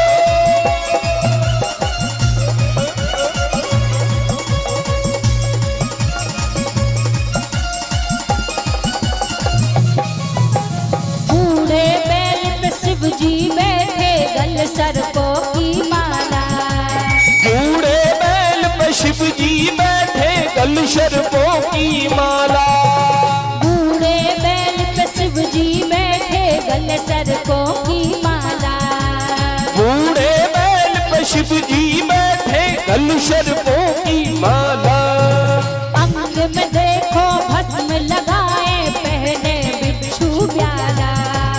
अंग में देखो भस्म रमाए, पहने बिच्छू छाला। और हम सभी के मध्य भूत भावन भोलेनाथ का आगमन हो रहा है। तो हाथ पर खड़े करके स्वागत करेंगे। हो ओढ़े हा ओढ़े काशी कमरिया हिमाचल नगरी। ओढ़े काशी कमरिया हिमाचल नगरी। चढ़ रही भोले की बरतिया हिमाचल नगरी। चढ़ रही भोले की बरतिया हिमाचल नगरी। हिमाचल नगरी हिमाचल नगरी। हिमाचल नगरी हाँ हिमाचल नगरी। हो चढ़ रही ऐसे नहीं, दोनों हाथ ऊपर खड़े करके जो जो भगवान के स्वागत में है दोनों हाथ ऊपर खड़े करके। अरे मैया सीधे सीधे हाथ कर लो। एक आदमी बराती आ गए हो ना, भगवान भोलेनाथ को भी भाग्य को रास्ता ना मिलेगी। ऐसे दोनों हाथ पर खड़े करके हो चढ़ रही हो चढ़ रही हो चढ़ रही भोले की बरतिया हिमाचल नगरी। चढ़ रही भोले की बरतिया हिमाचल नगरी। चढ़ रही भोले की बरतिया हिमाचल नगरी।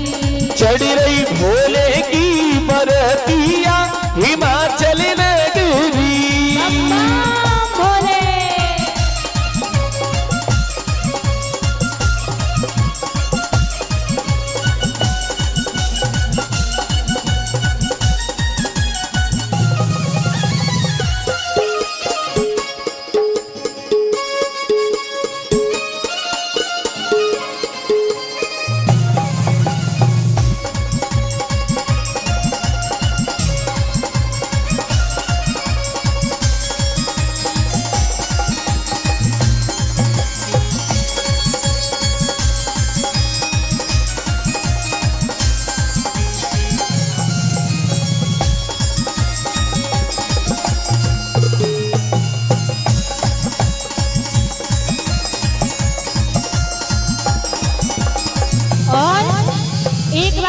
दोनों हाथ ऊपर खड़े करके पहले भगवान का स्वागत करेंगे, फिर हम सभी के मध्य भगवान भोले की मैया पार्वती की जयमाला होगी। दोनों हाथ ऊपर खड़े करके हो चढ़े रही हो चढ़े रही भोले की बरतिया हिमाचल नगरी। चढ़ रही भोले की बरतिया हिमाचल नगरी। चढ़ रही भोले की नगरिया हिमाचल नगरी। चढ़ रही भोले की बरतिया हिमाचल नगरी।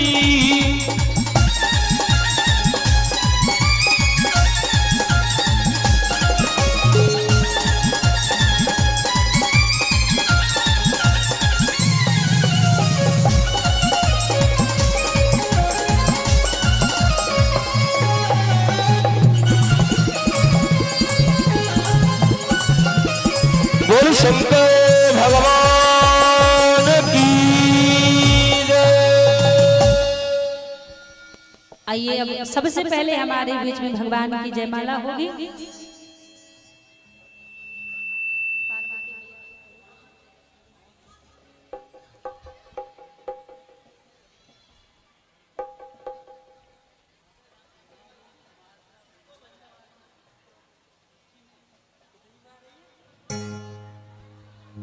पहले हमारी माँ भगवती पार्वती मैया भगवान भोलेनाथ को जयमाला पहनाएंगी, उसके बाद भूत धावन भोलेनाथ माँ भगवती को जयमाला पहनाएंगे।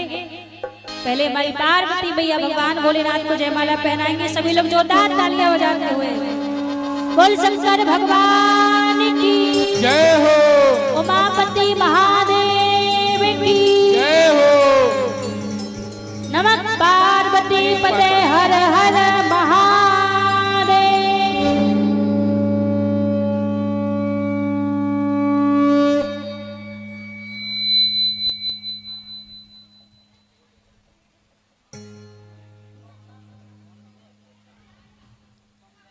अब हम सबके मध्य पहले माँ भगवती की जयमाला हुई है। अब माँ भगवती का और भगवान भूत भावन भोलेनाथ का सर्वप्रथम हमारे यजमान जी के द्वारा कन्यादान होगा। उसके बाद फिर एक एक करके जिनका मन हो भगवान का कन्यादान करने का, तो फिर सबको कन्यादान करने का भी सौभाग्य आज प्राप्त होगा। हेलो श्री बोली शंकर भगवान की जय, काशी विश्वनाथ की जय, नमः पार्वती पदे हर हर महादेव।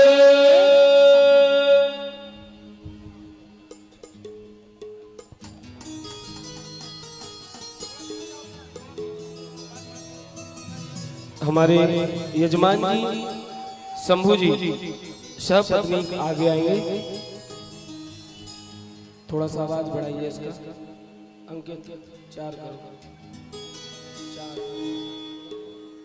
श्रद्धे बोले बढ़ाओ, वो कम कर लो, अभी ट्रेवल डालो थोड़ा सा। हमारे शंभू जी सपत्नी भगवान भोलेनाथ माँ पार्वती जगत जननी मैया का प्रथम कन्यादान पूजन करेंगे। गोपाल भैया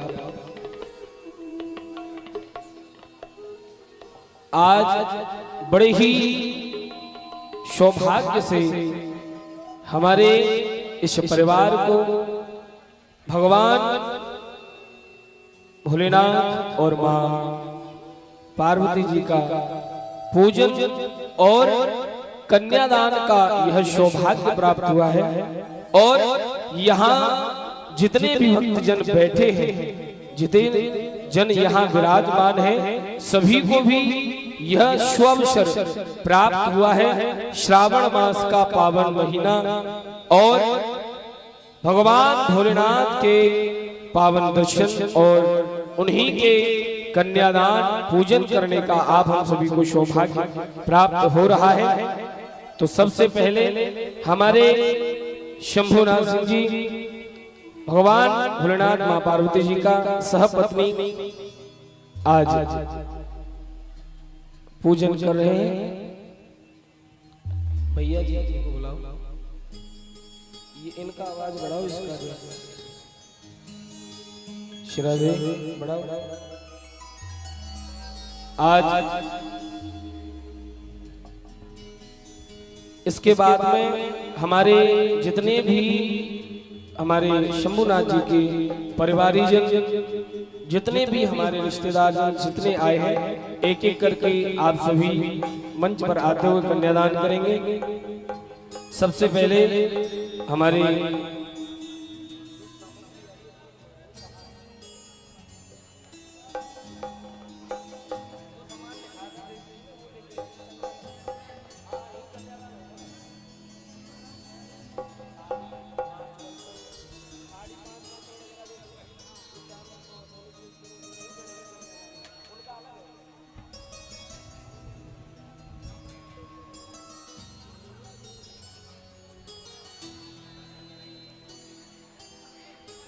और हमारे शंभुनाथ जी के बाद में उनके दोनों सुपुत्र जोड़े के साथ में आज भगवान का कन्यादान करेंगे।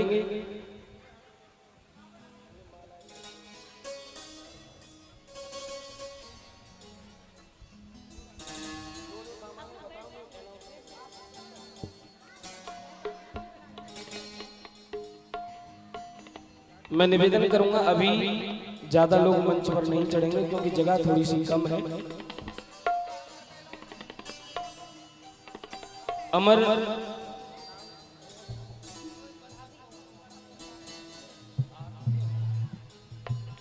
हमारे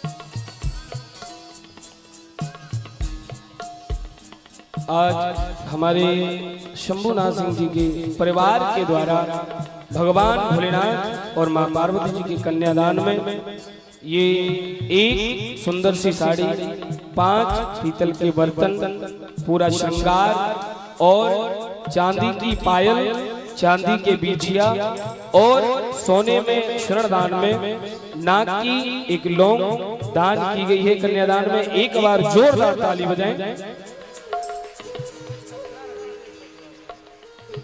ये चांदी की पायल, चांदी के बिछिया और सोने की नाक की बाली, एक सुंदर सी साड़ी, पंच बर्तन और श्रृंगार मां भगवती का कन्यादान स्वरूप में अर्पण किया।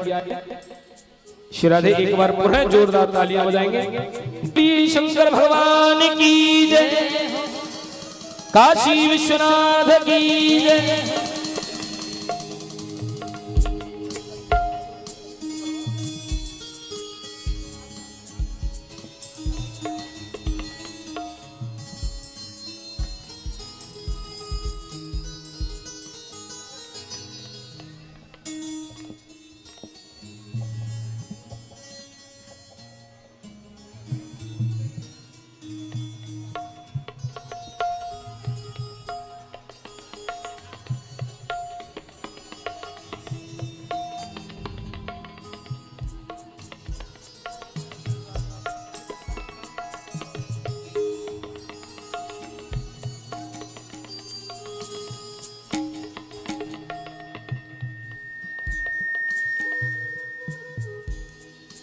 आज परम सौभाग्य हम आप सभी को मिला है।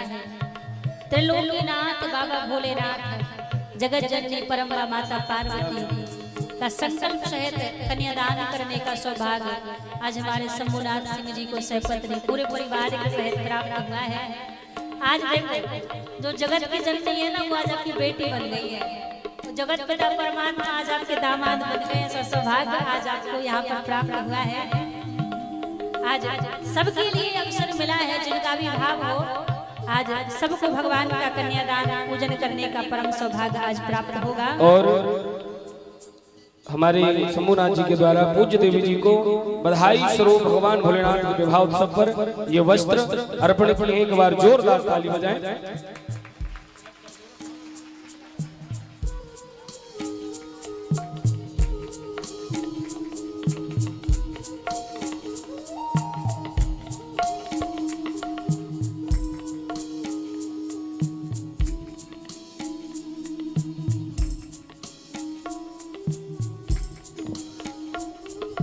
बोलिए शंकर भगवान की जय, काशी विश्वनाथ की जय।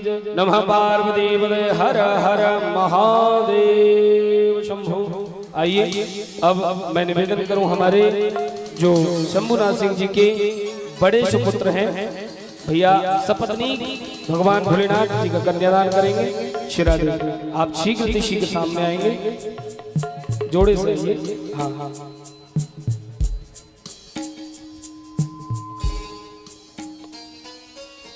जय।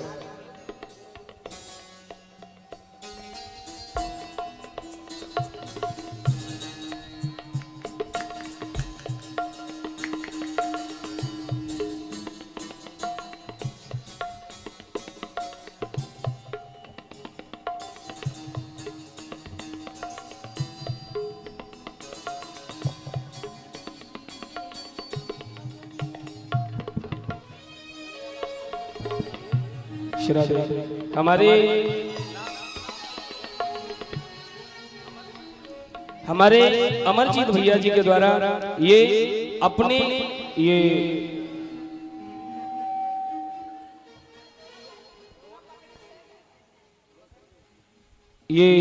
500 रुपए से दोनों पति पत्नी भगवान का कन्यादान किए। एक बार जोरदार ताली बजाएंगे। हमारे छोटे भैया का आइए शीघ्र आइए अभी।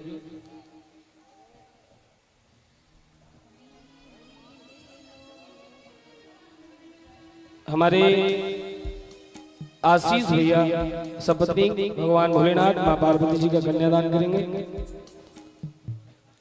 वाह, हमारी श्री जी भी साथ में है। जय हो। हाँ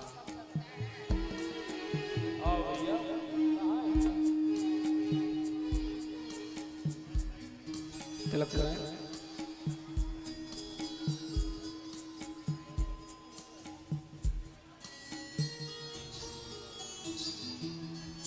ये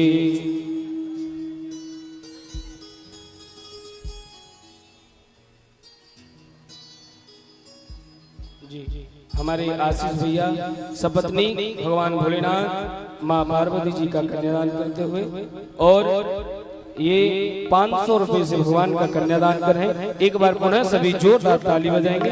बोली शंकर भगवान की जय जय। हमारे शंभुनाथ जी की जो बिटिया है वो भगवान जी का कन्यादान कर रही है भोलेनाथ जी का।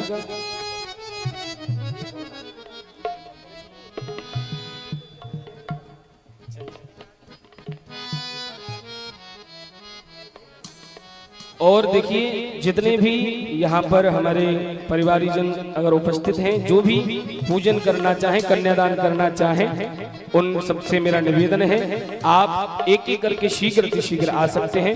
हमारे शंभुनाथ सिंह जी की सुपुत्री जी के द्वारा भी भगवान का कन्यादान हो रहा है। एक बार इनके लिए भी पुनः जोरदार ताली बजाएं। पूरा भैया हमारे बारात ले जाओ, अब विवाह चालू है, बारात लेके जाओ, आ जाओ वहाँ बैठ। हाँ और अब एक एक करके जिनका भी अभाव है भगवान का कन्यादान पूजन करने का, तो आप भी एक एक करके आते रहेंगे। भगवान का पूजन करके वापस अपने स्थान पर जाकर बैठ जाएंगे। देखिए माताएं बहनें दादाजी भैया जी लोग जिनका भी भाव हो, ऐसा नहीं कि केवल माताएं अकेली आएंगी, हमारे दादाजी लोगों का भी जिनका भाव हो, आप भी यहाँ पर भगवान का कन्यादान करने के लिए आ सकते हैं। क्योंकि ये परम सौभाग्य आज आप सभी के लिए यहाँ पर मिला है। तो जिनका भी भाव हो एक एक दो करके सभी लोग आते रहेंगे और सभी वापस पुनः अपने स्थान पर जाकर बैठते रहेंगे। ये इंदिरा देवी जी साड़ी और 100 रुपए भगवान के चरणों में कन्यादान अर्पण कर रही हैं। भगवान भोलेनाथ कृपा करें, आशीर्वाद बनाए रखें। इंदिरा जी साड़ी और 100 रुपया इधर बताइए मुझे। बेबी देवी जी ये 100 रुपया भगवान के चरणों में कन्यादान अर्पण किए हैं। एक साड़ी। रीता देवी जी 100 रुपए से कन्यादान किए, ठाकुर जी कृपा करें। आशा देवी जी साड़ी 100 रुपया कन्यादान किए, ठाकुर जी कृपा करें। भगवान भोलेनाथ आशीर्वाद बनाए रखे। ये 100 रुपए देवी सिंह जी ठाकुर जी के चरणों में कन्यादान करें, भोलेनाथ के आशीर्वाद बना रहे।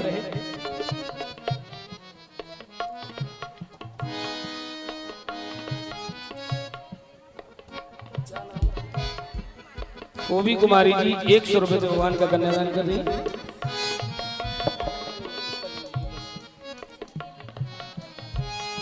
और देखिए आप सभी शीघ्र यथास्थान बैठते जाएं।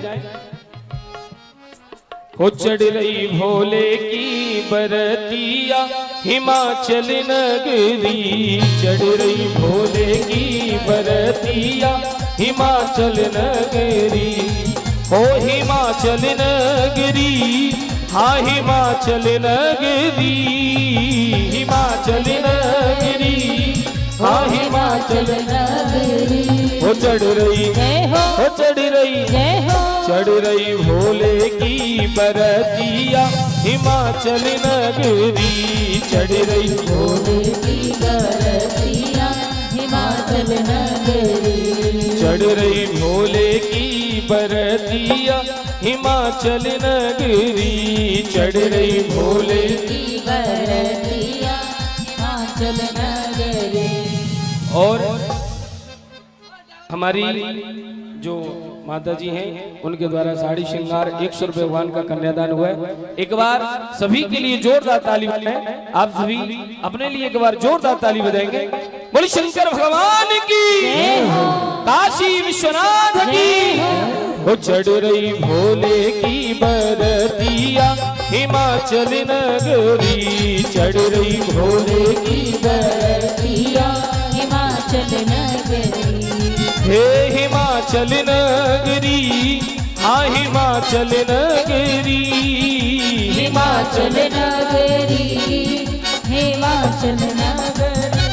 चढ़ रही, चढ़ रही, चढ़ रही भोले की बरतिया हिमाचल नगरी, चढ़ रही भोले की बरतिया हिमाचल नगरी। जय हो।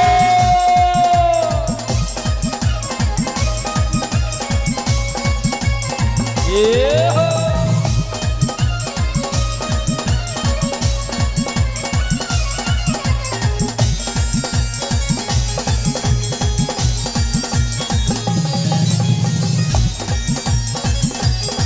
शंकर भगवान की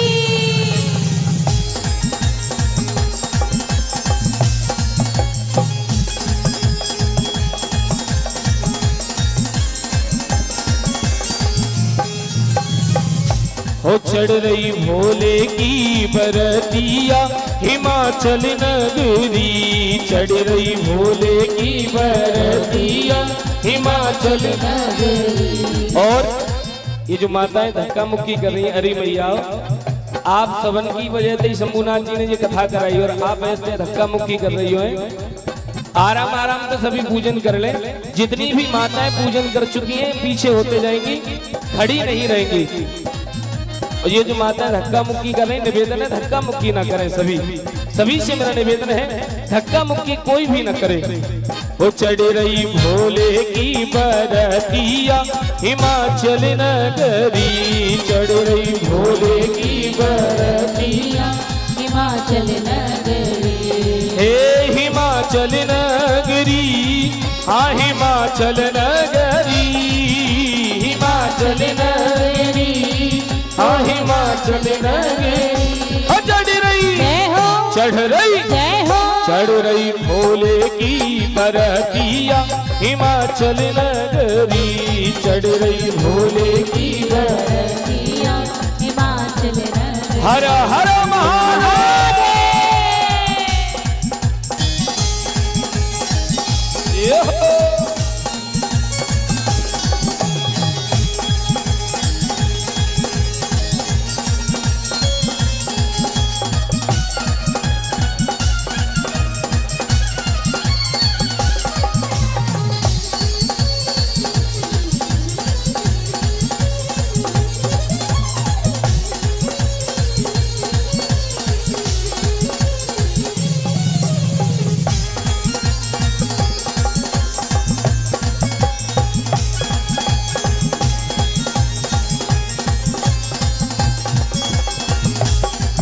और देखो मैया थोड़ा आराम से आप सब पूजन कर लो। हाँ ये छोटे छोटे बच्चा जो है थोड़ा सा पीछे आ जाएंगे। सभी को देखिए अवसर मिलेगा। हमारे यजमान जी ने आप सभी के लिए ही यह कथा कराई है, क्योंकि देखिए अगर अकेले करानी होती तो कब का करा चुके होते। उनका भाव है कि सब मिलजुल कर भगवान की इस कथा का लाभ अर्जन लें। तो सभी से मेरा निवेदन है थोड़ा शांति बना करके सभी पूजन करेंगे। एक बार सभी दोनों हाथ उठाएं और सभी दोनों हाथ उठा करके बोले हर हर महादेव। चढ़ रही भोले की बरतिया हिमाचल नगरी, चढ़ रही भोले की बरतिया हिमाचल नगरी। हे हिमाचल नगरी, हाँ हिमाचल नगरी, हिमाचल हाँ हिमाचल चढ़ रही भोले की बरतिया हिमाचल नगरी, चढ़ रही भोले की बरतिया हिमाचल नगरी। जय हो।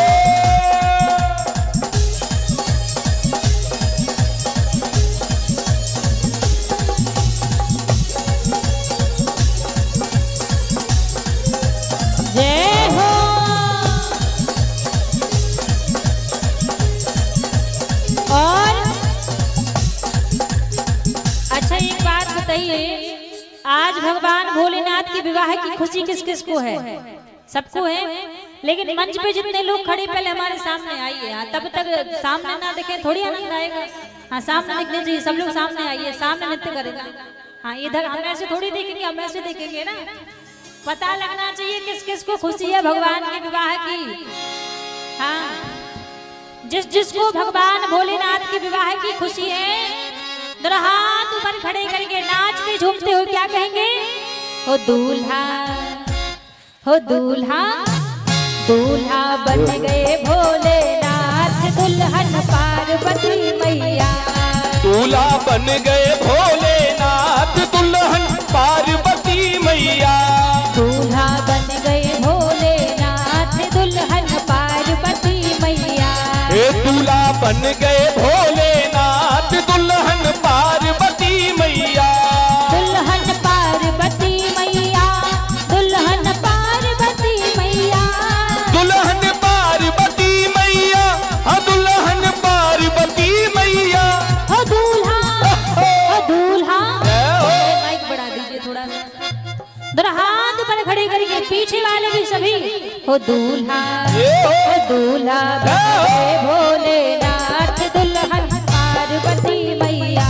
हे दूल्हा बन गए भोलेनाथ, दुल्हन पार्वती मैया।